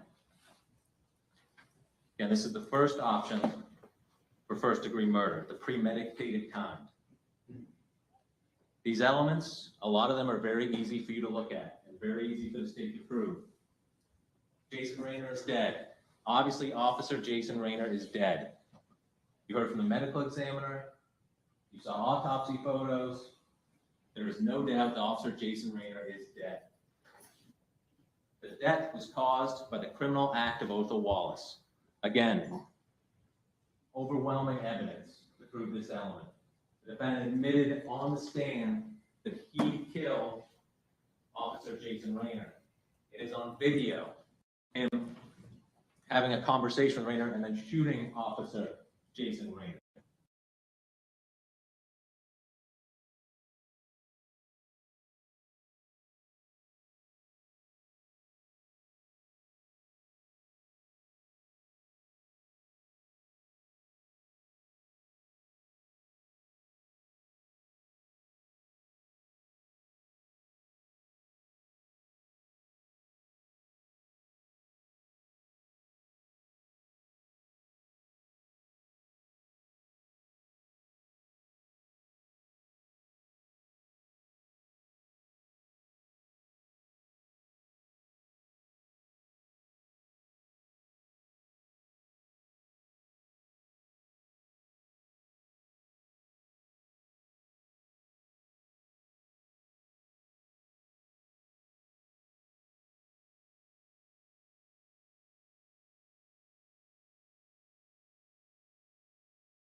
4 days later, we know he's feeling the same way. The same exact way he was feeling when he made the Johnny Bolton post. When he says, one day I'll take great pride and honor in getting me some pig's blood on my hands and boots. You can't feel this energy. Following me is not going to be healthy for you. I pray against my enemy. There's that word again. War, enemy, blood, and wish death. There's no getting around what the defendant means in this message. He is wishing death upon people.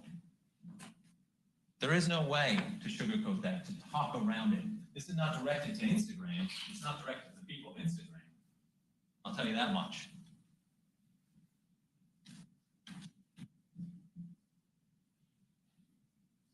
So we thought about it.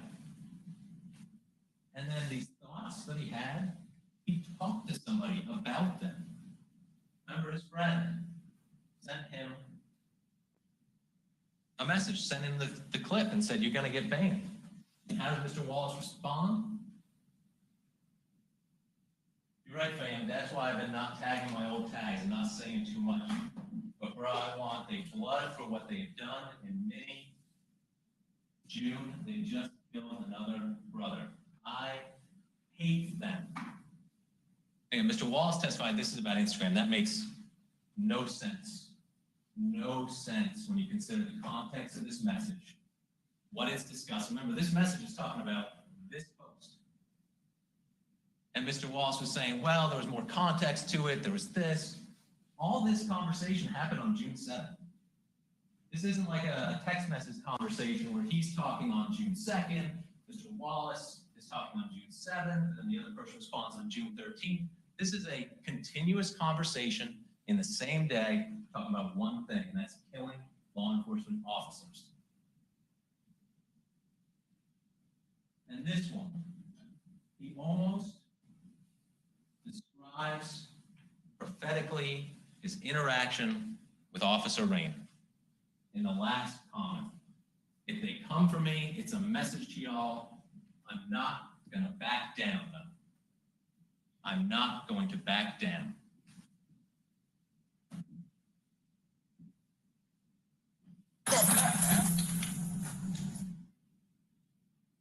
He meant to do it. You heard this statement several times. His reaction after shooting Officer Raynor, it wasn't, oh my God, what happened? It wasn't running for help. It was, I know Mr. Wallace said there was something else that he said, but you can listen to that as many times as you want. It says, fuck that man, after he shoots Officer Raynor in the head. Then even more telling is this post to Instagram. Officer Raynor is shot and killed around 8:50. This recording is 2 hours old when it's recorded. And it's recorded at 11:05. So 9:05, not 15 minutes after he shoots Officer Raynor in the head, he's bragging about it. I want y'all to know something, man. I love y'all. I want y'all to know something, man. I love y'all. Black power. Stay strong as a nation. Keep fucking fighting. Move fucking forward. Don't let these pussy ass pigs fuck with you. I love y'all. Black power and shit. He was concerned about getting his last message out. And it is a message of anger towards law enforcement. It is braggadocious about what he just did. It is evidence of premeditation. You've got an intent before, an intent after, and you've got an intent during. It's hard to see, but if you recall, Mr. Wallace, during his testimony, stated that, yes, I guess that's a conscious decision. Mr. Lewis was asking him, you decided to pull the gun out. You decided to pull the trigger. He said, well, that's a conscious decision. And what's premeditation? A conscious decision to kill. I want to play the video for you. I'm only going to play it once.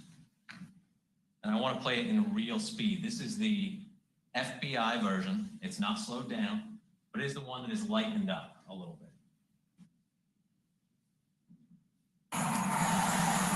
How's it going?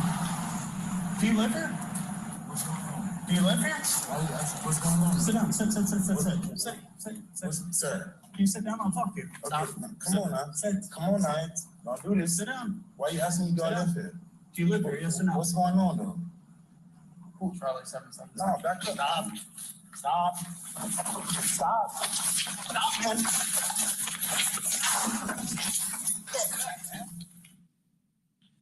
How many times is Officer Raynor asking to stop? How many times did Officer Raynor ask him to sit down? He didn't say sit down, I'll tell him. Officer Raynor is overly polite and courteous to the defendant. And the defendant's responses at times, before he shoves Officer Raynor with his forearm, is, no, back up, man. And earlier, even before that, Othal Wallace says, don't do this. Don't do this. He is non-compliant. He is escalating this situation with Officer Raynor, who's trying repeatedly throughout this conversation. To the moment he's shot, he's asking Othal Wallace to stop. To the moment he's shot in the head, he's asking him, stop, stop, stop.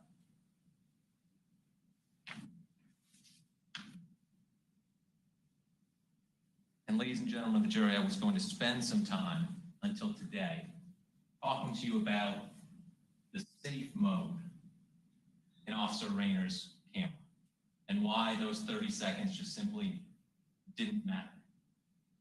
That it was speculative at best. And what I had done is this is a clip from the surveillance video across the street. It's not the entire thing, and I won't play it because I think the issue has resolved itself, but Officer Raynor's car, this is his car, going behind the building. It's back there for about 68 seconds. 45 seconds of those are captured with his interaction with Othal Wallace until Othal Wallace shoots him and leaves, leaving 23 seconds. A few seconds to drive up the side of the building, a few seconds for Wallace to drive back. Maybe he sits in his car for a minute. That argument is an example of speculative doubt about what would have happened in 10, 15 seconds. And probably what would have happened is you would have seen, as you did with Officer Erlinson's video, the front of his dashboard on a body-worn camera. That's what you would have seen. But of course, I don't have to make any more of an argument about this today. Because, and that is obstructed, but Mr. Lewis asked the defendant, the video is the complete interaction between you and Officer Raynor. Othal Wallace's response, yes. So, I'm going to move on. We've discussed all the elements for first degree, premeditated murder of a law enforcement officer. I submit to you the evidence is overwhelming and the state has proved that charge. That brings me to the felony murder instruction. We talked about premeditated, option 1. Felony murder, option 2. And you're going to see the instructions kind of repeat themselves again. Jason Raynor's dead, obvious. Already even talked about it. Othal Wallace was the person who actually killed Officer Raynor. Obvious, admitted to, no issue. Jason Raynor was a law enforcement officer. He is Officer Jason Raynor, got his uniform, obvious, we've talked about it, proven. Othal Wallace knew that Jason Raynor was a law enforcement officer. Again, we already talked about that. It's been proven, it's obvious. I just spent some time talking about how Officer Raynor was engaged in the lawful performance of a legal duty. So I'm not going to belabor that point anymore, but you heard and saw the evidence in regard to why he was doing his job. So I just want to talk to you about the last element here. While engaged in the commission of resisting officer with violence, the defendant caused the death of Officer Raynor. This jury instructions are written by lawyers because you can kind of separate this one out, but it's kind of two here. So the defendant caused the death. Well, that's easily proven, admitted to, on video, clear. You remember I told you, felony murder, you have to get the definition for the felony. So because the state is alleging resisting with violence, you get the definition for resisting with violence. 4 elements. The first, the instruction tells you premeditation not needed. You all remember that from last week. So here's the 4 elements to prove resisting with violence. Othal Wallace knowingly and willfully resisted or obstructed or opposed Officer Jason Raynor by doing violence to Officer Jason Raynor. At the time, Officer Raynor was engaged, and here's is again, lawful execution of a legal duty. At the time, Officer Raynor was a police officer. And at the time, Othal Wallace knew Officer Jason Raynor was a police officer. So again, you're seeing the repetitiveness in these jury instructions. And that's why you should go count by count looking through them. And you'll see if they repeat themselves. So again, we've already talked about how Mr. Wallace knew Officer Raynor was an officer. We already talked about how he actually was an officer. And we already talked about Officer Raynor doing his job. But Othal Wallace knowingly and willfully resisted or obstructed or opposed Jason Raynor by doing violence to Officer Raynor. That's the element I want to discuss. And I submit to you the evidence is overwhelming there as well. As soon as Othal Wallace pushes Officer Raynor, using that forearm, and I know he kind of described it as I'm trying to get distance, but that's a push. You see Officer Raynor go back when he gets that forearm. As soon as he does violence to Officer Raynor, this element is proven. Knowing and willfully resisted or obstructed or opposed by doing violence. When he gives that forearm to Officer Raynor, he has resisted with violence, willfully and knowingly. You even heard him say why he did it. I submit to you that's not entirely true. That's why he did it. But he admitted to knowingly and intentionally pushing Officer Raynor with his forearm.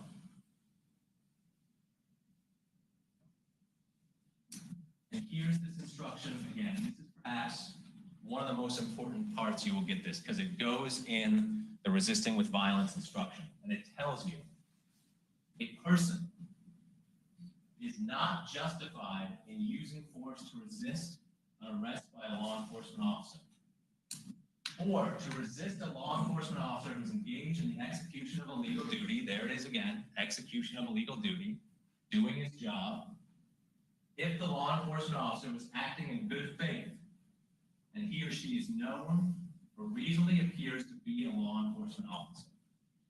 The defendant himself testified on the stand that he would expect an officer back there. He even said, remember we talked about the video, and Mr. Lewis was playing it, and they got up to the 9-second mark. He said, yes, it's fine. Everything he's doing is fine. That was at the 9-second mark, where Officer Raynor's already gone around the side of the door. Because Officer Raynor was exercising legal duty, he's in the execution of legal duty, in good faith. So the defendant cannot use force in that circumstance. He cannot use it, period, under the law. The exception, excessive force. And there's been zero evidence before you of excessive force used by Officer Raynor.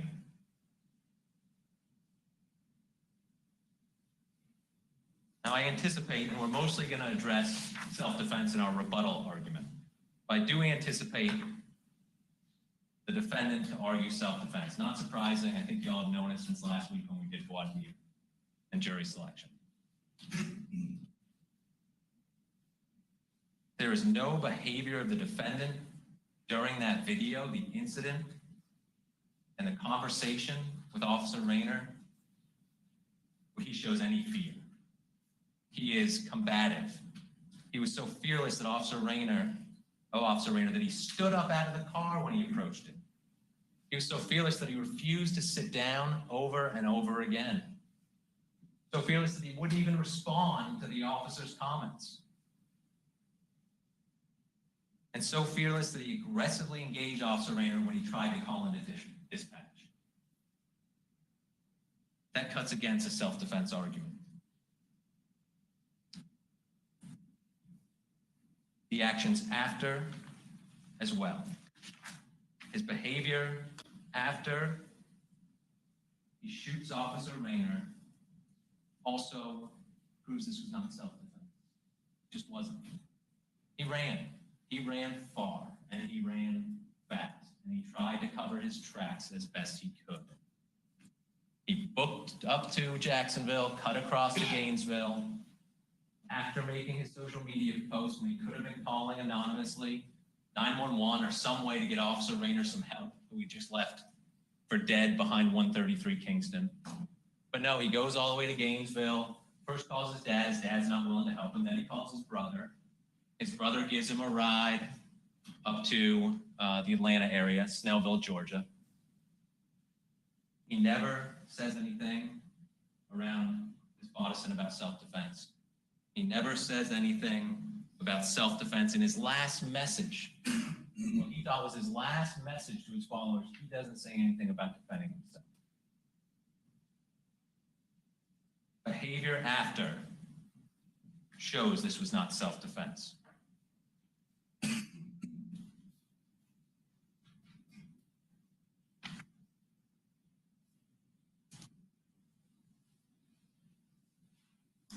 And guess what's in the self-defense instruction one more time? This is the most important place where you will see this instruction. Same one, I'm not going to read it again. A law enforcement officer in the execution of a legal duty in good faith. A person cannot use force unless the force is excessive, which again is not present in this case. There is no excessive force used. And I want you to remember some of the defendant's statements. One of the issues with self-defense is there another option? You know, justifiable use of deadly force needs to be the only option, essentially. And Mr. Wallace admitted over and over again on the stand about the other options he had. I could have sat down and complied. Could have sat down, but I wanted to walk away. Initially, could have sat down, yes. 0 injuries, you know, excessive force. Yes, there has to be excessive force, and there's 0 injuries. He testified to that. I had 0 injuries. I was fine. Mr. Lewis asked him, he asked you to sit in the car. Didn't listen, did you? No. And here's the biggest one. Mr. Lewis asked him, all you had to do to defuse the situation was listen to his commands. And the defendant's response was yes. And that should have been the end of this. It should not have ended with Officer Raynor having a bullet in his head and his life taken from him. Because Mr. Wallace didn't want to listen to a pig's commands. Because he told his followers, when they come, I'm not backing down. And he didn't. And Officer Raynor is dead for that reason. Ladies and gentlemen, Othal Wallace was going to murder a law enforcement officer. It was a matter of where, when, and who he would kill. Tragically, the where was Daytona Beach, the when was June 23rd of 2021, and the who was an officer who was patrolling an area doing his job. And because the evidence is overwhelming, I ask that you use your common sense, follow the law as instructed by the judge, and if you do so, the appropriate verdict is to find Mr. Wallace guilty as charged of first-degree murder of a law enforcement officer. Thank you for your time. Thank you. I'm going to take a restroom break, about 10 minutes. All rise for jury.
Are we ready for the jury?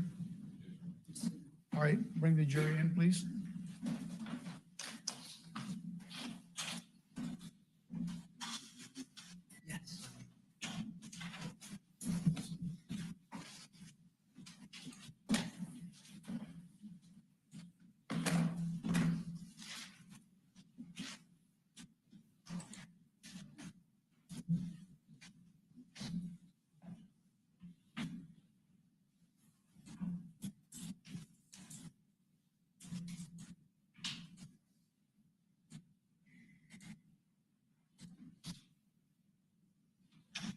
All rise for the jury.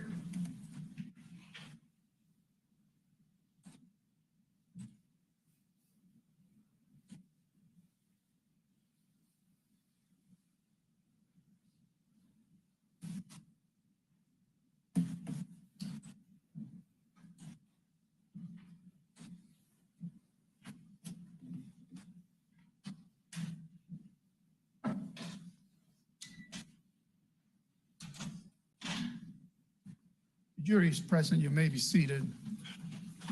Defense, you're closing. Court is pleased. Members of the jury, good evening. If there's one thing that I think we can all agree about, it's that this has been a very long and stressful couple of weeks. And this morning, when I was leaving my house, my wife gave me a cup of coffee and she said, I know that this is going to be a long and stressful day. I read your mind. I was thinking about that on the drive to the courthouse, and it really underscored what this case comes down to, which is that the state of Florida wants you to read Othal Wallace's mind. The government has summoned you here today to deliberate on the most serious accusation that we can lodge on another one of our citizens. And with your deliberations comes the responsibility to fairly consider all of the evidence, all of the testimony. And in doing so, you have to be convinced that the state of Florida has met its high and heavy burden to convince you beyond a reasonable doubt that Mr. Wallace is guilty.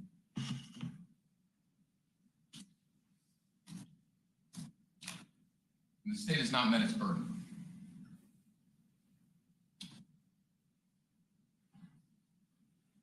The state of Florida has to prove either that Mr. Wallace, in a premeditated fashion, killed Mr. Raynor, whether he was committing the felony of resisting with violence at the time, and that caused his death.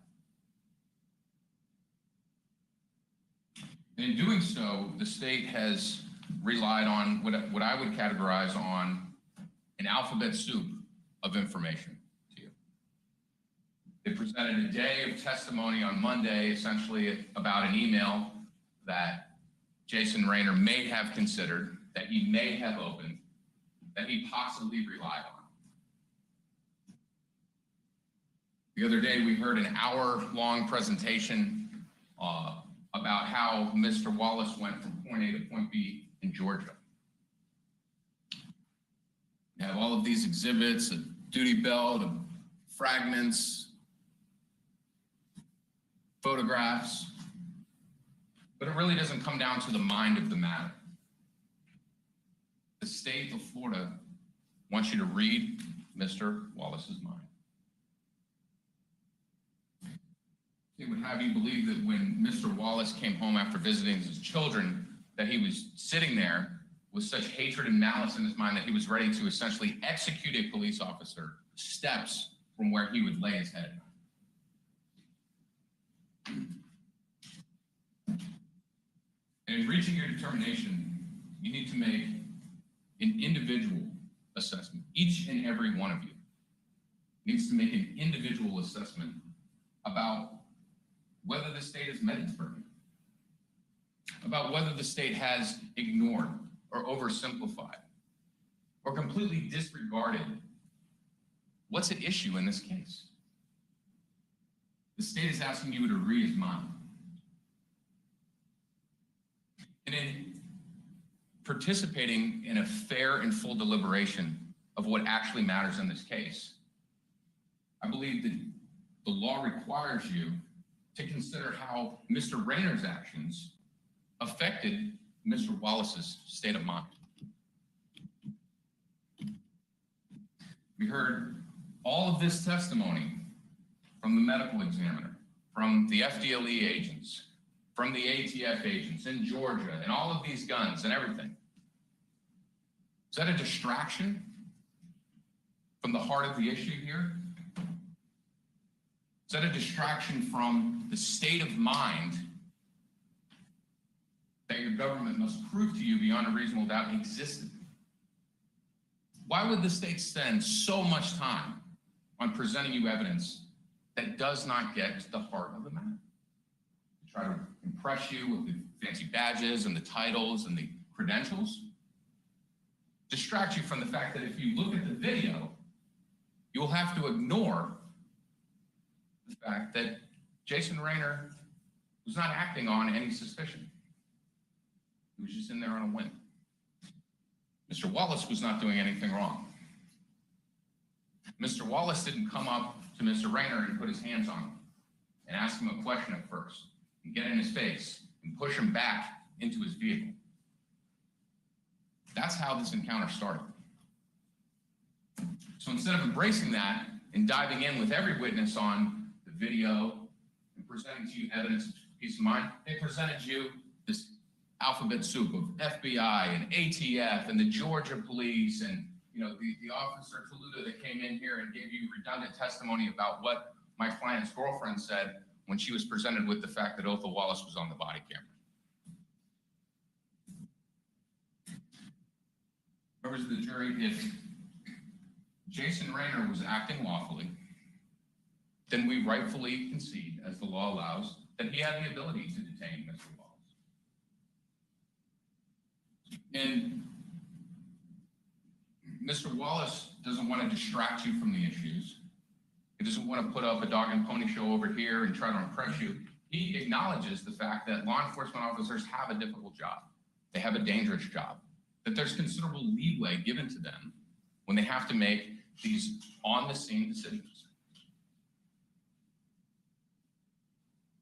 And lawfulness can mean that you can get it wrong. You can be in good faith pursuing a vehicle that looks close, pursuing a suspect that looks similar, looking into a circumstance that looks suspicious, but ultimately it turns out to be unfounded. So the question before you is the reasonableness of the actions. Are you acting in good faith? So when the state of Florida is presenting its case to you throughout this week, and even the remarks of the government prosecutor, they're saying, here's a possible explanation. It could have been this. It could have been that. The state wants you to read my client's mind, but they're not presenting any evidence to the heart of the matter. There's only 3 elements. Now, certainly there are many ways that a person can come to this reading of one's mind. It could be your intimate partner. You're with that person every day. You can finish each other's sentences, give them coffee when they need it. Or a 30-second video. So the state wants you to read Othal Wallace's mind in a 30-second video. Now, there's certain things that you could watch in a 30-second video depiction of a law enforcement officer, and it would not be very hard to discern the majority of what's going on in that officer's mind. Video of an officer writing a speeding ticket, running radar, walking someone to the courthouse with handcuffs. But in this video, we don't see any of those consistent activities with police functions. It's very convenient that the state ignores to you in their presentation the fact that Mr. Bedard previously testified that Officer Raynor's actions were not consistent with the way one approaches a high-risk vehicle. He quarreled with me about that, and then I had to remind him with his sworn deposition testimony for just a month ago, where he stated just that. He stated, this is not consistent with the way that an officer would approach a high-risk vehicle. So you have to ask yourself, does Officer Raynor's actions on the video undermine premeditation? Does it undermine lawful duty? And a fair deliberation in this case requires you internally and amongst one another to take into consideration that Mr. Wallace is in fact permitted to using even deadly force against a law enforcement officer. And again, it's very convenient in the way that the state is trying to ignore the fact and suggest to you that under no circumstance can an individual use any type of force against a law enforcement officer. Well, when Judge Zambrano instructs you on the law, the opposite is true.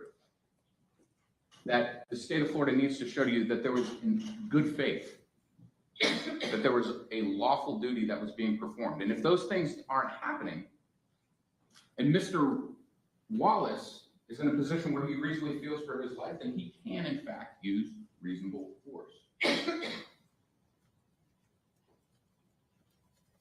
If Mr. Wallace reasonably believed that the force was excessive, then he can use the amount of force that he reasonably feels is necessary. And let's talk a little bit about that. The state's evidence is inconsistent with premeditation. What's confusing to me, and what I hope is confusing to each and every one. Jake's confusing to him. I think that's his proper argument. Okay, overall, go ahead. Mr. Jury, what's confusing about the state's evidence in the state's case is the fact that they want you to ignore, completely ignore and disregard that Mr. Raynor was wrong about the stolen vehicle. He was wrong about the stolen vehicle. So if he's wrong about the stolen vehicle, and Mr. Wallace is not doing anything wrong in his car, then how does Mr. Wallace feel when he's sitting in there doing nothing wrong after visiting his kids, getting out of his vehicle, about to go inside, and he's abruptly met with a light in his face and a person blocking his only escape from his vehicle? How is that not a factor in a human being's state of mind? The essence of humanity, something that we can all share, about that fight or flight mentality when you're presented with something startling, when you're backed into a corner and your blood pressure raises and you get stressed out and you start to stress and you can't think clearly. The state would have you just ignore all of that because Jason Raynor wore a uniform. And then he walked up to somebody. The state wants you to disregard the fact that we live in the United States of America and you do not have to just submit on a whim to an officer's commands or directives. The decision must be present in the mind at the time of the killing. Must allow enough reflection. When Mr. Wallace is sitting in his car not doing anything wrong, and he has Mr. Raynor's hands on him for the entirety of the encounter, pulling him, grabbing him, eventually choking him with the back of his collar. Is it reasonable for you to believe that in his mind he's thinking, oh, this is the opportunity I've been waiting for? I'm plotting the execution of this pig? Or is the real human circumstance a person who is surprised, caught off guard, and then in a defensive posture and reacting to the provocation that they did not deserve? That's what's shown in the video, members of the jury. What's shown in the video is a man that's not acting consistent with this radicalized cop killer that the state of Florida would have you believe that Mr. Wallace is. Is Mr. Wallace's salutation of sir? He calls him sir. This man who the state claims has been lying in wait to execute a police officer at his doorstep calls him sir. Asks a basic question. How is that premeditation? How is that a premeditated intent to kill when you arguably address the object of your ire with a formal salutation?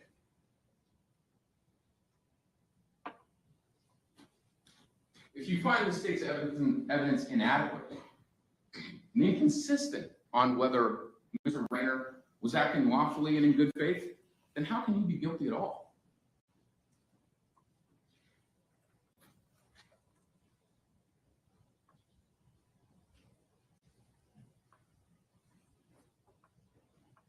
They would have you believe that the conversation ends because Othal Wallace answered Mr. Lewis's screaming match to him and said, "Oh, well, all you had to do to end the situation was to sit down.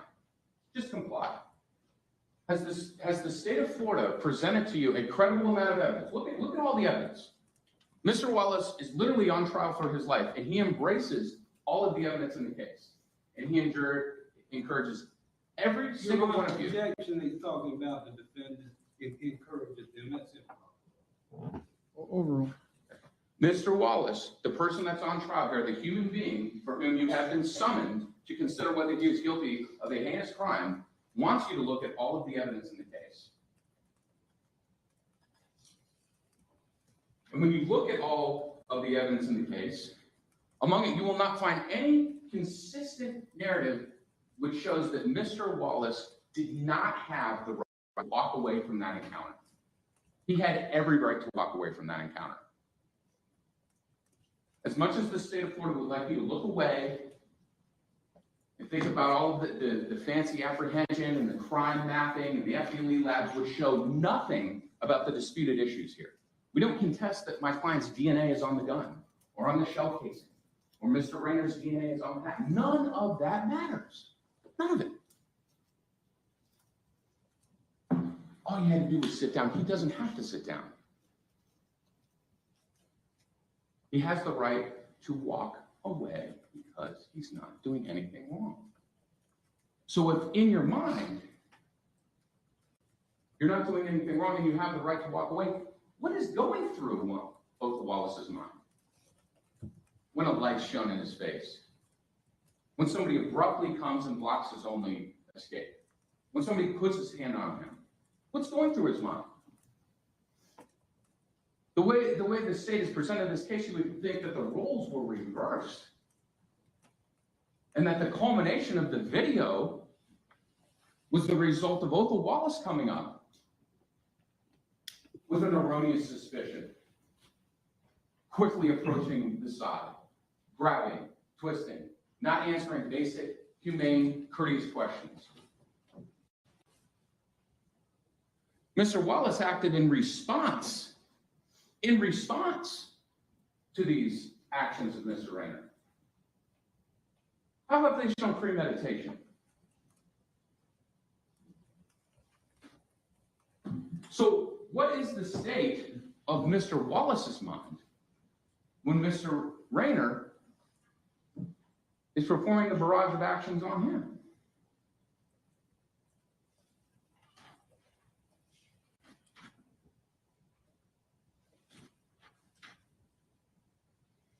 Is the state's evidence in this case eliminated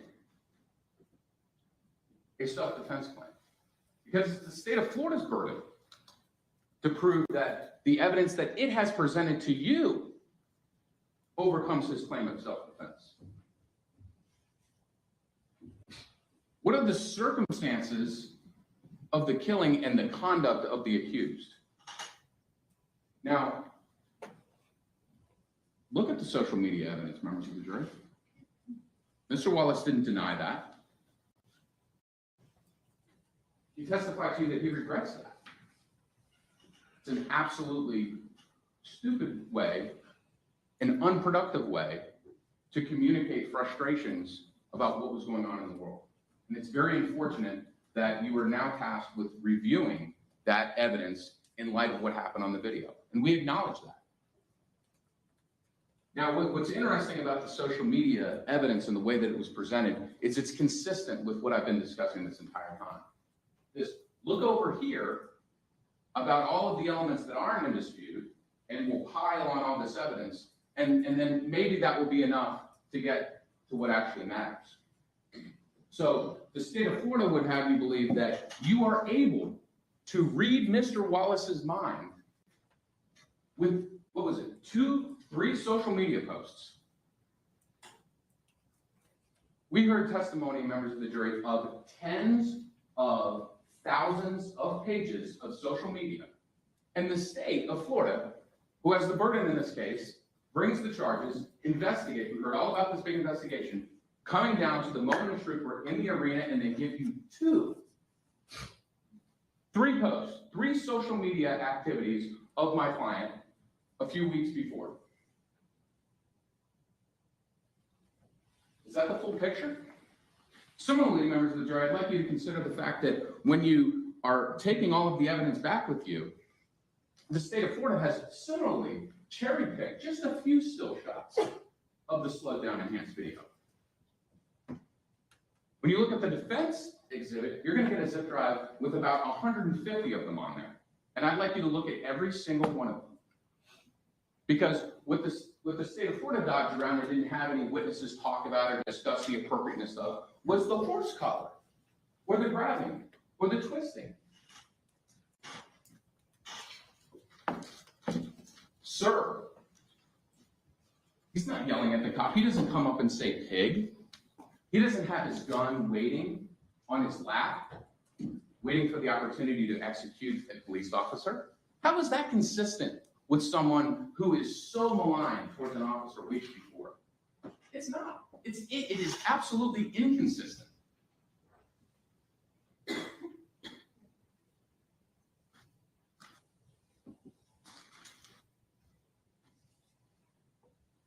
The social media in this case also, at least the way that it's presented, completely ignores the context. Completely ignores it.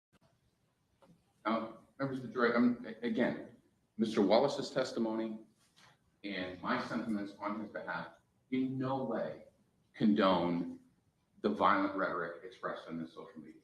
It's not productive. It's counterproductive.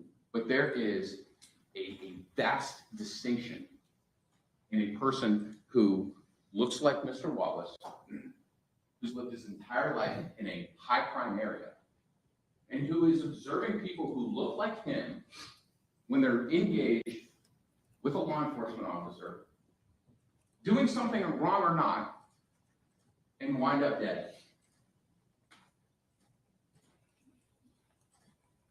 When Detective Smith took the stand and I asked him about that, he almost seemed contemptuous that I would even suggest that there was some context to this. So you have to ask yourself, is his righteous indignation justified? Yes, absolutely. I think if you're a fair-minded, non-prejudicial person with common sense, you can agree that it is absolutely unacceptable about some of the things that are still happening, that have happened for hundreds of years, that Mr. Wallace carries with him through his heritage. Sustained. And to not even give that any context or credence?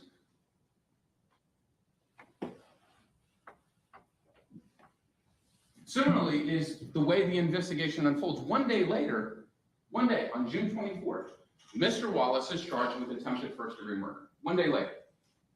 You know, Detective Donardi almost seemed surprised that he was questioned so aggressively on, I mean, was there ever any consideration about why Mr. Raynor came up to him? No. There was no mention of the stolen vehicle in the report. There was no mention of cannabis. The cannabis didn't come until they paid Roy Bedard to come in here and tell you about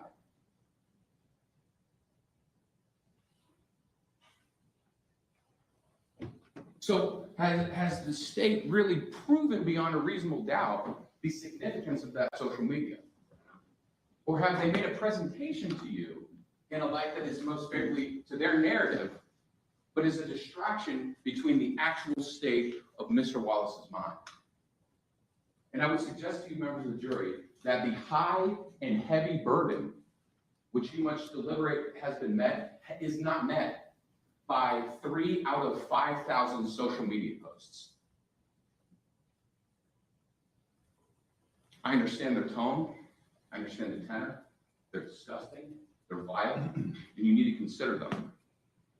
But when you consider them with context, you consider them in light of what was going on in Mr. Wallace's mind, and you consider them in light of how he's acting in the initial exchange on the video, and how he only reacts, they haven't improved the state of mind.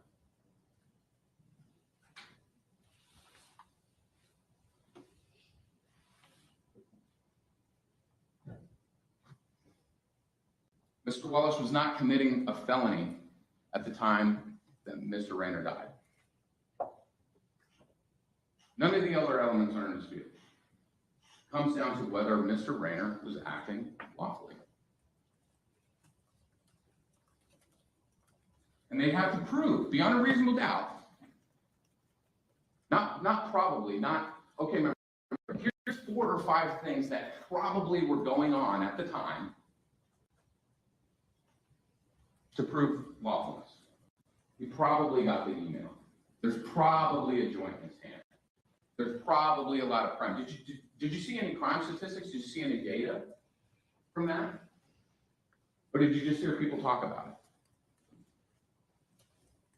One of the people that you heard talk about it was Amanda Dickens.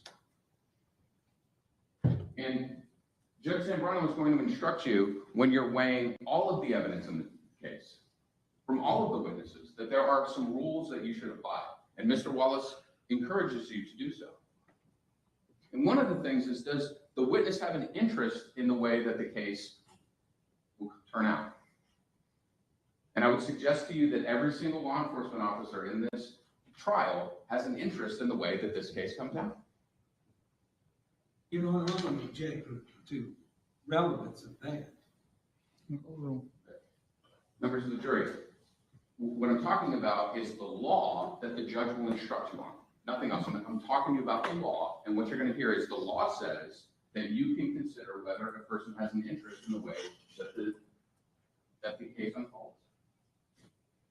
And one of the other items for deliberation is whether a person has made an inconsistent statement at a previous time. Well, we heard from Amanda Dickens. First of all, she allegedly has this conversation with Mr. Raynor a few minutes, really, before everything unfolds. And I'm not trying to pull wool over your eyes or make light of the situation or anything like that, but I would say it is absolutely reasonable and within common sense, even during a time of trauma, that a law enforcement officer would express some semblance of that information to someone that night, or the day after, or the week after, or the month after, or 6 months after, or a year after. However, Amanda Dickens doesn't do that. As we're approaching trial, then the epiphany from above comes and says, he said he was going to go on vehicle. Well, members of the jury, what's before you for consideration is a video of, but Amanda did thought it to be her first recollection. The story was, I came to a trial.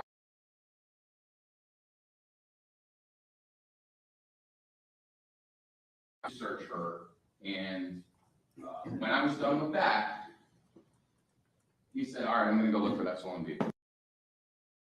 In a few moments, I want you to look at that video because there's not a in between the two.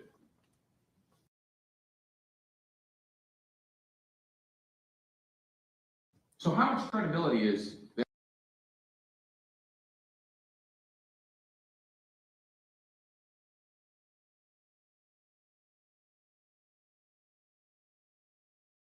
I'm not saying any of that.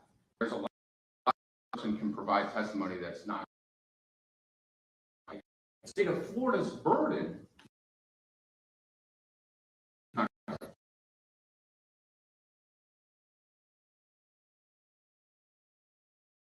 true, then you can disregard.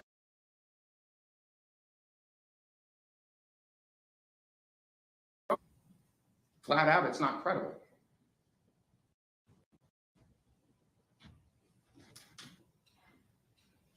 Think what is there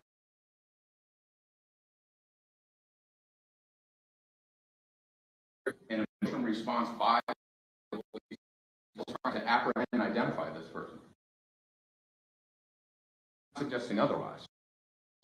We're suggesting in the checks and balance in the system that we have is you are the deliberators of the facts in this case. Was there a rush to judgment? For the ultimate charge in this case before I would contend that if you look at the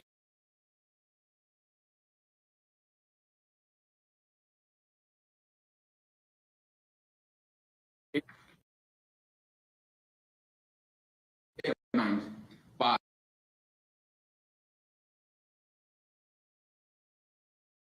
the common sense. I mean, this is something that I understand another chance to come and talk to you.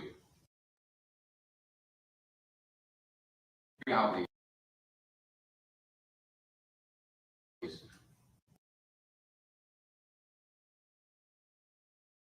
you believe of cops. What better opportunity for him to be in the higher ground, heavily armed,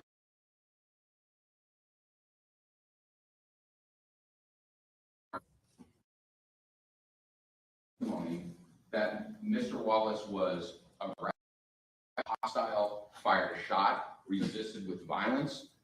In fact, the testimony was to the contrary. Officer Salcedo from Georgia testified that he was compliant, that he was cooperative, that he went peacefully. Mind that this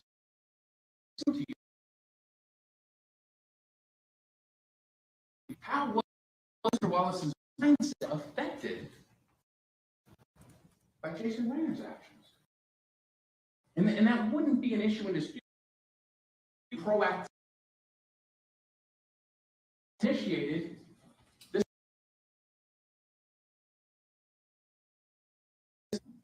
So how do we read Jason Raynor's mind?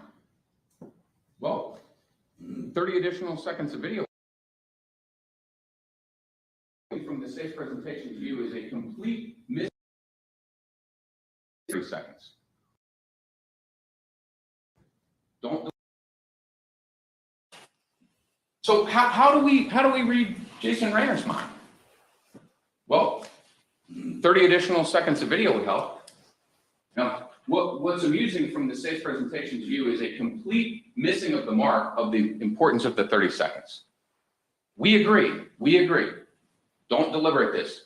The video is the entirety of the encounter between Mr. Raynor and Mr. Wallace. Agreed, end of story.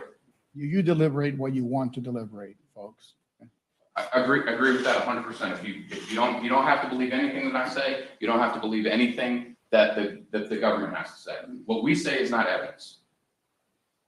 But members of the jury, I stand before you about the words that I expressed to you, and I will say that what I am submitting to you is backed up by the evidence in this case. And the significance of the 30 seconds of videos, it does give some insight into, at least on June 23rd, 2021, the practice of Jason Raynor.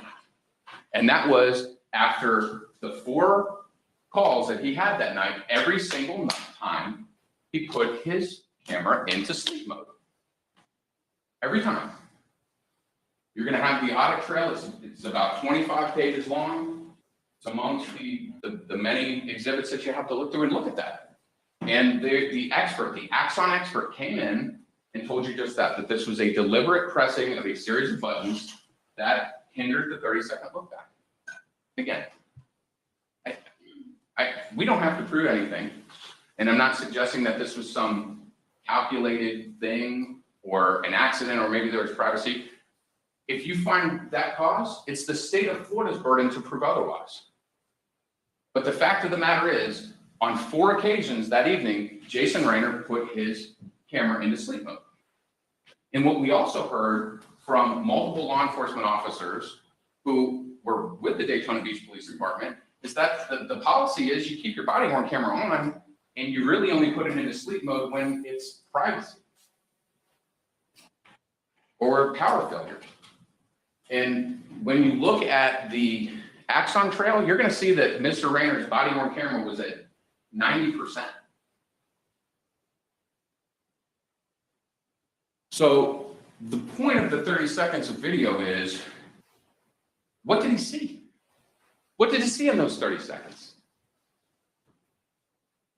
Where the guy that the state paid to come up here and give you his testimony couldn't point out a single thing. He's traveling around the world testifying 300 days a year. He's the preeminent expert in law enforcement tactics, and he tells you, I don't see anything criminal in the video from the first initiation. So would the 30 seconds help you? What did he see coming around the corner? I would argue to you he saw nothing. He saw nothing, which further bolsters our claim that Mr. Wallace was doing nothing wrong.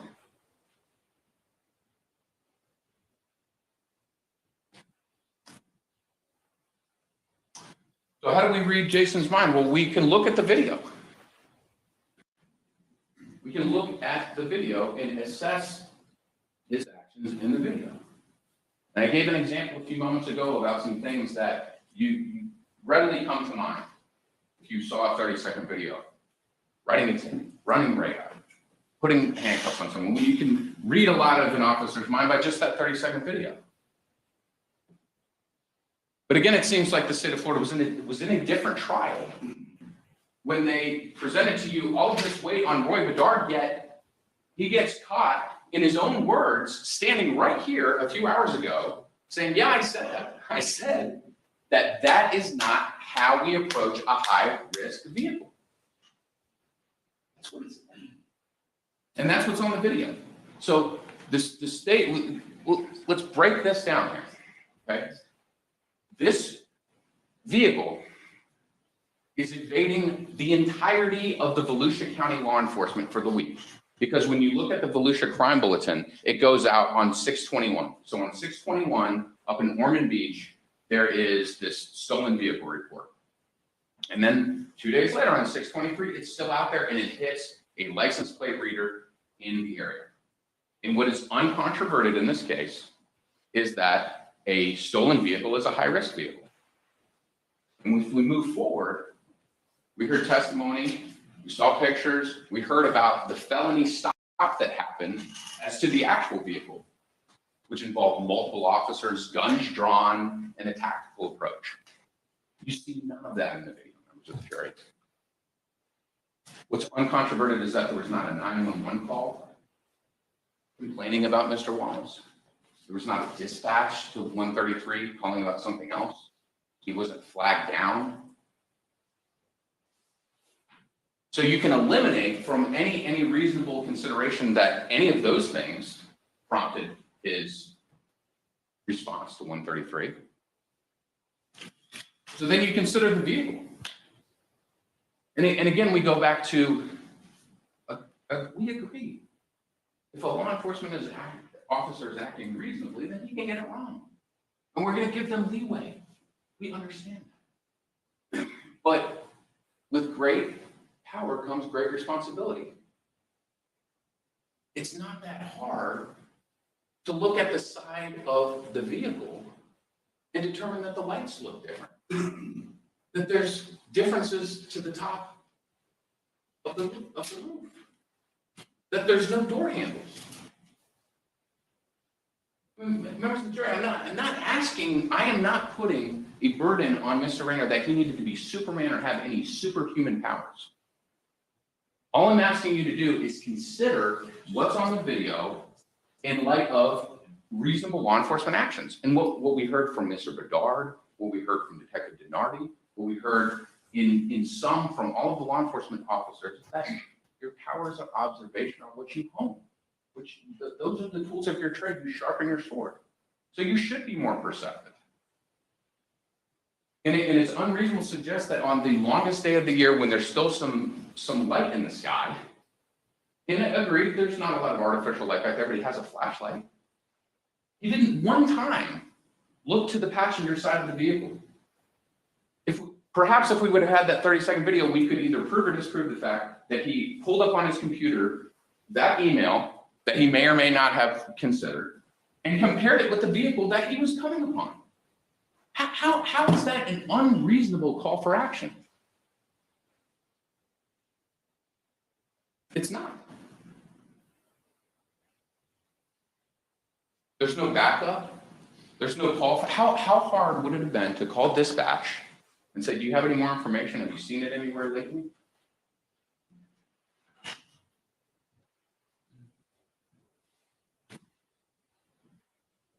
So instead, the state would have you believe, inconsistent with its own expert witness, that that's one of the possibilities here, that he was approaching this high-risk vehicle in a parking lot without announcing his location, without any backup, and going immediately to the driver's side of Mr. Wallace's vehicle and restricting his free liberty. Immediately. So what's going on in Officer Raynor's mind in that point in time? What is Othal Wallace's state of mind when he has the right to be free from unreasonable intrusions into his liberty? And all of a sudden there's a flashlight in his face, and a person at his door, and a hand on his shoulder, and then another hand on his arm. And then when he tries to walk away 3 times, he's yoked and tussled with. How does that affect Mr. Wallace's mind? Are those actions reasonable? You can walk away if you're not doing anything wrong. Why does the state of Florida want you to so steadfastly ignore that fact?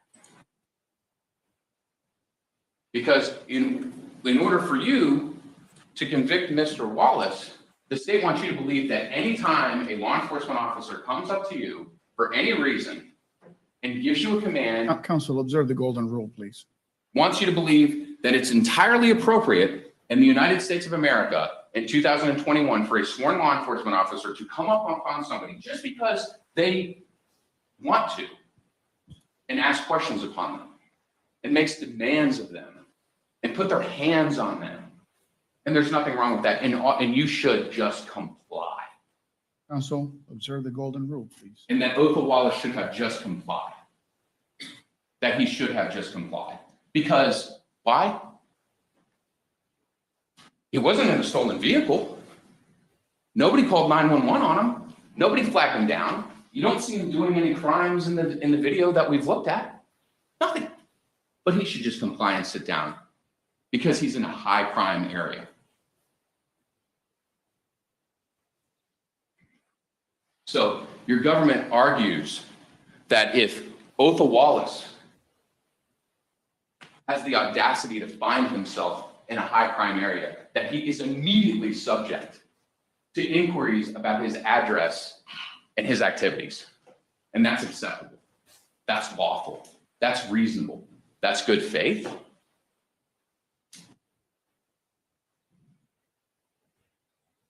How has the state of Florida proven to you beyond a reasonable doubt that Othal Wallace didn't have the right to walk away? He tried to do it 3 times. 3 times. Bedard finally reluctantly agreed that. Gennardi agreed that. Bedard agreed that he would not instruct his law enforcement students to detain a person if they weren't doing anything wrong.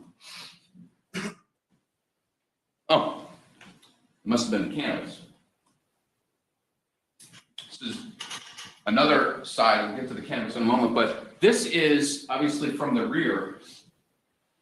But this is a very good representation of the vantage point that Mr. Raynor would have had when he came across the vehicle. And as we saw on the slide before, the lights are different. The lights extend into an area that was easily and instantaneously observable by Jason Raynor.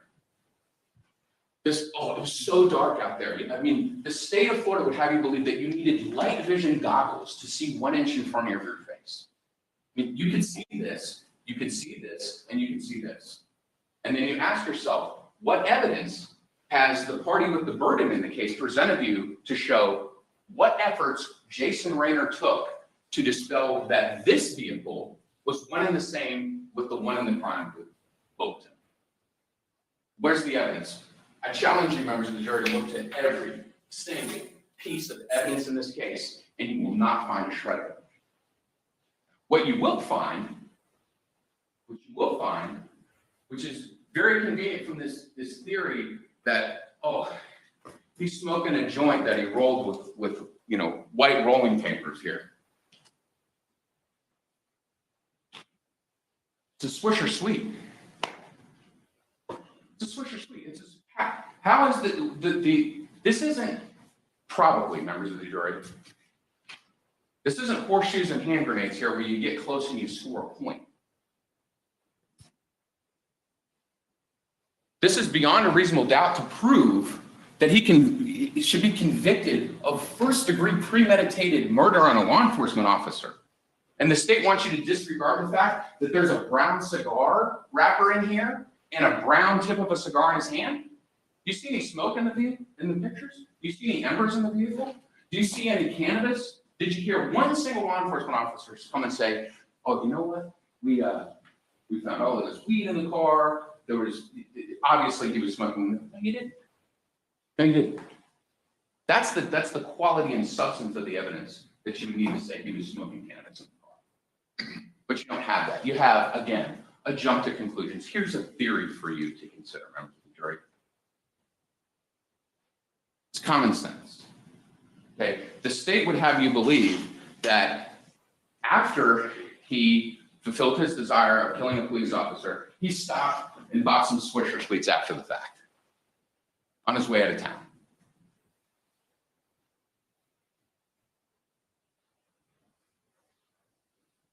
So if the basis of Mr. Wallace being detained is merely him sitting in his car, then how are Mr. Raynor's actions in good faith? How are they in good faith? How are his actions lawful? What evidence will the state of Florida present to you or sum up in their rebuttal argument to say that a law enforcement officer's lawful duty is to come up to someone who's sitting in their car, not doing anything wrong, and instantly detain them and refuse to provide information about the reason for the detention?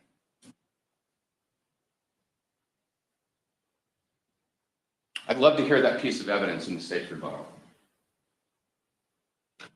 But what they did do was they paid Mr. Bedard $4,500 to help you look the other way, to impress you with the fact that he's traveling around the world and he knows everything about police training. Yet, when it came down to it, he admitted that Raynor's actions were not consistent with approaching a high-risk vehicle, that he did detain him and box him in. And it doesn't make a lot of sense with just common sense or police practice of de-escalation that if you're just acting proactively and trying to gain rapport amongst the community whom allegedly believes that you're, purveyors of justice, that you would instantly detain them. There was this long discussion about, well, now we've readdressed policing and we want them to be more friendly and we put them on bikes and we want them to, have better community ties. So the way that we do that is when we see a person sitting in a parking lot, you go up to them and you immediately block them in and get 4 inches from their face and shine a light in their face as well. How does that play into Mr. Wallace's state of mind? The state would like you to focus on the hour-long presentation from the FDLE analyst about the phone mapping rather than have you dive into that matter. Or maybe you should consider the hours and hours of testimony about the things that didn't matter, like that my client's DNA is on his gun that he was found with that he admitted to using, or the shell casing, or the hat. The state hasn't met its burden. They want you to believe that Mr. Wallace's mere existence in a high crime area allows law enforcement officers to just get it close enough. The car looks close. He's got something in his hands. He's probably doing something wrong. What's the baseline? What's the baseline? We want to talk about the baseline in a church on a Sunday morning. What's the baseline in an apartment parking lot at 8:50 at night? People in cars. People in cars.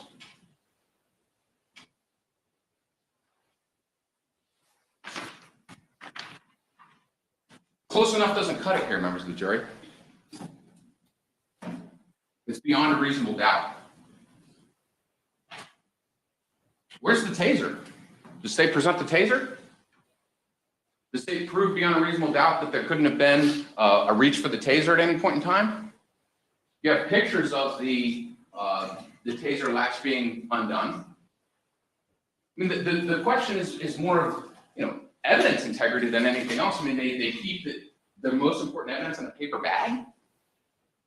They throw it in the trunk of the car and take 2 pictures and then call it a day.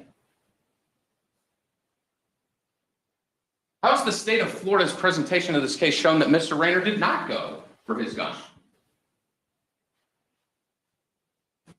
It's convenient that there's all of this evidence about what you can clearly see on the video or what's not in dispute, but the really mind of the matter comes in those seconds that you can't see in the video.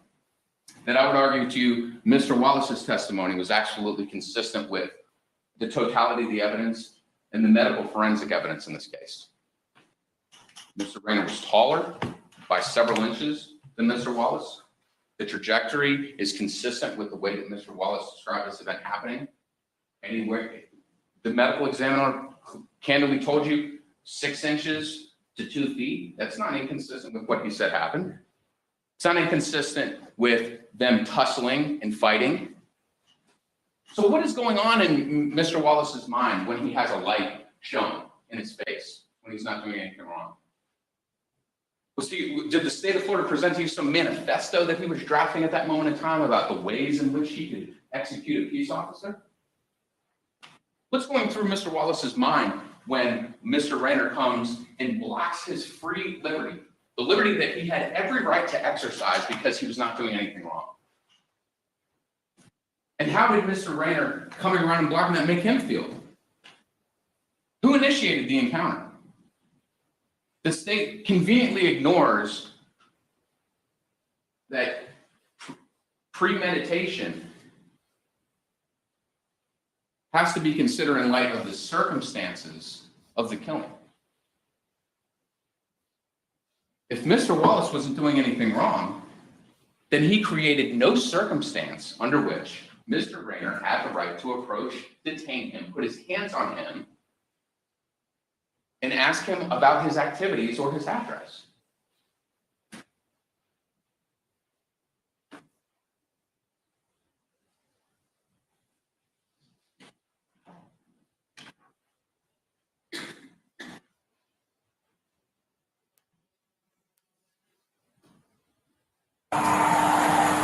How's it going? Do we see any attempt in those few seconds to discern that this was or was not the stolen vehicle? No, we didn't. No, we didn't. But according to the state of Florida's theory of defense, theory of the case, if you're in a high crime area, you just comply. You just answer the questions. You just sit down. Because when you're in a high crime area, you don't have the rights that everybody else has. Othal Wallace wasn't deserving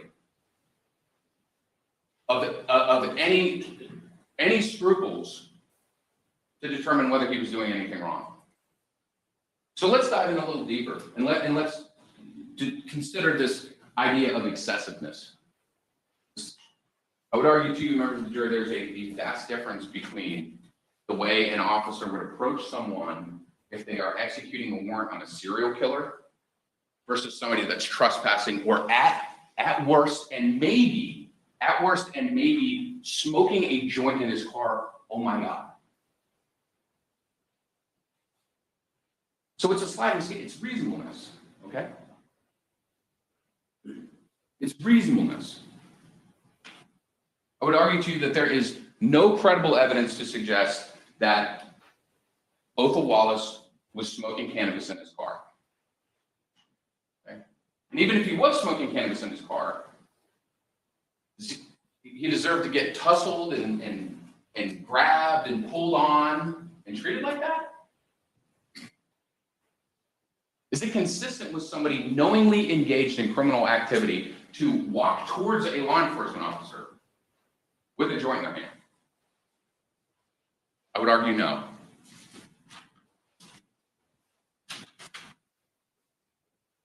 So the state would have you believe that, oh, it was the cannabis that was detained. Well, you can use your common sense, rely on the video. Again, disregard everything that I have to say.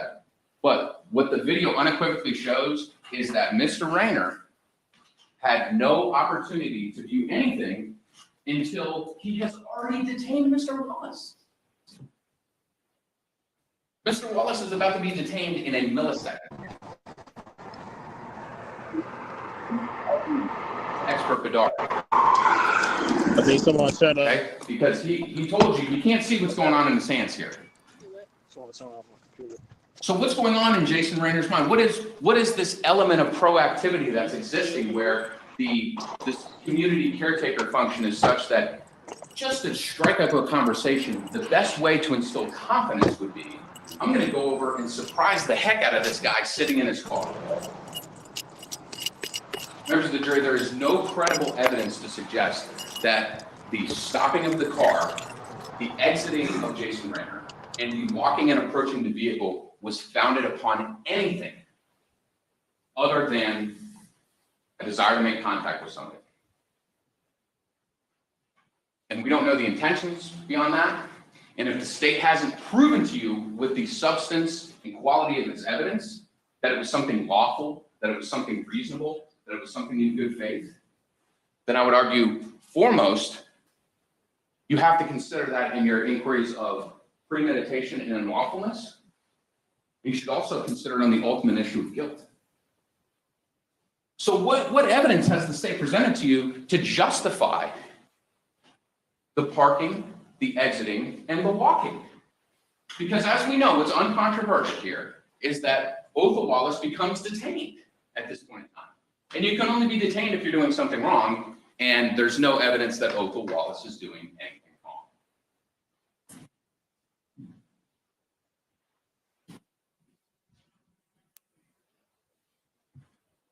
So rather than do any investigation or consideration into the genesis of this encounter, we'll just go ahead and charge Mr. Wallace with first-degree murder, and we'll backfill everything in later. We won't give any regard to the context of the social media posts. In fact, what would be better to do is we'll go ahead and we'll get like 20,000 pages of it, and we'll pick out the ones that look really bad. And we'll give those to you for consideration. Improper argument, Your Honor. Sustained.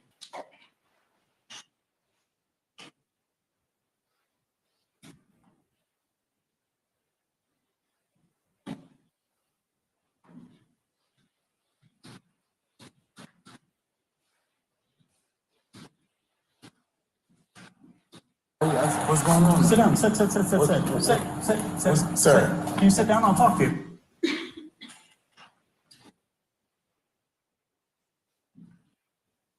Why does Mr. Wallace have to sit down?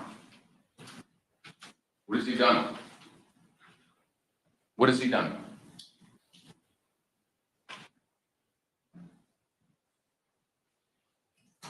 Don't do this. Sit down. Why are you asking me do I live here?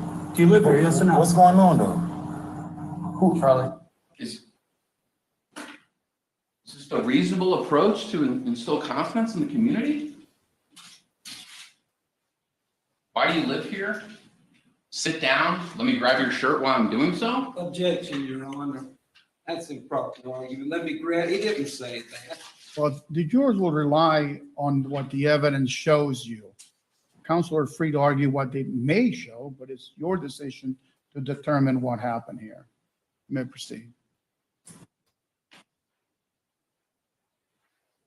What did Othal Wallace do up until this moment to deserve a hand and a push and a grab?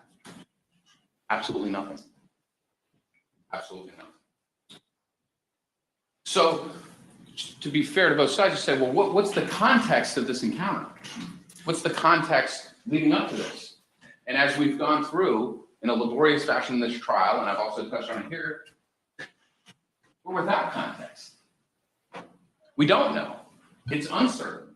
There's theories that are unproven. In fact, there are theories that are, I would argue to you, objectively disproven by a fair look at the video. The state disregards the context. The state would have you look the other way. The state hasn't proven to you beyond a reasonable doubt that the social media in this case allows you to read Mr. Wallace's mind beyond a reasonable doubt.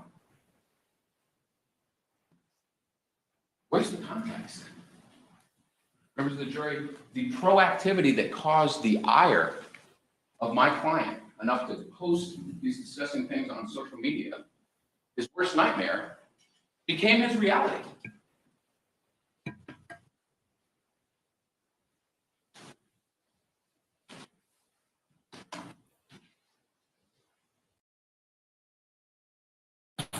Stop.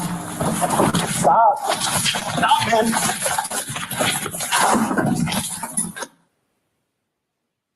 How is the state disproven that Othal Wallace's version of events is inconsistent with the truth? How is the state of Florida proven to you that Amanda Dickens' testimony should be relied upon? Here's me having this conversation with Jason Raynor about him going. Hello. Mommy. I know. Mom. I know. I just want to let her know because my boyfriend, he had a fight and she said he gave me a party. I said I can't talk to him because I need to go to work tomorrow. Yes, have your feet apart for me. I've been like, yeah, it's a little bit wider, a little bit wider. My job. I'm trying to help them tomorrow now. I got to work that.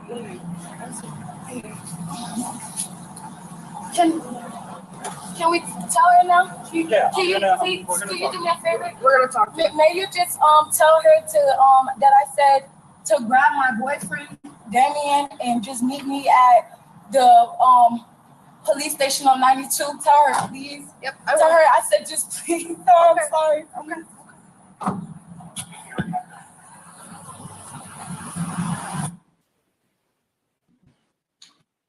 There is absolutely no discussion between Mr. Raynor and Ms. Dickens in that video.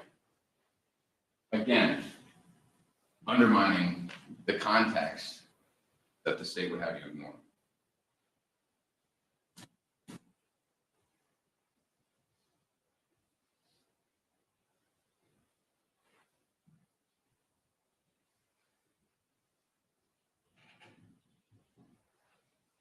Mr. Wallace said some awful things on social media.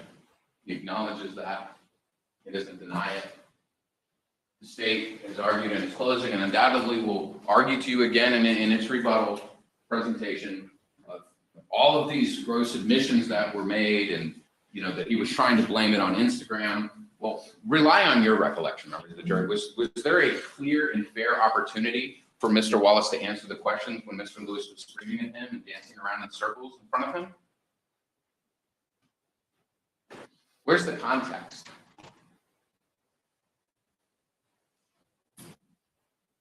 The Instagram audio post is an inartful dying declaration. He expressed his characterization of Raynor's actions towards him. Ultimately, has the state of Florida proven to you beyond a reasonable doubt that Mr. Wallace was unreasonable in feeling that Jason Raynor was fucking him?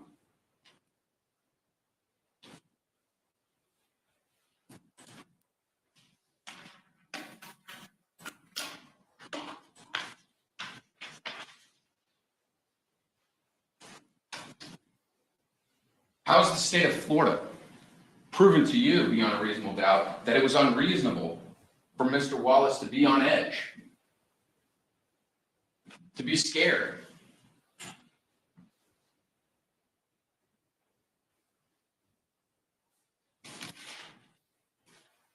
Is it unreasonable for a person, for Mr. Wallace, sitting in his car doing nothing wrong, to have this happen to him? Is it unreasonable that in light of an innocent mind, to be yoked up by your collar like that, to be on edge, to have your heart racing, to maybe not be thinking clearly, to start to sweat, to start to have those fight or flight instincts that the human being that Othal Wallace is undoubtedly had in that moment. But the state would have you just rely on a few of 5,000 Instagram posts. So you have to ask yourself, members of the jury, where else does the evidence of premeditation come from? Does it come from the gun? Does it come from the FDLE tracking? Does it come from Roy Bedard? Does it come from the fragments or the photos or the uniform or any of the other alphabet soup ATF FBI? No. The only evidence of premeditation comes from the social media, which again, members of the jury, you have to understand in context. The message was inartful. The message is unproductive. But it's in response to culturally significant events that are happening at the time. Culturally significant events that Othal Wallace testified were in his mind at the time that he was being yoked out of his car by a law enforcement officer. Argue that there is a complete difference in the state of mind presented in a social media post by one who looks differently than Othal Wallace in speaking about a different context to which he is inartfully articulating online. It's a completely different mindset. His indignation is justified. His method of delivery was not. But the method of delivery is different than the state of mind. What causes more of a state of mind? What sheds light more on a person's state of mind? When they're in their car, being approached, being startled in the way that they react to that? Or vapid banter on a medium for the purpose of vapid banter? At no point in time does Mr. Wallace come up in the initial encounter and be disrespectful towards Mr. Raynor. So let's rectify those two. The state of Florida's only evidence of premeditation in this case are social media posts that happened weeks prior. So to hold him guilty of premeditation based on these posts, one would have to logically assume that for weeks, he harbored this hate, he harbored this malice, and finally had the opportunity to live out his intentions that he posted online. How is it reasonably possible then for a person with so much hate harboring and manifesting in their gut for so long to call the very target of these posts sir, to act calmly, to try to walk away 3 times? How is that consistent?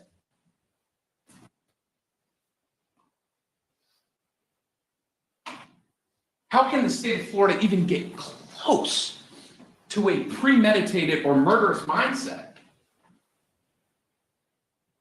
when the best that the state of Florida can say justified this was maybe a tip, maybe marijuana, maybe a high crime area, and wants you to ignore the state of Mr. Wallace's mind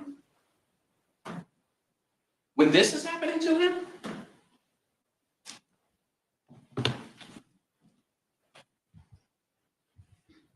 Only after and in response to what Mr. Wallace was subjected to did he draw his weapon.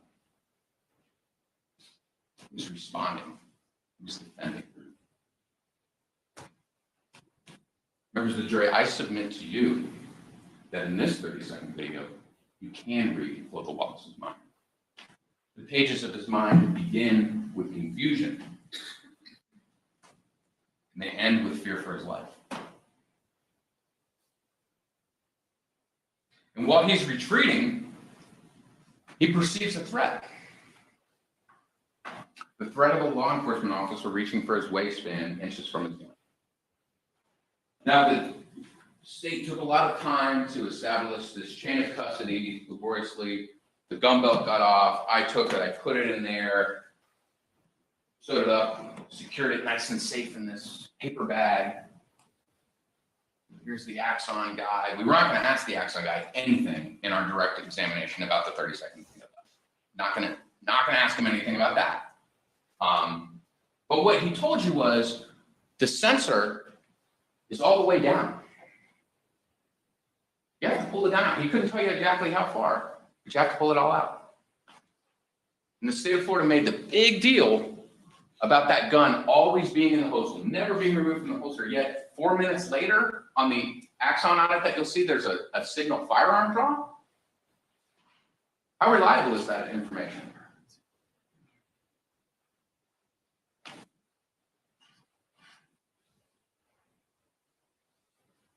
Othal Wallace does not have the burden of proving that he was justified in using deadly force.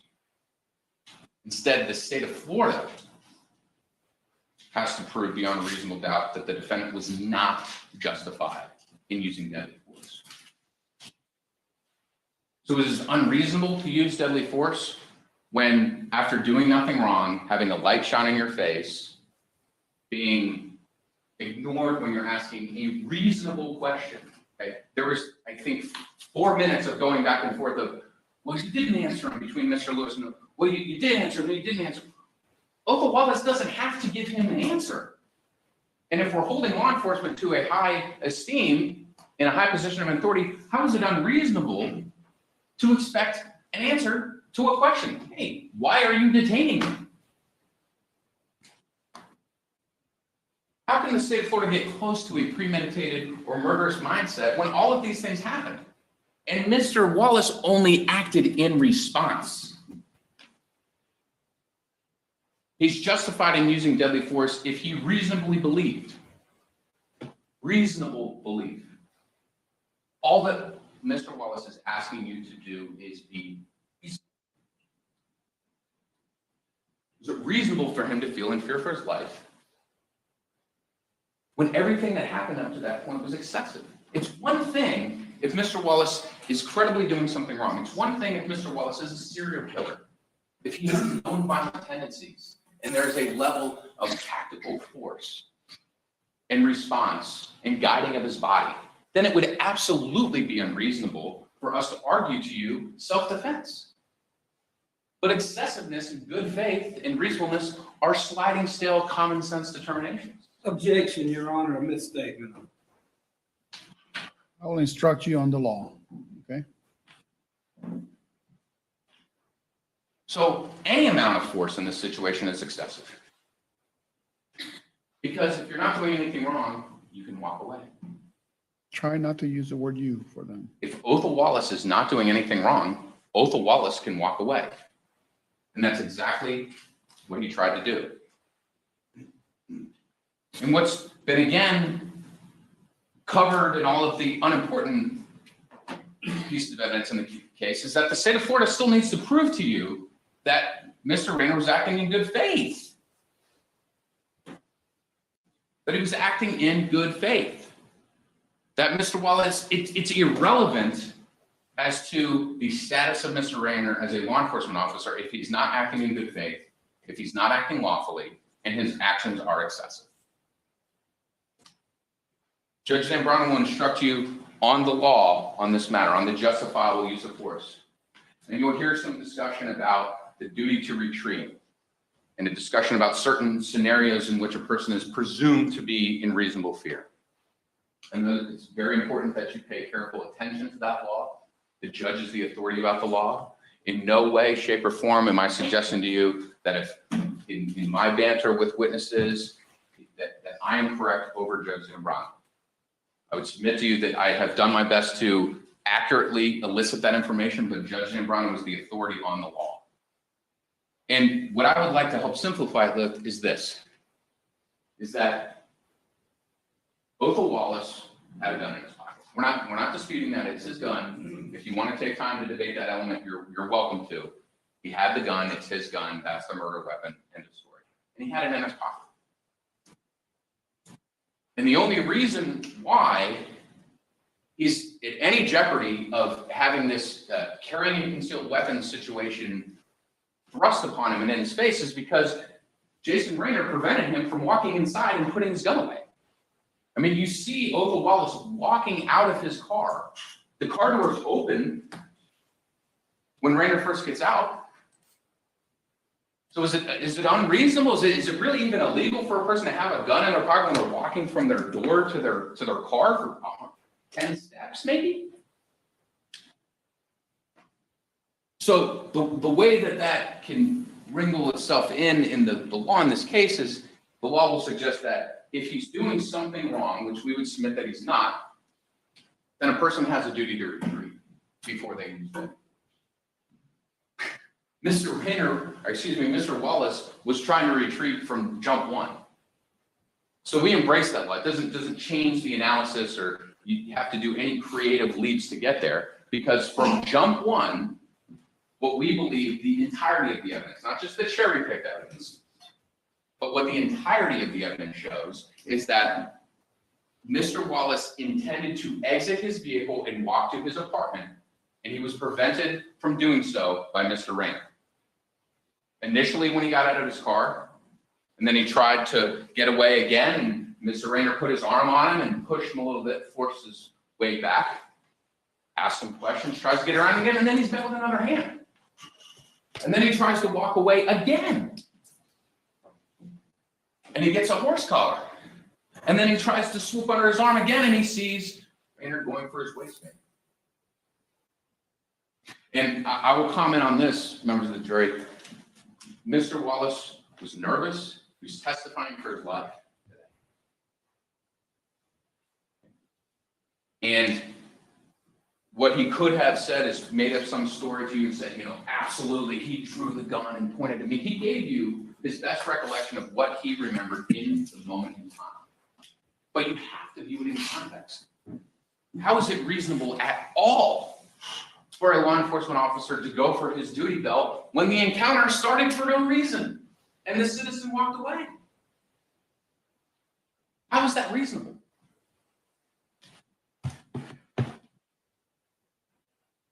It's excessive is what it is.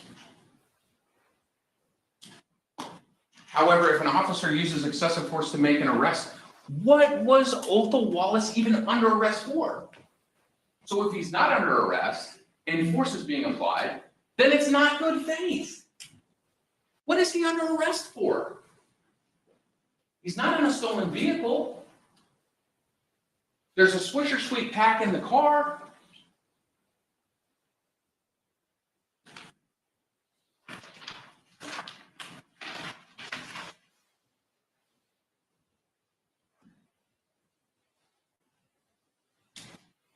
Members of the jury, a fair deliberation of the facts of this case requires a number of things.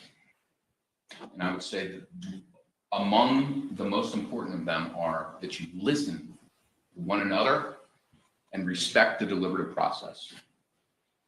Each and every one of you has to make an individualized moral assessment about what the state of Florida has proven in this case. And in doing so, you should internally consider all of the evidence and debate amongst yourselves. And a full and fair deliberation of the matters in this case requires consideration of the heavy burden that the state of Florida carries in attempting to get a conviction. And I would ask you, because of the heavy burden, the state gets to have the final word in this case. Certainly as a criminal defense attorney, I'd lobby to change the law if I could, but we accept that that is the case. And it should be that way, frankly, because the state of Florida has the burden.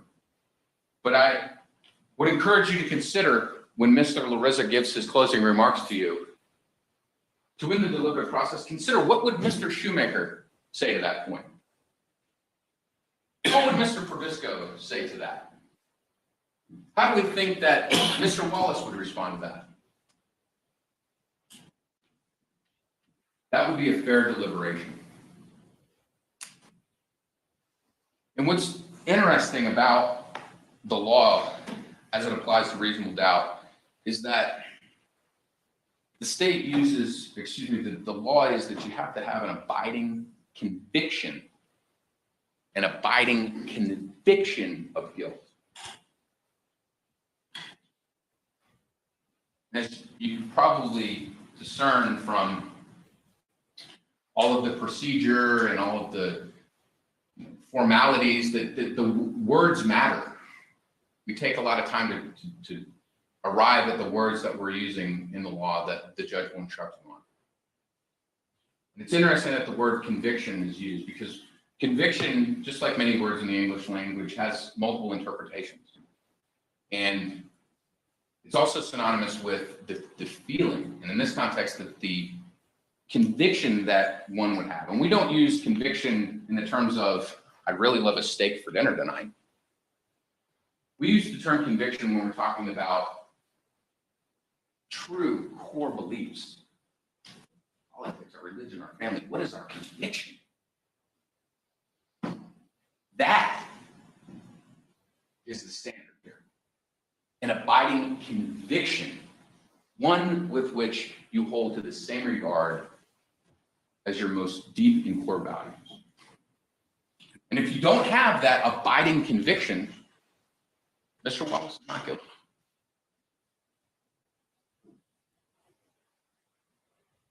And again, on behalf of Mr. Wallace, we would absolutely acknowledge, and we do not want part of the deliberative process to suggest in any way that law enforcement is an easy job, that it's a job that should be overlooked, it's an unnecessary job, or that any verdict that you render in this case would be a disservice to Mr. Raynor. We acknowledge that. We embrace that, and we agree that that's the case. But with great power comes great responsibility. We understand that there may be deliberations, and you are absolutely free. Again, I can't stress this enough. If something that I've said, if something that Mr. Shoemaker has said is turned you off, consider the evidence. What we're saying is not evidence.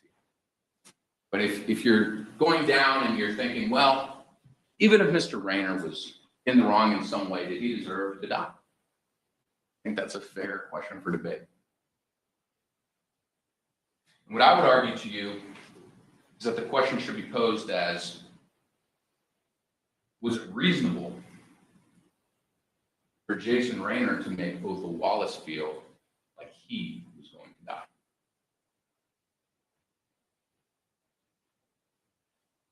On June 23rd, 2021, Othal Wallace had the right to be free from unreasonable intrusions into his privacy and into his liberty. If you determine, which I believe the evidence supports, that Mr. Wallace invaded on that right, he was not acting lawfully. If he's not acting lawfully, that has an effect on Mr. Wallace's state of mind. When he is battling with someone who is unlawfully detaining him, and that affects Othal Wallace's human instinct and plays to a self-preservation state of mind, not one of premeditation. I thank you for your time, and I thank you for your consideration in this matter. And I hope that your deliberation in this case finds Mr. Wallace not guilty. Thank you. We're going to take about a bathroom break, 10-minute break. All rise, jury.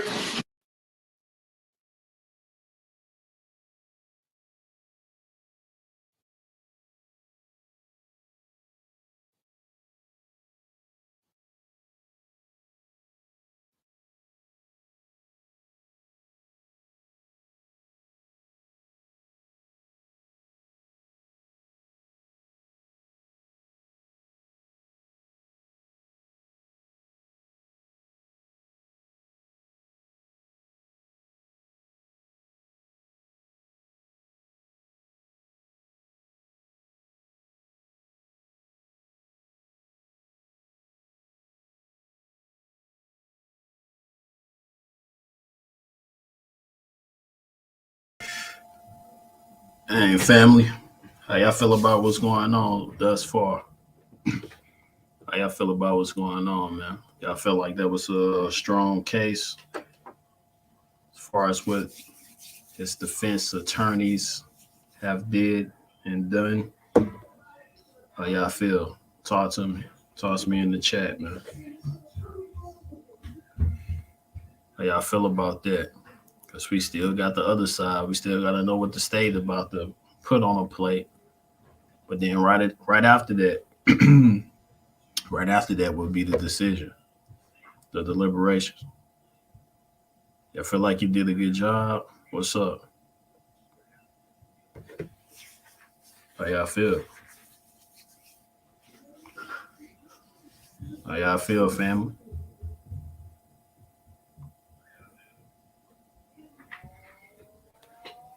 Talk to me.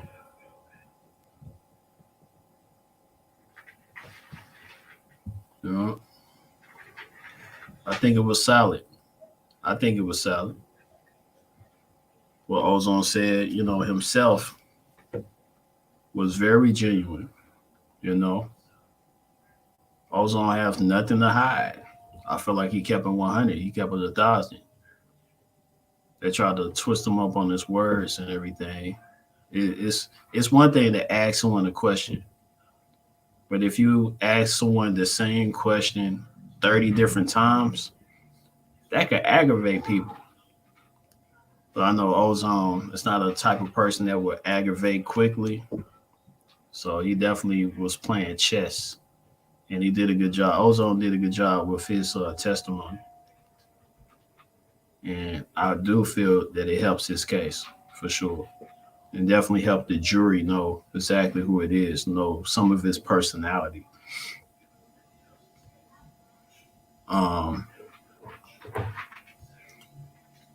Like I said, I feel like it was solid.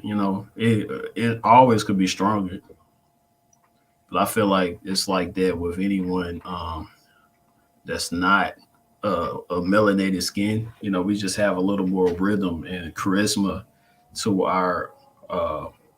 our way of speech, deliberations and stuff like that. So, but I feel like he did a solid job. He brought up a good presentation. But this is a white guy. Hold on, they came back.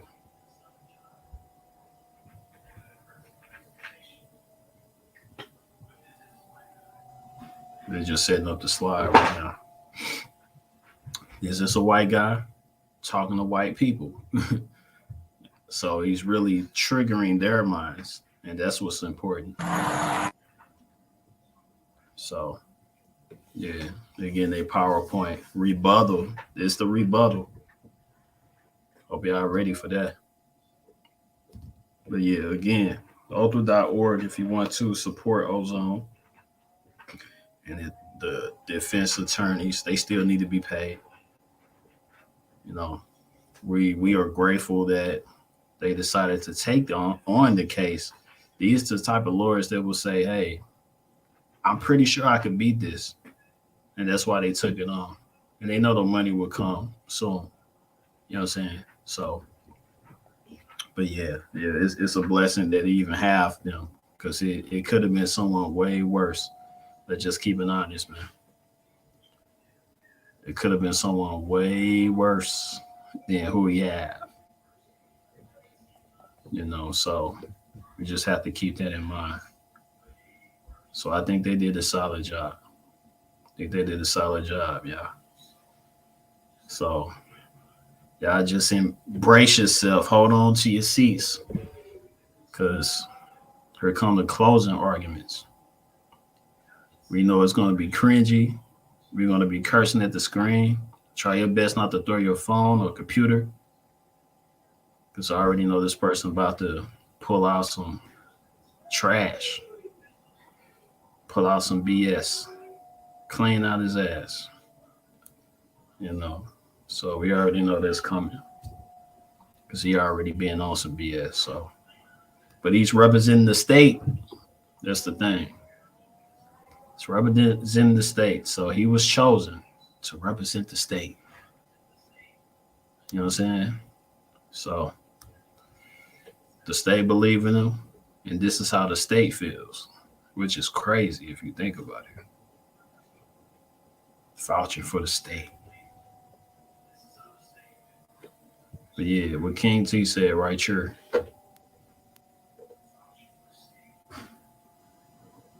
What King T said right there. Othel.org, that's going to help out. Last time I checked, it was at 96K. That was the last one. I said 97K. I like to see that. We got to keep it going, though. Got to keep it going.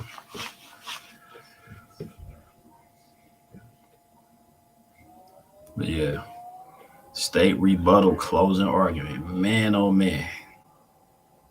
It's about to be a problem. Hope y'all ready.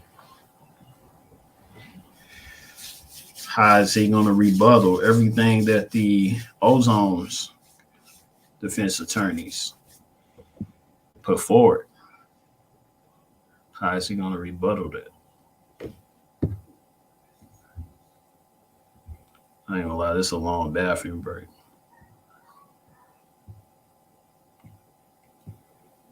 Yeah, but how is he going to rebuttal that? But yeah, peace to the guys, everybody. Thanks for coming through.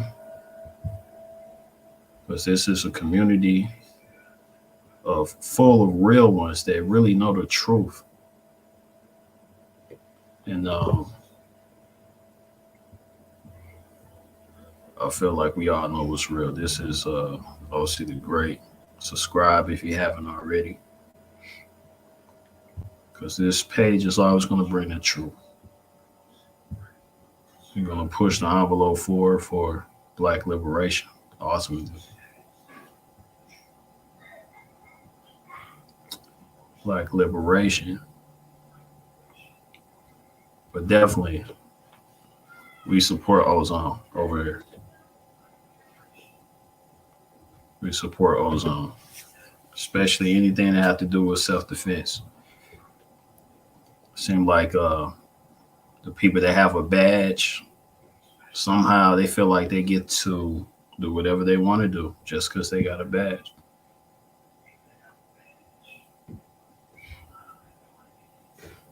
You can do whatever they want to do, which is interesting because look, I have a friend, a young friend. I know him as a young pup. He became an officer. So I went to one of this was a time ago. I went to, I think it was just a fight party, you know, watching a fight. He had a lot of his police officer friends. And I remember them saying, a lot of them saying, definitely this girl, but a few individuals actually said, and it was all Black. They say, you know, the reason why I became an officer, because, you know, I had to ask, like, what made you want to become an officer out of all things? They say, you know, I feel like a lot of people respect officers. I know I was being picked on in school. People made fun of me, this and that. So now I get to turn the tables around. I'm like, in my head, I'm like, whoa. It just sounds like she's going to brutalize and harass people all because she used to get that in high school or whatever. But it's a lot of people like that, especially white folks, you know, especially white folks. You be seated. And I'm gonna be quiet now. Let's go ahead and brace your seats. We got to listen to this. You have the defendant? Yes, we do. All right. Pay attention. You bring the jury in.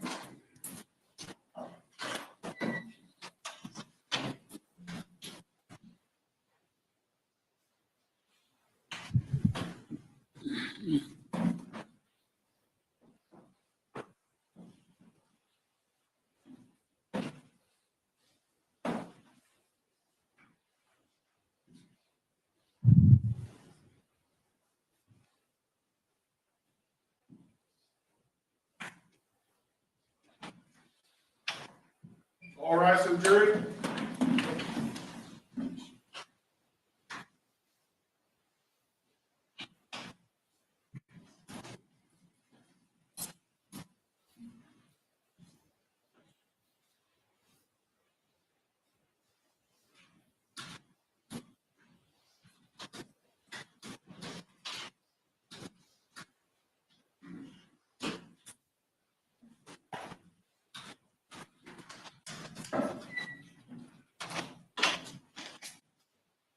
All right, jury is present. You may be seated. Mr. Marissa, your rebuttal. Thank you, Your Honor. Good evening, folks. I will agree with Mr. Probisco on one thing. It's been a long day. And you know, while I get to go last, and usually that's considered an advantage by some, y'all been here a long time. I just ask you to please bear with me as I talk to you. I'm not gonna scoff. I'm not gonna make fun. I'm gonna talk to you. And all I want you to do is listen to me. And your decisions, what you decide, that's yours. You own it. Juries are to be trusted. Trusted to care. Trusted enough to be able to abide by the law as you're instructed. You're trusted to do that. So I want to point out some things to you. I'm not trying to tell you what to think or what your decision should be, but I want to make sure you understand certain things. And the first thing I want to say is, I was wondering for a while which trial we were in. Was Othal Wallace on trial, or was Officer Raynor on trial? Was the state of Florida on trial? But I've been around long enough to know that defense attorneys like to blame everybody but their client. They're not going to blame their client. Mr. Stain. The bottom line is premeditation. I think Mr. Probisco said there's no evidence of premeditation. But folks, let me ask you about something common sense. The defendant posted that he wanted to get pig's blood on his hands and on his boots. Believe it was. He posted within 15 minutes. His own words. The defense says, can't read Othal Wallace's mind. I submit to you, you don't have to. All you got to do is listen to them posts or read those posts and listen to that message. I mean, it'd be one thing if he didn't kill Jason Raynor, if he didn't plant a bullet in his brain. But that's what he did. Why? Because his rights were violated according to the defense. So he can shoot Officer Raynor, he can take that gun, pull it out of his pocket, point it at his head and pull the trigger because his right was violated. What did Mr. Bedard say? What does the law say? The law says that you do not resist a police officer with violence. The judge is going to tell you that.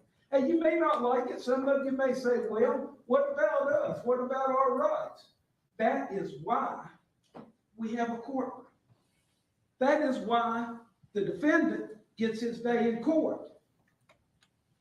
And you, members of the jury, are the ones that are going to decide if he's guilty or not.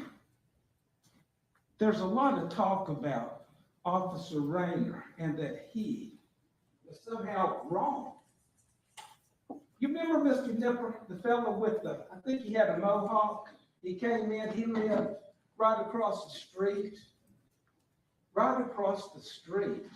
from those apartment complexes. How many times did he say? He had, how many bullet holes did he have to repair in his house that he was renting? 9. The reality of our world today is that we need police officers to help to maintain order, to protect us.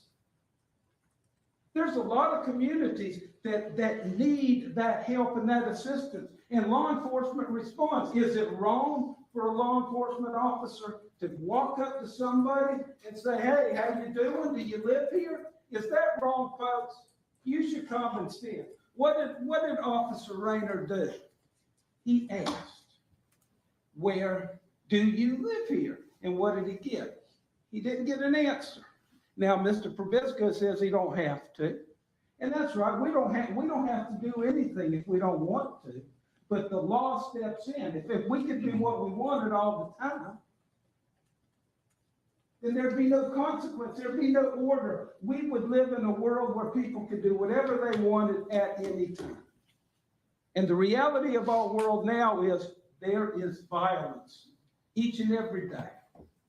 All you have to do is turn on the TV. What do they talk about?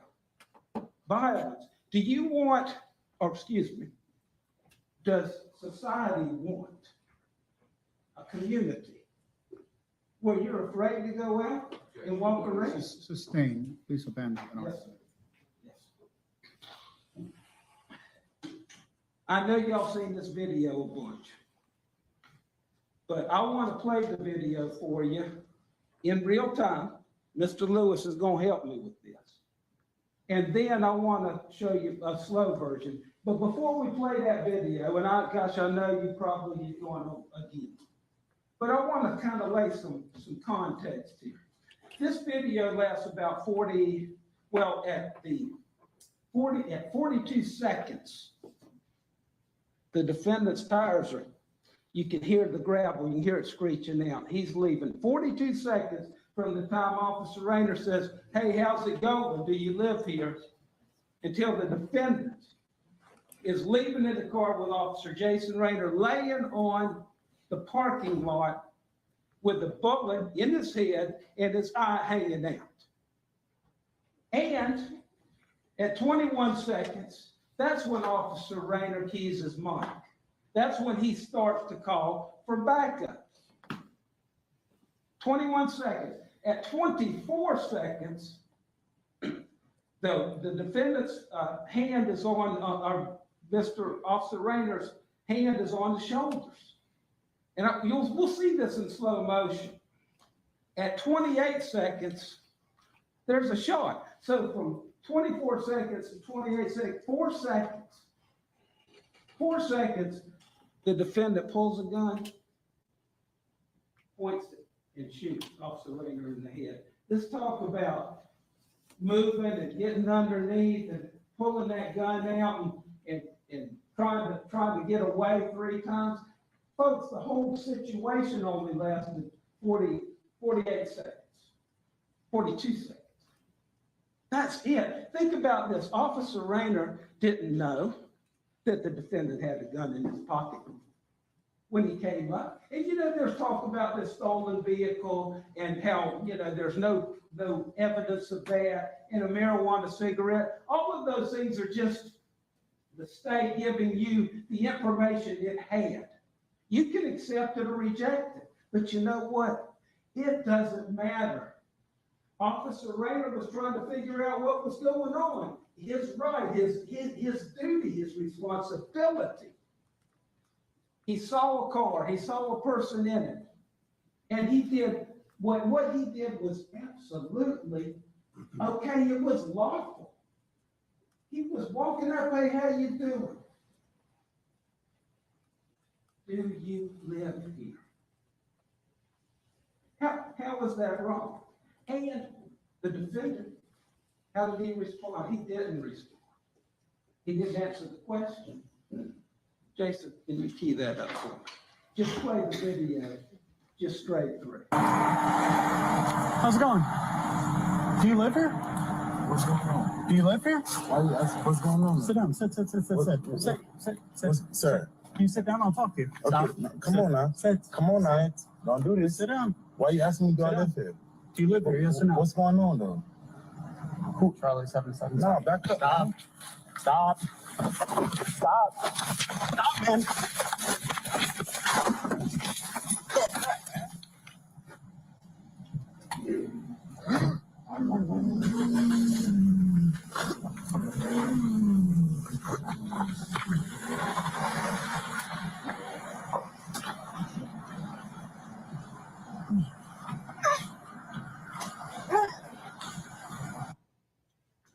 Now, I want to play it slowly, and I'm going to ask Jason to stop it every now and again so that we can, I just want you to see it. I'm going to make a few comments. You can agree with me or not. Go ahead, Jason.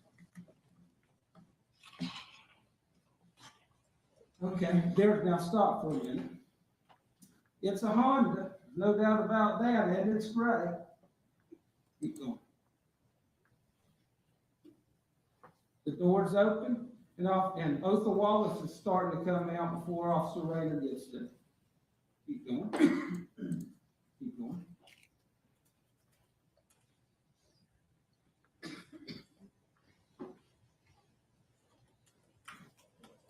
Stop. Now, what I want you to do is watch this. Watch what he does with the phone. Go ahead.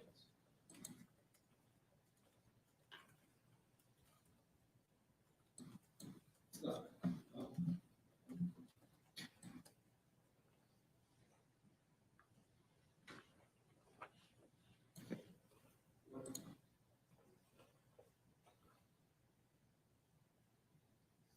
Stop.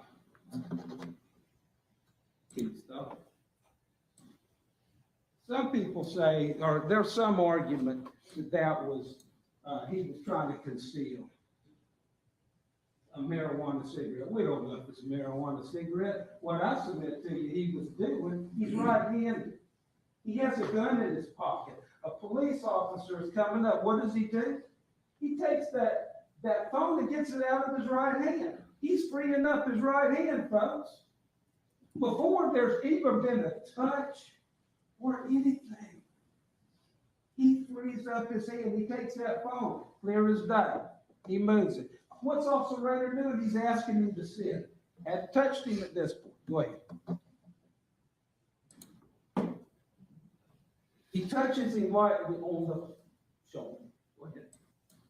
Now stop. Did you see that little tap? Excessive force, right? What do you think? Go ahead. Now stop. Did it again.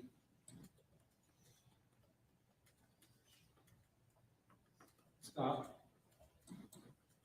He's turning into it the way I see it. I mean, make up your own mind, but Othal Wallace is, does he look like he's afraid, folks? Does he sound like he's afraid? Does he? Or does he sound like he doesn't like what Officer Raynor is doing? Go ahead. Now, let me show you the stop again.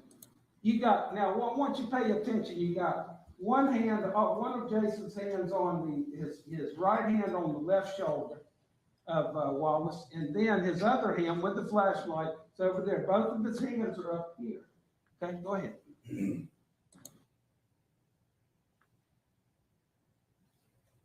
Flashlight in his left hand, right hand on the shoulder.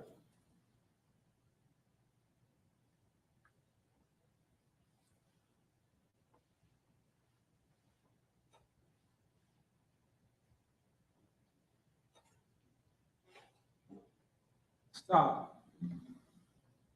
That forearm happens when Officer Raynor starts calling in.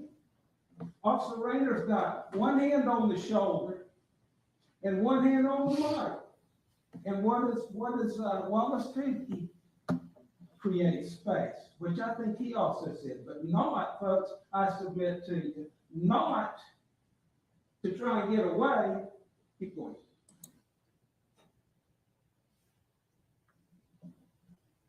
Stop. He's turning. Keep going. Stop. He's turning towards the car, folks. Now he says that he had the gun in his pocket. Maybe did, maybe didn't. Maybe it was in that car door. He's pulling it out. I mean, it's for you to decide. But where is he trying to get away from? Right? He's going back towards the car. Go ahead, Jason.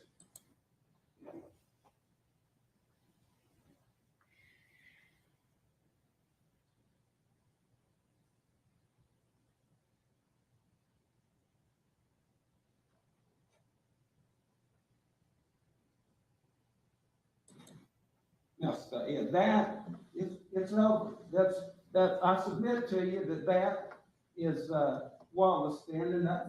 Officer Raynor's falling to it. He's falling to it. He's shot. He's shot. And ultimately, he's gonna die from that shot.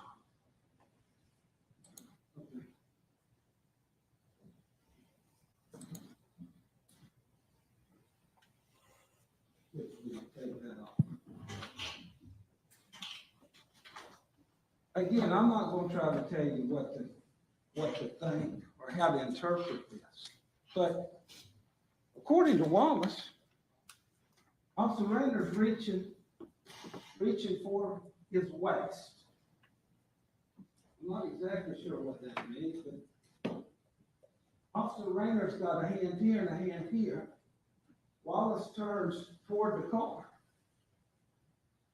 And in 4 seconds, folks, 4 seconds, he's shot in the head. Now, how in the world is he gonna reach down and go for him? He's trying to stop him from moving. He's trying to get control, sure. He doesn't know what he's got, but what he knows is when he walks up and asks, hey, how you doing? What's going on? Do you live here? Wallace gets out of the car and won't answer. It's what's going on? What's going on? As a law enforcement officer, he's trained. That's as the guard said.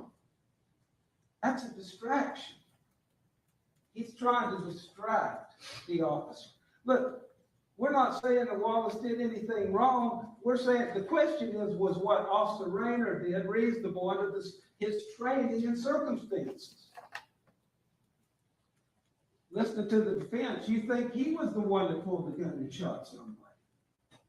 He was doing his job in a high crime area, and somehow that's wrong.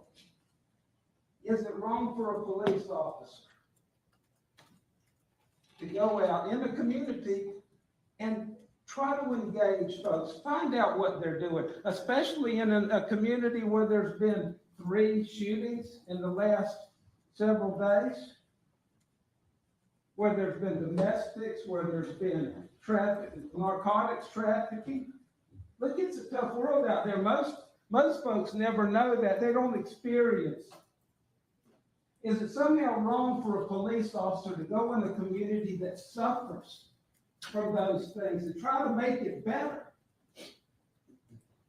Isn't that what Officer Raynor was doing? Did Officer Raynor say anything? Excuse my language, but did he say, hey, motherfucker, what are you doing? Did he walk up there and threaten him? Did he have a pass in his hand? Did he have his hand on his gun? No to both of those. Did he grab him and shake him? Did he threaten him in any way? Get out, get back in the damn car, I'm gonna bust you. No, he didn't. He said, sit. What, get in the car, I'll talk to you. Wallace wasn't having any of that. But somehow, Officer Raynor is the bad guy. And God forbid that his liberty be restricted while Officer Raynor's trying to figure out what's going on with reasonable questions. I just put a bullet in his head.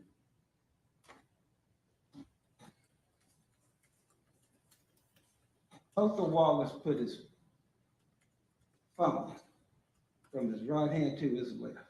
And then he waited until Officer Raynor had one hand here and the other hand on this mic.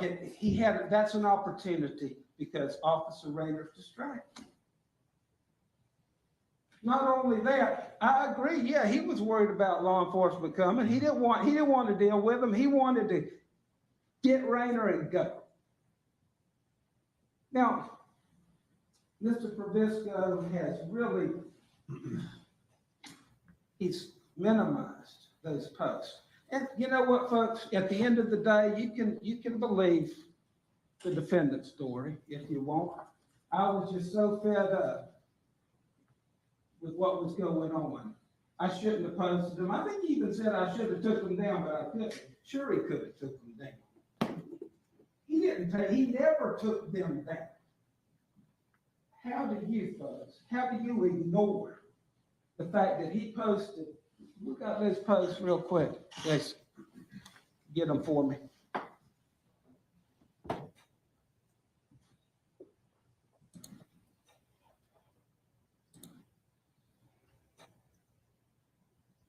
Here's one. We are at war. Johnny Bolton died at the hands of a trigger-happy SWAT team. These crackers are not far from seeing the blood of their own flowing thick in the gutters of America. How about the other one? One day I will take great pride and honor in getting me some pig's blood on my hands and boots. He did. Well, almost. He got Officer Jason Raynor's blood on his vehicle when he shot him in the head and left him for dead. Now, you can say, oh, it's just coincidence that he posted these things and then shot somebody and now claiming it's the officer's fault. If you think that's reasonable. I mean, it's up to you.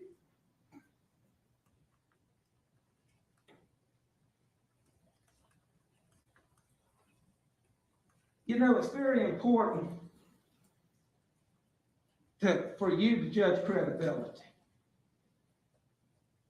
The defendant took the stand, and I challenge you to judge his credibility. You saw him up there. I'm not going to regurgitate everything he said, but you heard him, you saw him. You saw how he acted. You saw how he answered questions or didn't answer questions.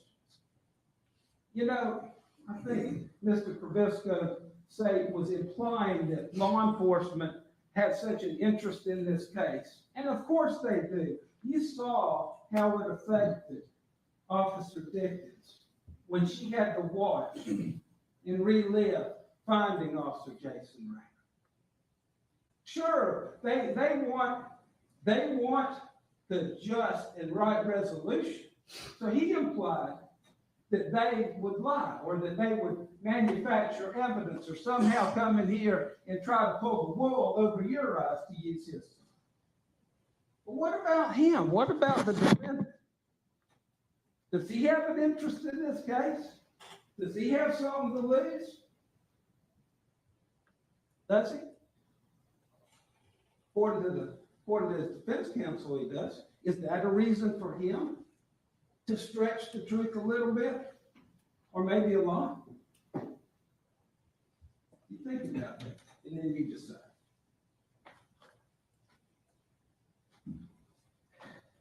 You know, there's been a lot of talk about if this, then that, and that, you know, that if you find that Officer Raynor acted unlawfully, then Wallace is not guilty. Folks, that is not the law. The judge is going to explain the law to you. The reason that the law says you can't resist an arrest or resist an officer with violence,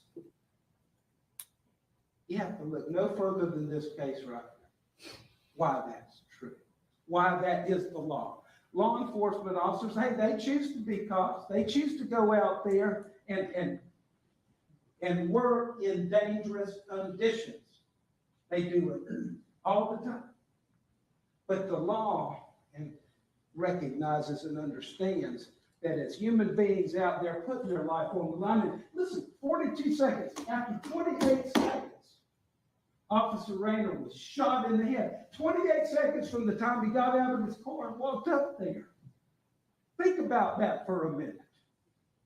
28 seconds to make decisions, trying to figure out, what do I have here? Oh, go on and walk behind the car. Sure, while you got a man that you don't know coming out of the car, and they won't answer your questions. What's he going to do? Just say, ignore him and the officer's safety concerns and walk around to the back of the car, which he couldn't do anyway.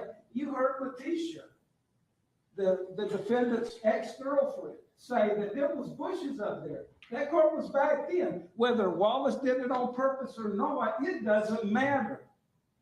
Officer Raynor couldn't see the tag. Somehow he should have, by God, he should have went and looked at that time. Again, who's on trial here? Is it Officer Raynor or is it the defendant?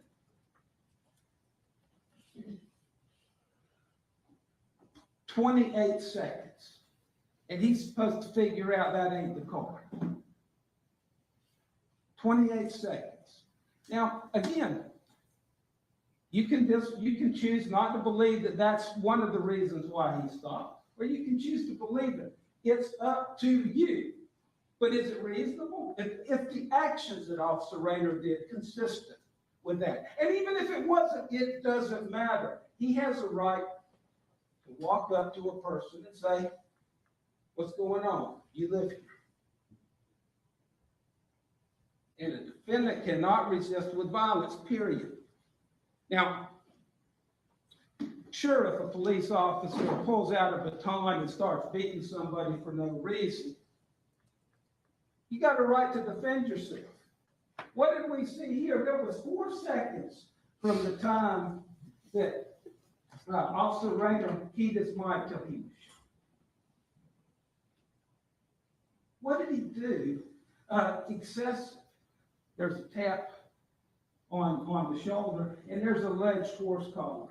That's not what the defendant called it. What did he say? He was yoked, or he was trying to yoke, he was pulling. And I'm not even sure what yoke is exactly. Maybe y'all do. I don't. But that's what he said.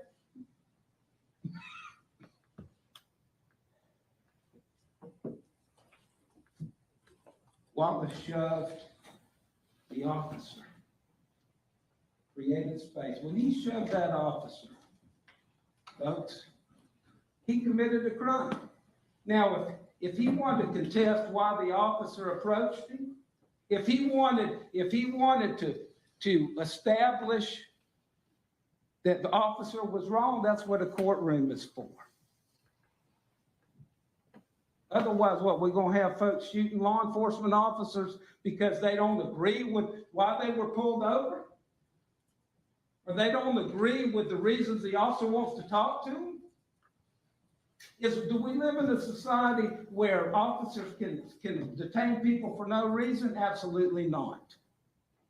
And there are rules and laws in place to protect your rights. But those laws and rules, they don't give a defendant the right to pull a gun, point at an officer, pull the trigger, shoot him in the head, leave him for dead because they didn't agree with what the officer was trying to do or the questions the officer was trying to ask. That's not the way it works. And maybe you don't like it. I don't know. Maybe you do. But that's the law.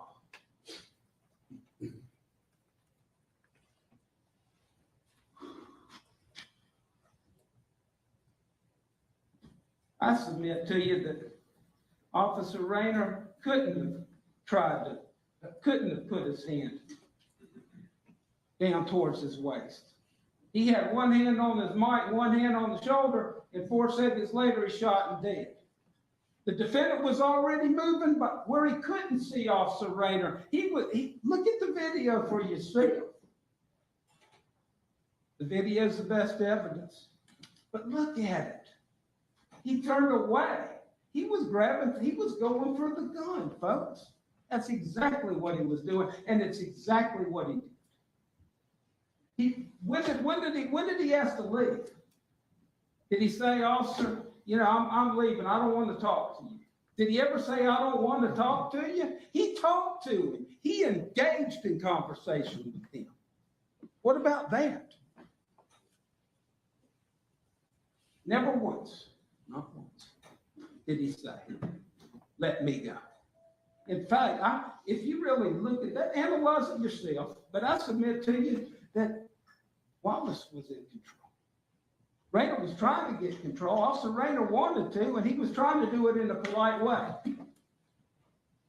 Now, Mr. Probisco kind of scoffed at that. But I tell you,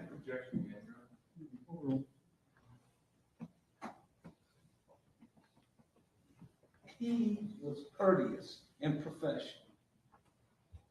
And you know what? He gave the defendant benefit of the doubt.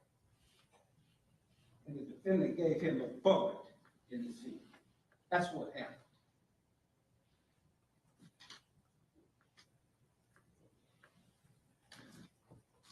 I thought I heard somewhere that the Officer Raynor blocked in the car.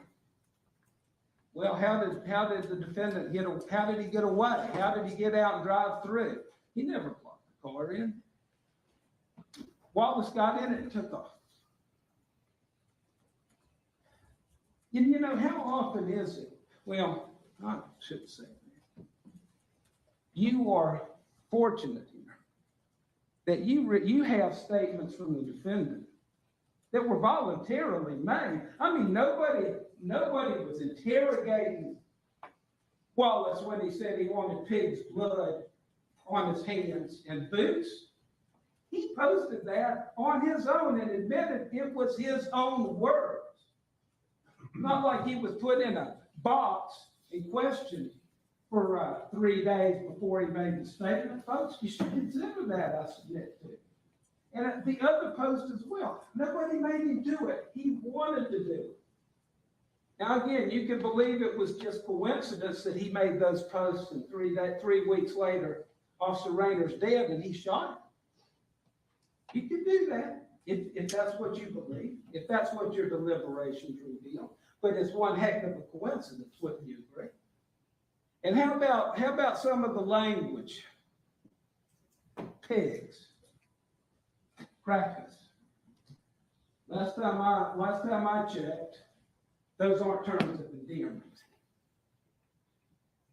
And you know, it's uncomfortable to be confronted with having to sit and make decisions when you've got that kind of negativity, that kind of energy. And because it makes most folks feel uncomfortable.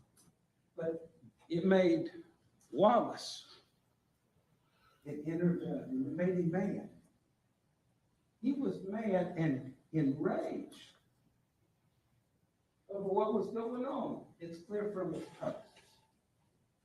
And again, is it coincidence that less than 3 weeks later, he kills a police officer? Off the paper.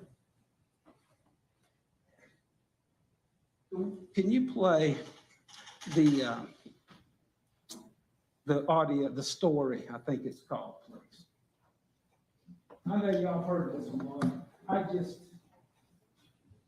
Again, we don't need to read Wallace's mind. He's given us his mind. Can you play it? No. I want y'all to know something, man. I love y'all. I want y'all to know something, man. I love y'all. Black power. Stay strong as a nation. Keep fucking fighting. Move fucking forward. Don't let these pussy ass pigs fuck with you. I love y'all. Black power and shit. Consider. He had just shot Officer Raynor in the head and left him for dead. Never mentioned self-defense, does it? Never says I was in fear of my life. Does it sound like he was in fear? Or does it sound like when he starts talking about don't let these pussy-ass pigs fuck with you, that he was excited about it? You decide. And I'm sorry to use that kind of language, but that's what it is. That's what he said.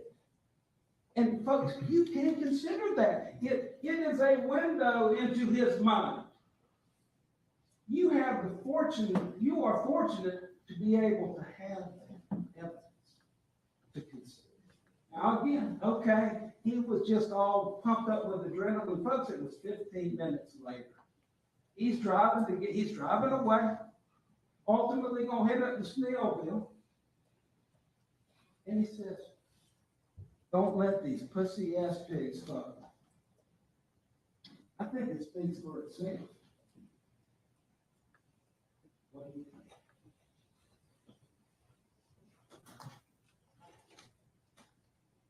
There's no doubt he said it. He admitted it.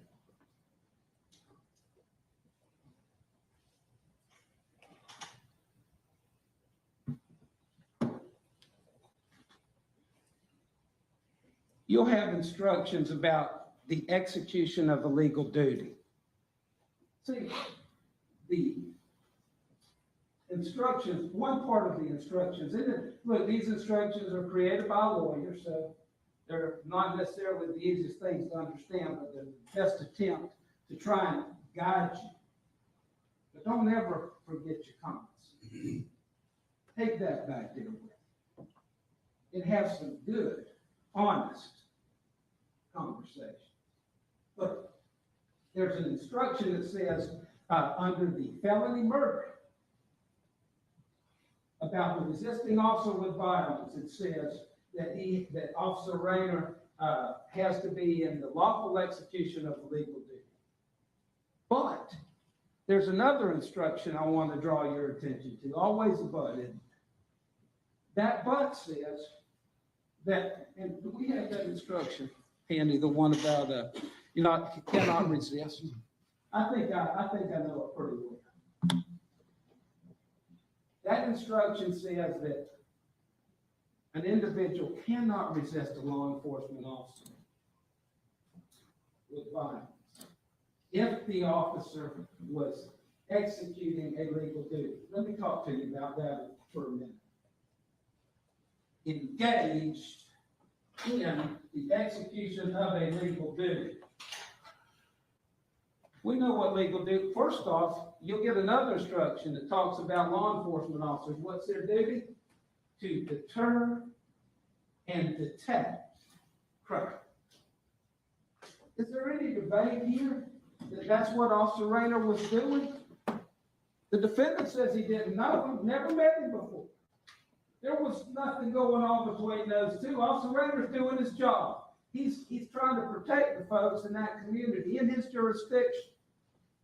That, folks, is engaging in the execution of a legal duty. Understand, it says execution of a legal duty, not lawful execution of a legal duty. You don't get to attack police officers because they might make a mistake about the law. Think about this for a minute. 28 seconds into his encounter, and he's shot in the head. 28 seconds for him to process what's going on and try to apply that to the law. It's an unrealistic burden. That's why, as long as he's engaged in the execution of a legal duty, detecting crime, and he's acting in good faith. What was it that Mr. Proviska said a lot about, is that good faith, and he was implying it was bad faith. Judge for yourself, folks, but 28 seconds. What did Officer Raynor do that was bad faith? He was investigating. He wanted to know if the guy lived there. There'd been shootings in that area. Nipper had 9 bullet holes in his house.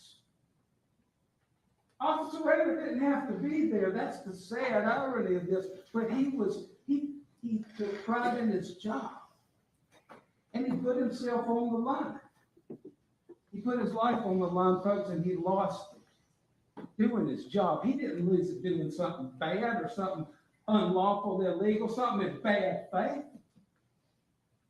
He lost his job because he didn't go in there with his gun pulled. And he didn't go there and be more forceful on his commands. He was giving the defendant the benefit of the doubt. He was trying to be polite and courteous. And that's the sad reality of what happened here. Doing his job and trying to do it in such a way that would be respectful. And he got it. He got it.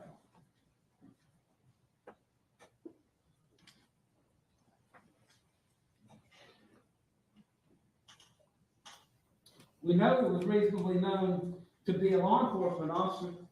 The defendant helped us with that. Now, it also goes on to say that if the officer uses excessive force, folks, I'm not going to beat you over the head with that one. I mean, you've got literally about 28 seconds and to watch. to reach a conclusion about excessive force. Excessive, and then the self-defense claim, let me talk about that for a minute. It says that a individual is justified in using deadly force. Now, deadly force, taking the gun, pointing it, shooting it, and putting that bullet in somebody's head, that's deadly force. Nobody's arguing. But they can only use deadly force if there is an imminent meaning immediate, right then and there, threat of death or great bodily. Is that what we're gathering? What do you think?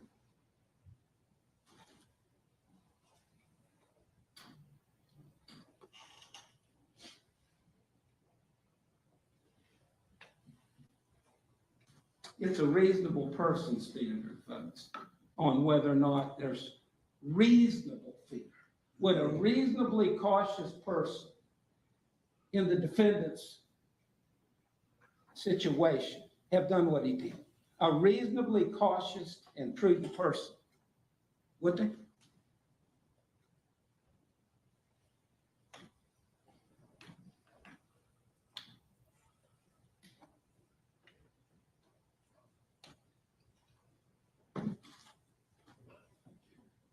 Mr. Probisco is challenging the posts and such because, you know, as we argue, it's evidence of motive.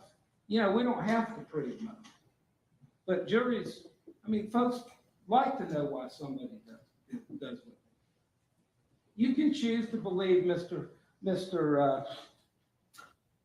Wallace's version. You can choose to believe it, or you can reject it. Too many coincidences. Wants to get the blood of police officers, pigs, on his hands and boots. It's war. Blood running in the gutters of America 3 weeks before, and then Officer Raynor's dead, and then 15 minutes later, I submit to you, bragging about it. And again, no mention of self-defense. Not with Miss Bodison. Remember the lady that wrote, that was, I think, the girlfriend of Wallace's brother, Octavius, I think. No mention of self-defense. Because it wasn't. But again, who's got an interest in the outcome here? Who has more of an interest in this outcome than Wallace? Nobody.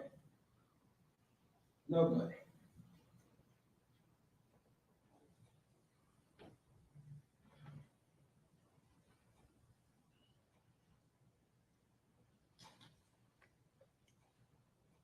Mr. Lewis was asking him about, why didn't you just sit down? And he said he wanted to leave. He didn't want to sit down. And then he shoots Officer Raynor.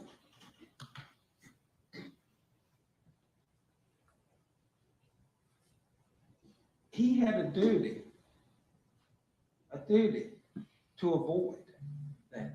Call it a duty to retreat. He had a gun in his pocket. Now you can buy a story if you want that he had put it in his pocket because he was getting ready to leave and take it in the house. Doesn't matter. He had a gun in his pocket. He didn't have a permit. Didn't want to admit that, but he did. That's carrying a concealed firearm. Mr. Probisco kind of talked about it in passing. If you're engaged in criminal activity and try to use the stand your ground or self-defense, if you're engaged in criminal activity, which he was, contrary to Mr. Probisco's dissertation, he has to retreat if he can. What does that mean in this case, folks? It means he should have sat down.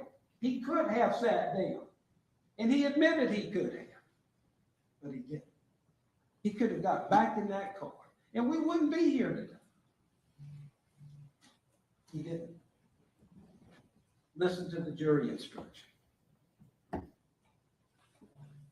Another thing, I won't play it for you. You'll have a chance if you're so inclined. But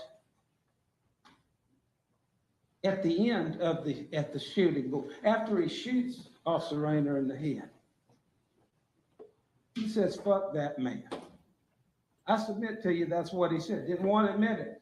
He said, I think his words were something like, get the fuck back, man. That is not, I submit to you, that is not what he said. But he doesn't want to admit that because that's further evidence of his intent.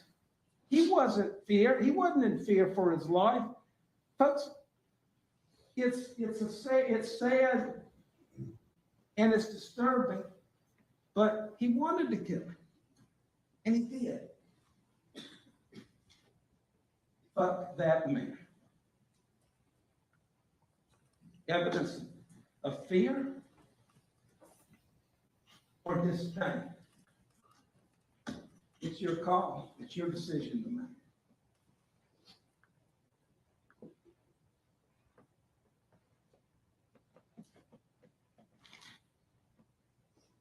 And there's no evidence, even the defendant never said that Officer Raynor drew his weapon.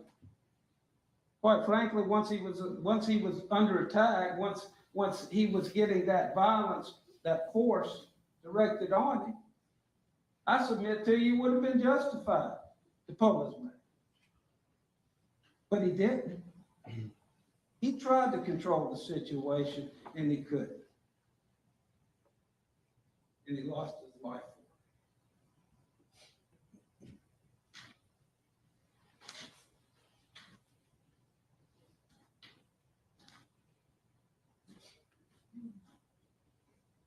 And, you know, Mr. Probisco was kind of making fun of what we did with our case. Like that we. Sustain. Okay, let's just say he was less than complimentary. Objection. He was less than complimentary about some of the things we did. Should we not present the evidence that that the gun that killed Officer Raynor did not have Officer Raynor's DNA on it? Should we not do that? We don't know what's going to happen in the trial. We don't know what evidence is going to come out. Mr. Probisco acted like we did. We were preparing for trial, as we should. A police officer in our jurisdiction, in our community, in our state, was shot in the head and died. We're not gonna leave any stone unturned, and folks, we make no apologies for it.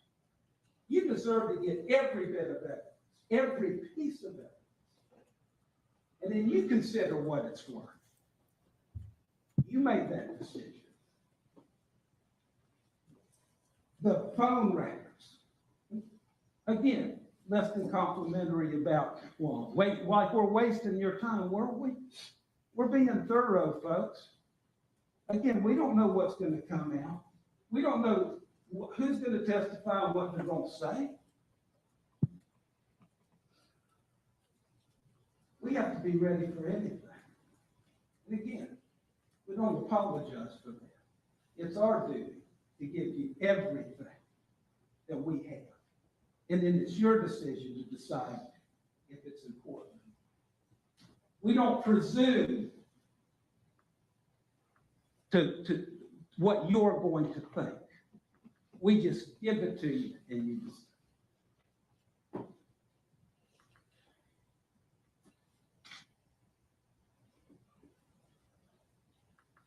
We know for sure that Officer Raynor's gun was never pulled out because of the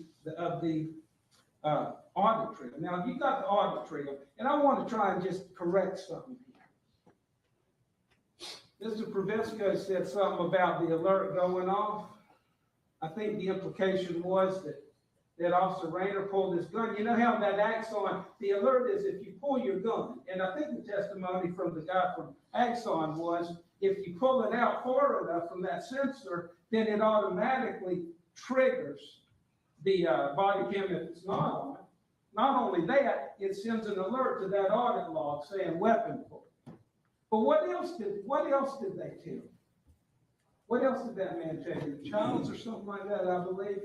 He said that if you have a lot of officers in close proximity and they pull the gun, then everybody cam in that zone will get the audit alert of a gun being pulled. And I'm going to show you before we're done the video with the officers. You saw it before. It was heartbreaking.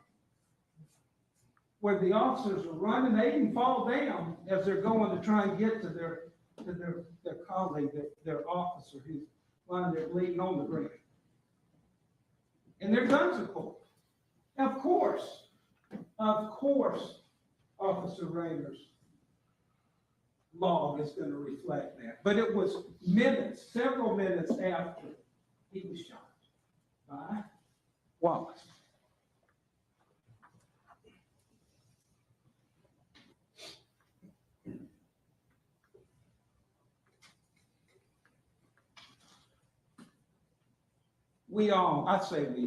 Folks hold dear the Fourth Amendment.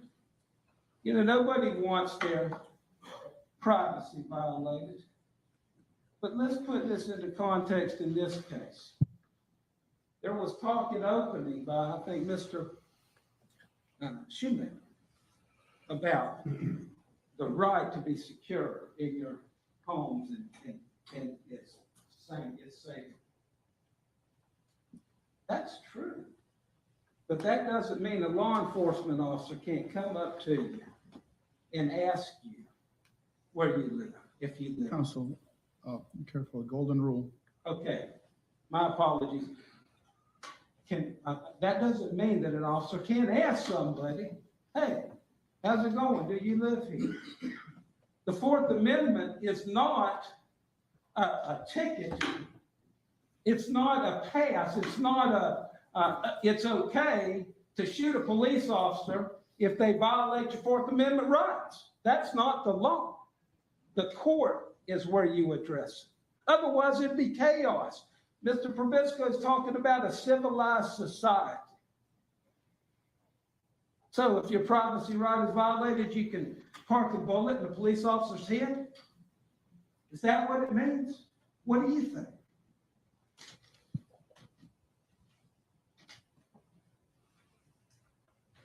Could have answered the question. I mean, he lived there. It's what he said. I think Letitia was a little bit different. She didn't say he lived there, but upon cross with Mr. Probisco, she said he was welcome there. I mean, yes, I live in this apartment. How hard is that, folks? What's wrong with an officer asking that? And why wouldn't he answer? Because he don't have to. You're right. He doesn't have to, but there's consequences for actions.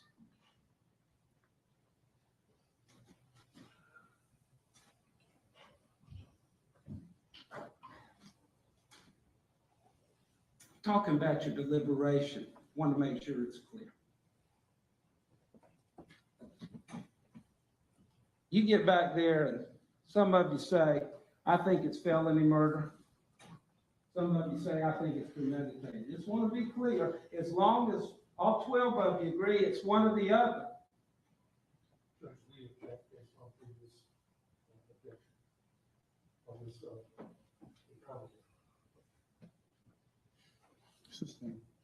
Rephrase your comment. You can choose premeditated or felony. What the instruction will tell you is that so long as all 12 of you agree to first degree murder, whichever theory, that's valid. That's what the law says. That's what the instruction says. Sleep mode. Sleep mode. The state was I won't say accused, but it was implied that the state was trying to distract you by some of the things that we brought up, like the DNA evidence, like the shell casing. But this sleep mode is, I submit to you, distraction. It's an attempt, like some of the other arguments that the defense is making, for you not to focus on what you need to focus on. Overruled. That encounter, that 48 seconds is all there was of what happened. That's it. Anything else about what was on, what could have been on there, that's speculation, folks. And what does the reasonable doubt standard say? It's not a speculative doubt. It's got no place in your deliberations. You can decide to consider it, but consider what? What is there to consider? He had it on sleep mode. Could have been for privacy reasons. They don't know. It's speculation. And it has no business, it has no relevance to the case. That video captures the entire episode. Everything. Even the defendant in this case.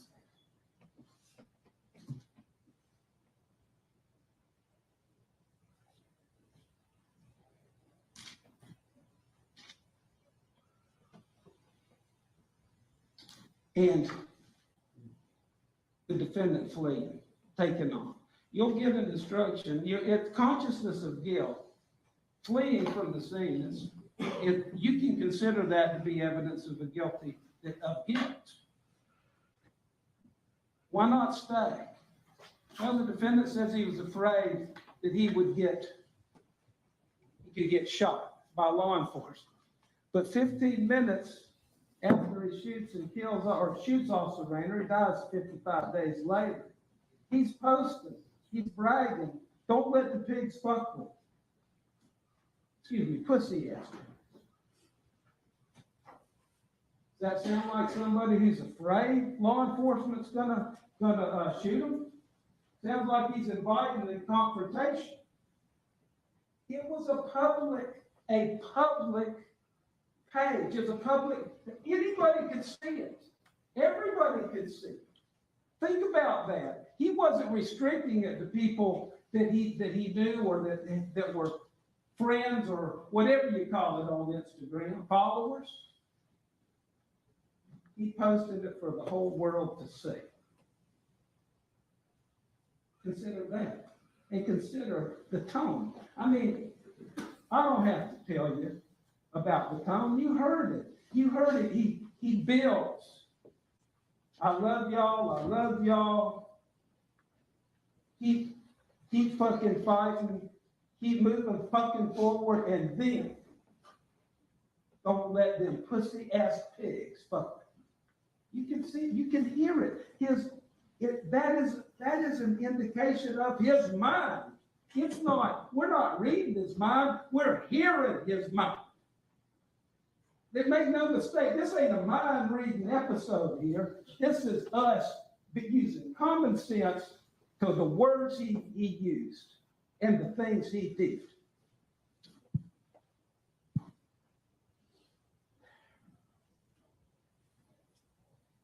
Went to Gainesville, Georgia.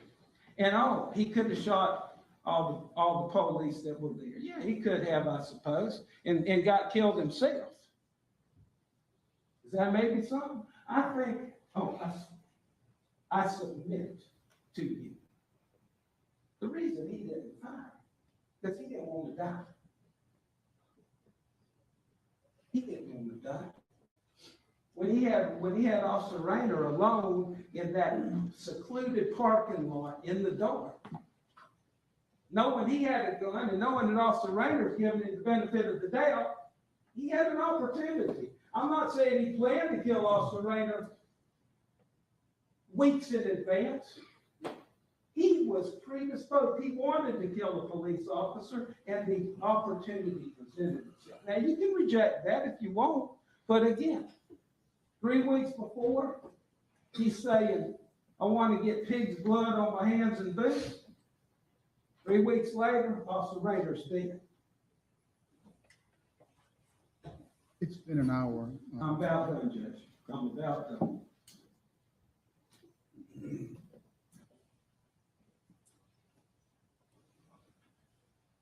Can you play the Burlington video?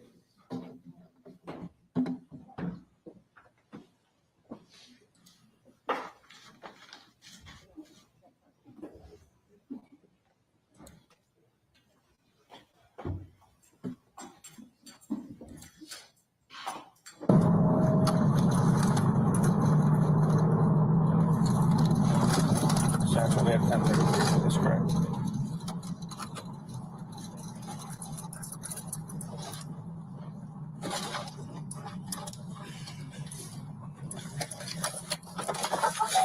Where is he? 5-7 Central Rescue Code. Right. Where is he? Second gunshot wound. Who shot him? Come on, buddy. Hey, it's gonna be all right. Yeah, officer down. He's shot. Where's it at? Hold it, buddy. Hold it. Hey, just talk to me, man. Talk to me, Ken. Where's the guy who shot him? Who shot him, buddy? Oh, man. Just hold on, buddy. Just hold on. Central Rescue Code 3. See if we can hear him. God bless, man. Oh, my goodness. Get something to hold pressure. Just hold.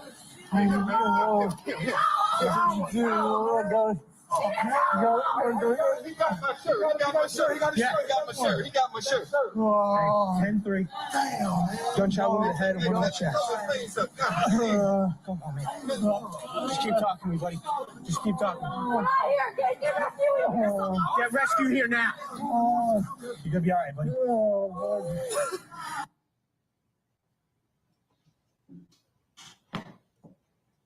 You'll get these instructions at the end. You must follow the laws as set out in these instructions. If you fail to follow the law, your verdict will be a miscarriage of justice. There is no reason for failing to follow the law. In this case, all of us are depending upon you to reach a wise and legal decision in this matter. Let me remind you that it is important that you follow the law as spelled out in these instructions in deciding your verdict. There are no other laws. Even if you do not like the laws that must be applied, you must use them. For more than 2 centuries, we have lived by the Constitution and the law. No juror has the right to violate rules we all share. Now, folks, I'm not going to tell you what verdict you should render. What I'll tell you is what my challenge to you is that you do your duty. You consider the evidence and you deliberate. Follow the law. Follow the law. And reach the only verdict that is fair and just and is supported by the law. Thank you for your attention. And thank you for a day I don't think any of us will ever forget. Thank you for being here today. And thank you for doing your duty as jurors. God bless. Thank you. Ladies and gentlemen, our business is not really she has the law. So this is mine. I was going to help you come here tomorrow early, but I think it's better if I just keep the normal schedule. So I'm going to expect you to be here tomorrow at 9 a.m. 9 a.m. Now, special different rules for tomorrow. This is what I want you to do. When you come tomorrow, I want you to bring an overnight bag. Everything you need in case the deliberations should go past one day. So you pack up whatever that is, your clothing, your medication, whatever it is that you need to be with us in case we have to be here longer than one day. I'm not suggesting that we should, but I'm just saying, I don't know how long you're gonna take. That's entirely up to you. Once I give you the case, you control the calendar. You control how long we stay in this building. You control what happens as far as the verdict. So when you arrive at the courthouse tomorrow, I want you to leave that bag in your car. Do not bring it into the building. If necessary, we'll give you an opportunity to get that back later in the day. But for now, that will be the plan. I want to remind you, you are not allowed to talk about the case yet. I haven't released you from that order. So please do not discuss the case with anybody. And that includes among yourselves until you have heard the law. You've heard the arguments of the lawyers, but you haven't heard me speak. Just to give you an idea, the jury instructions are lengthy. It'll probably take me about an hour or a little over an hour just to read them to you. And you have a copy, each of you. And then after that point, the case will be given to you, and then you begin to deliberate tomorrow. That is the plan for tomorrow. Do you have any questions? And then I will see you here tomorrow, sharp.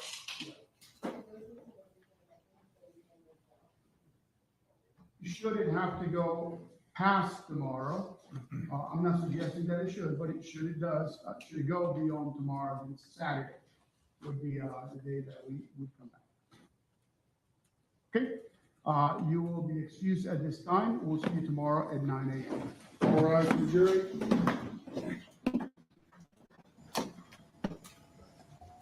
Yeah. All right, y'all. Y'all heard it. See y'all tomorrow, gang. We're gonna see what the jury about to do. You know what I'm saying? So to the jury now.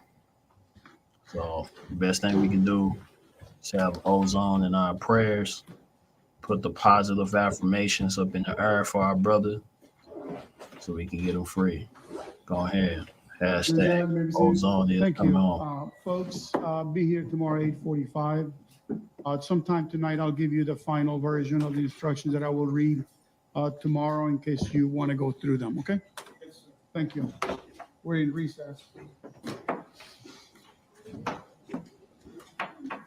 Hashtag ozone is coming home, or Othal is coming home. All right, gang. Peace to the guys.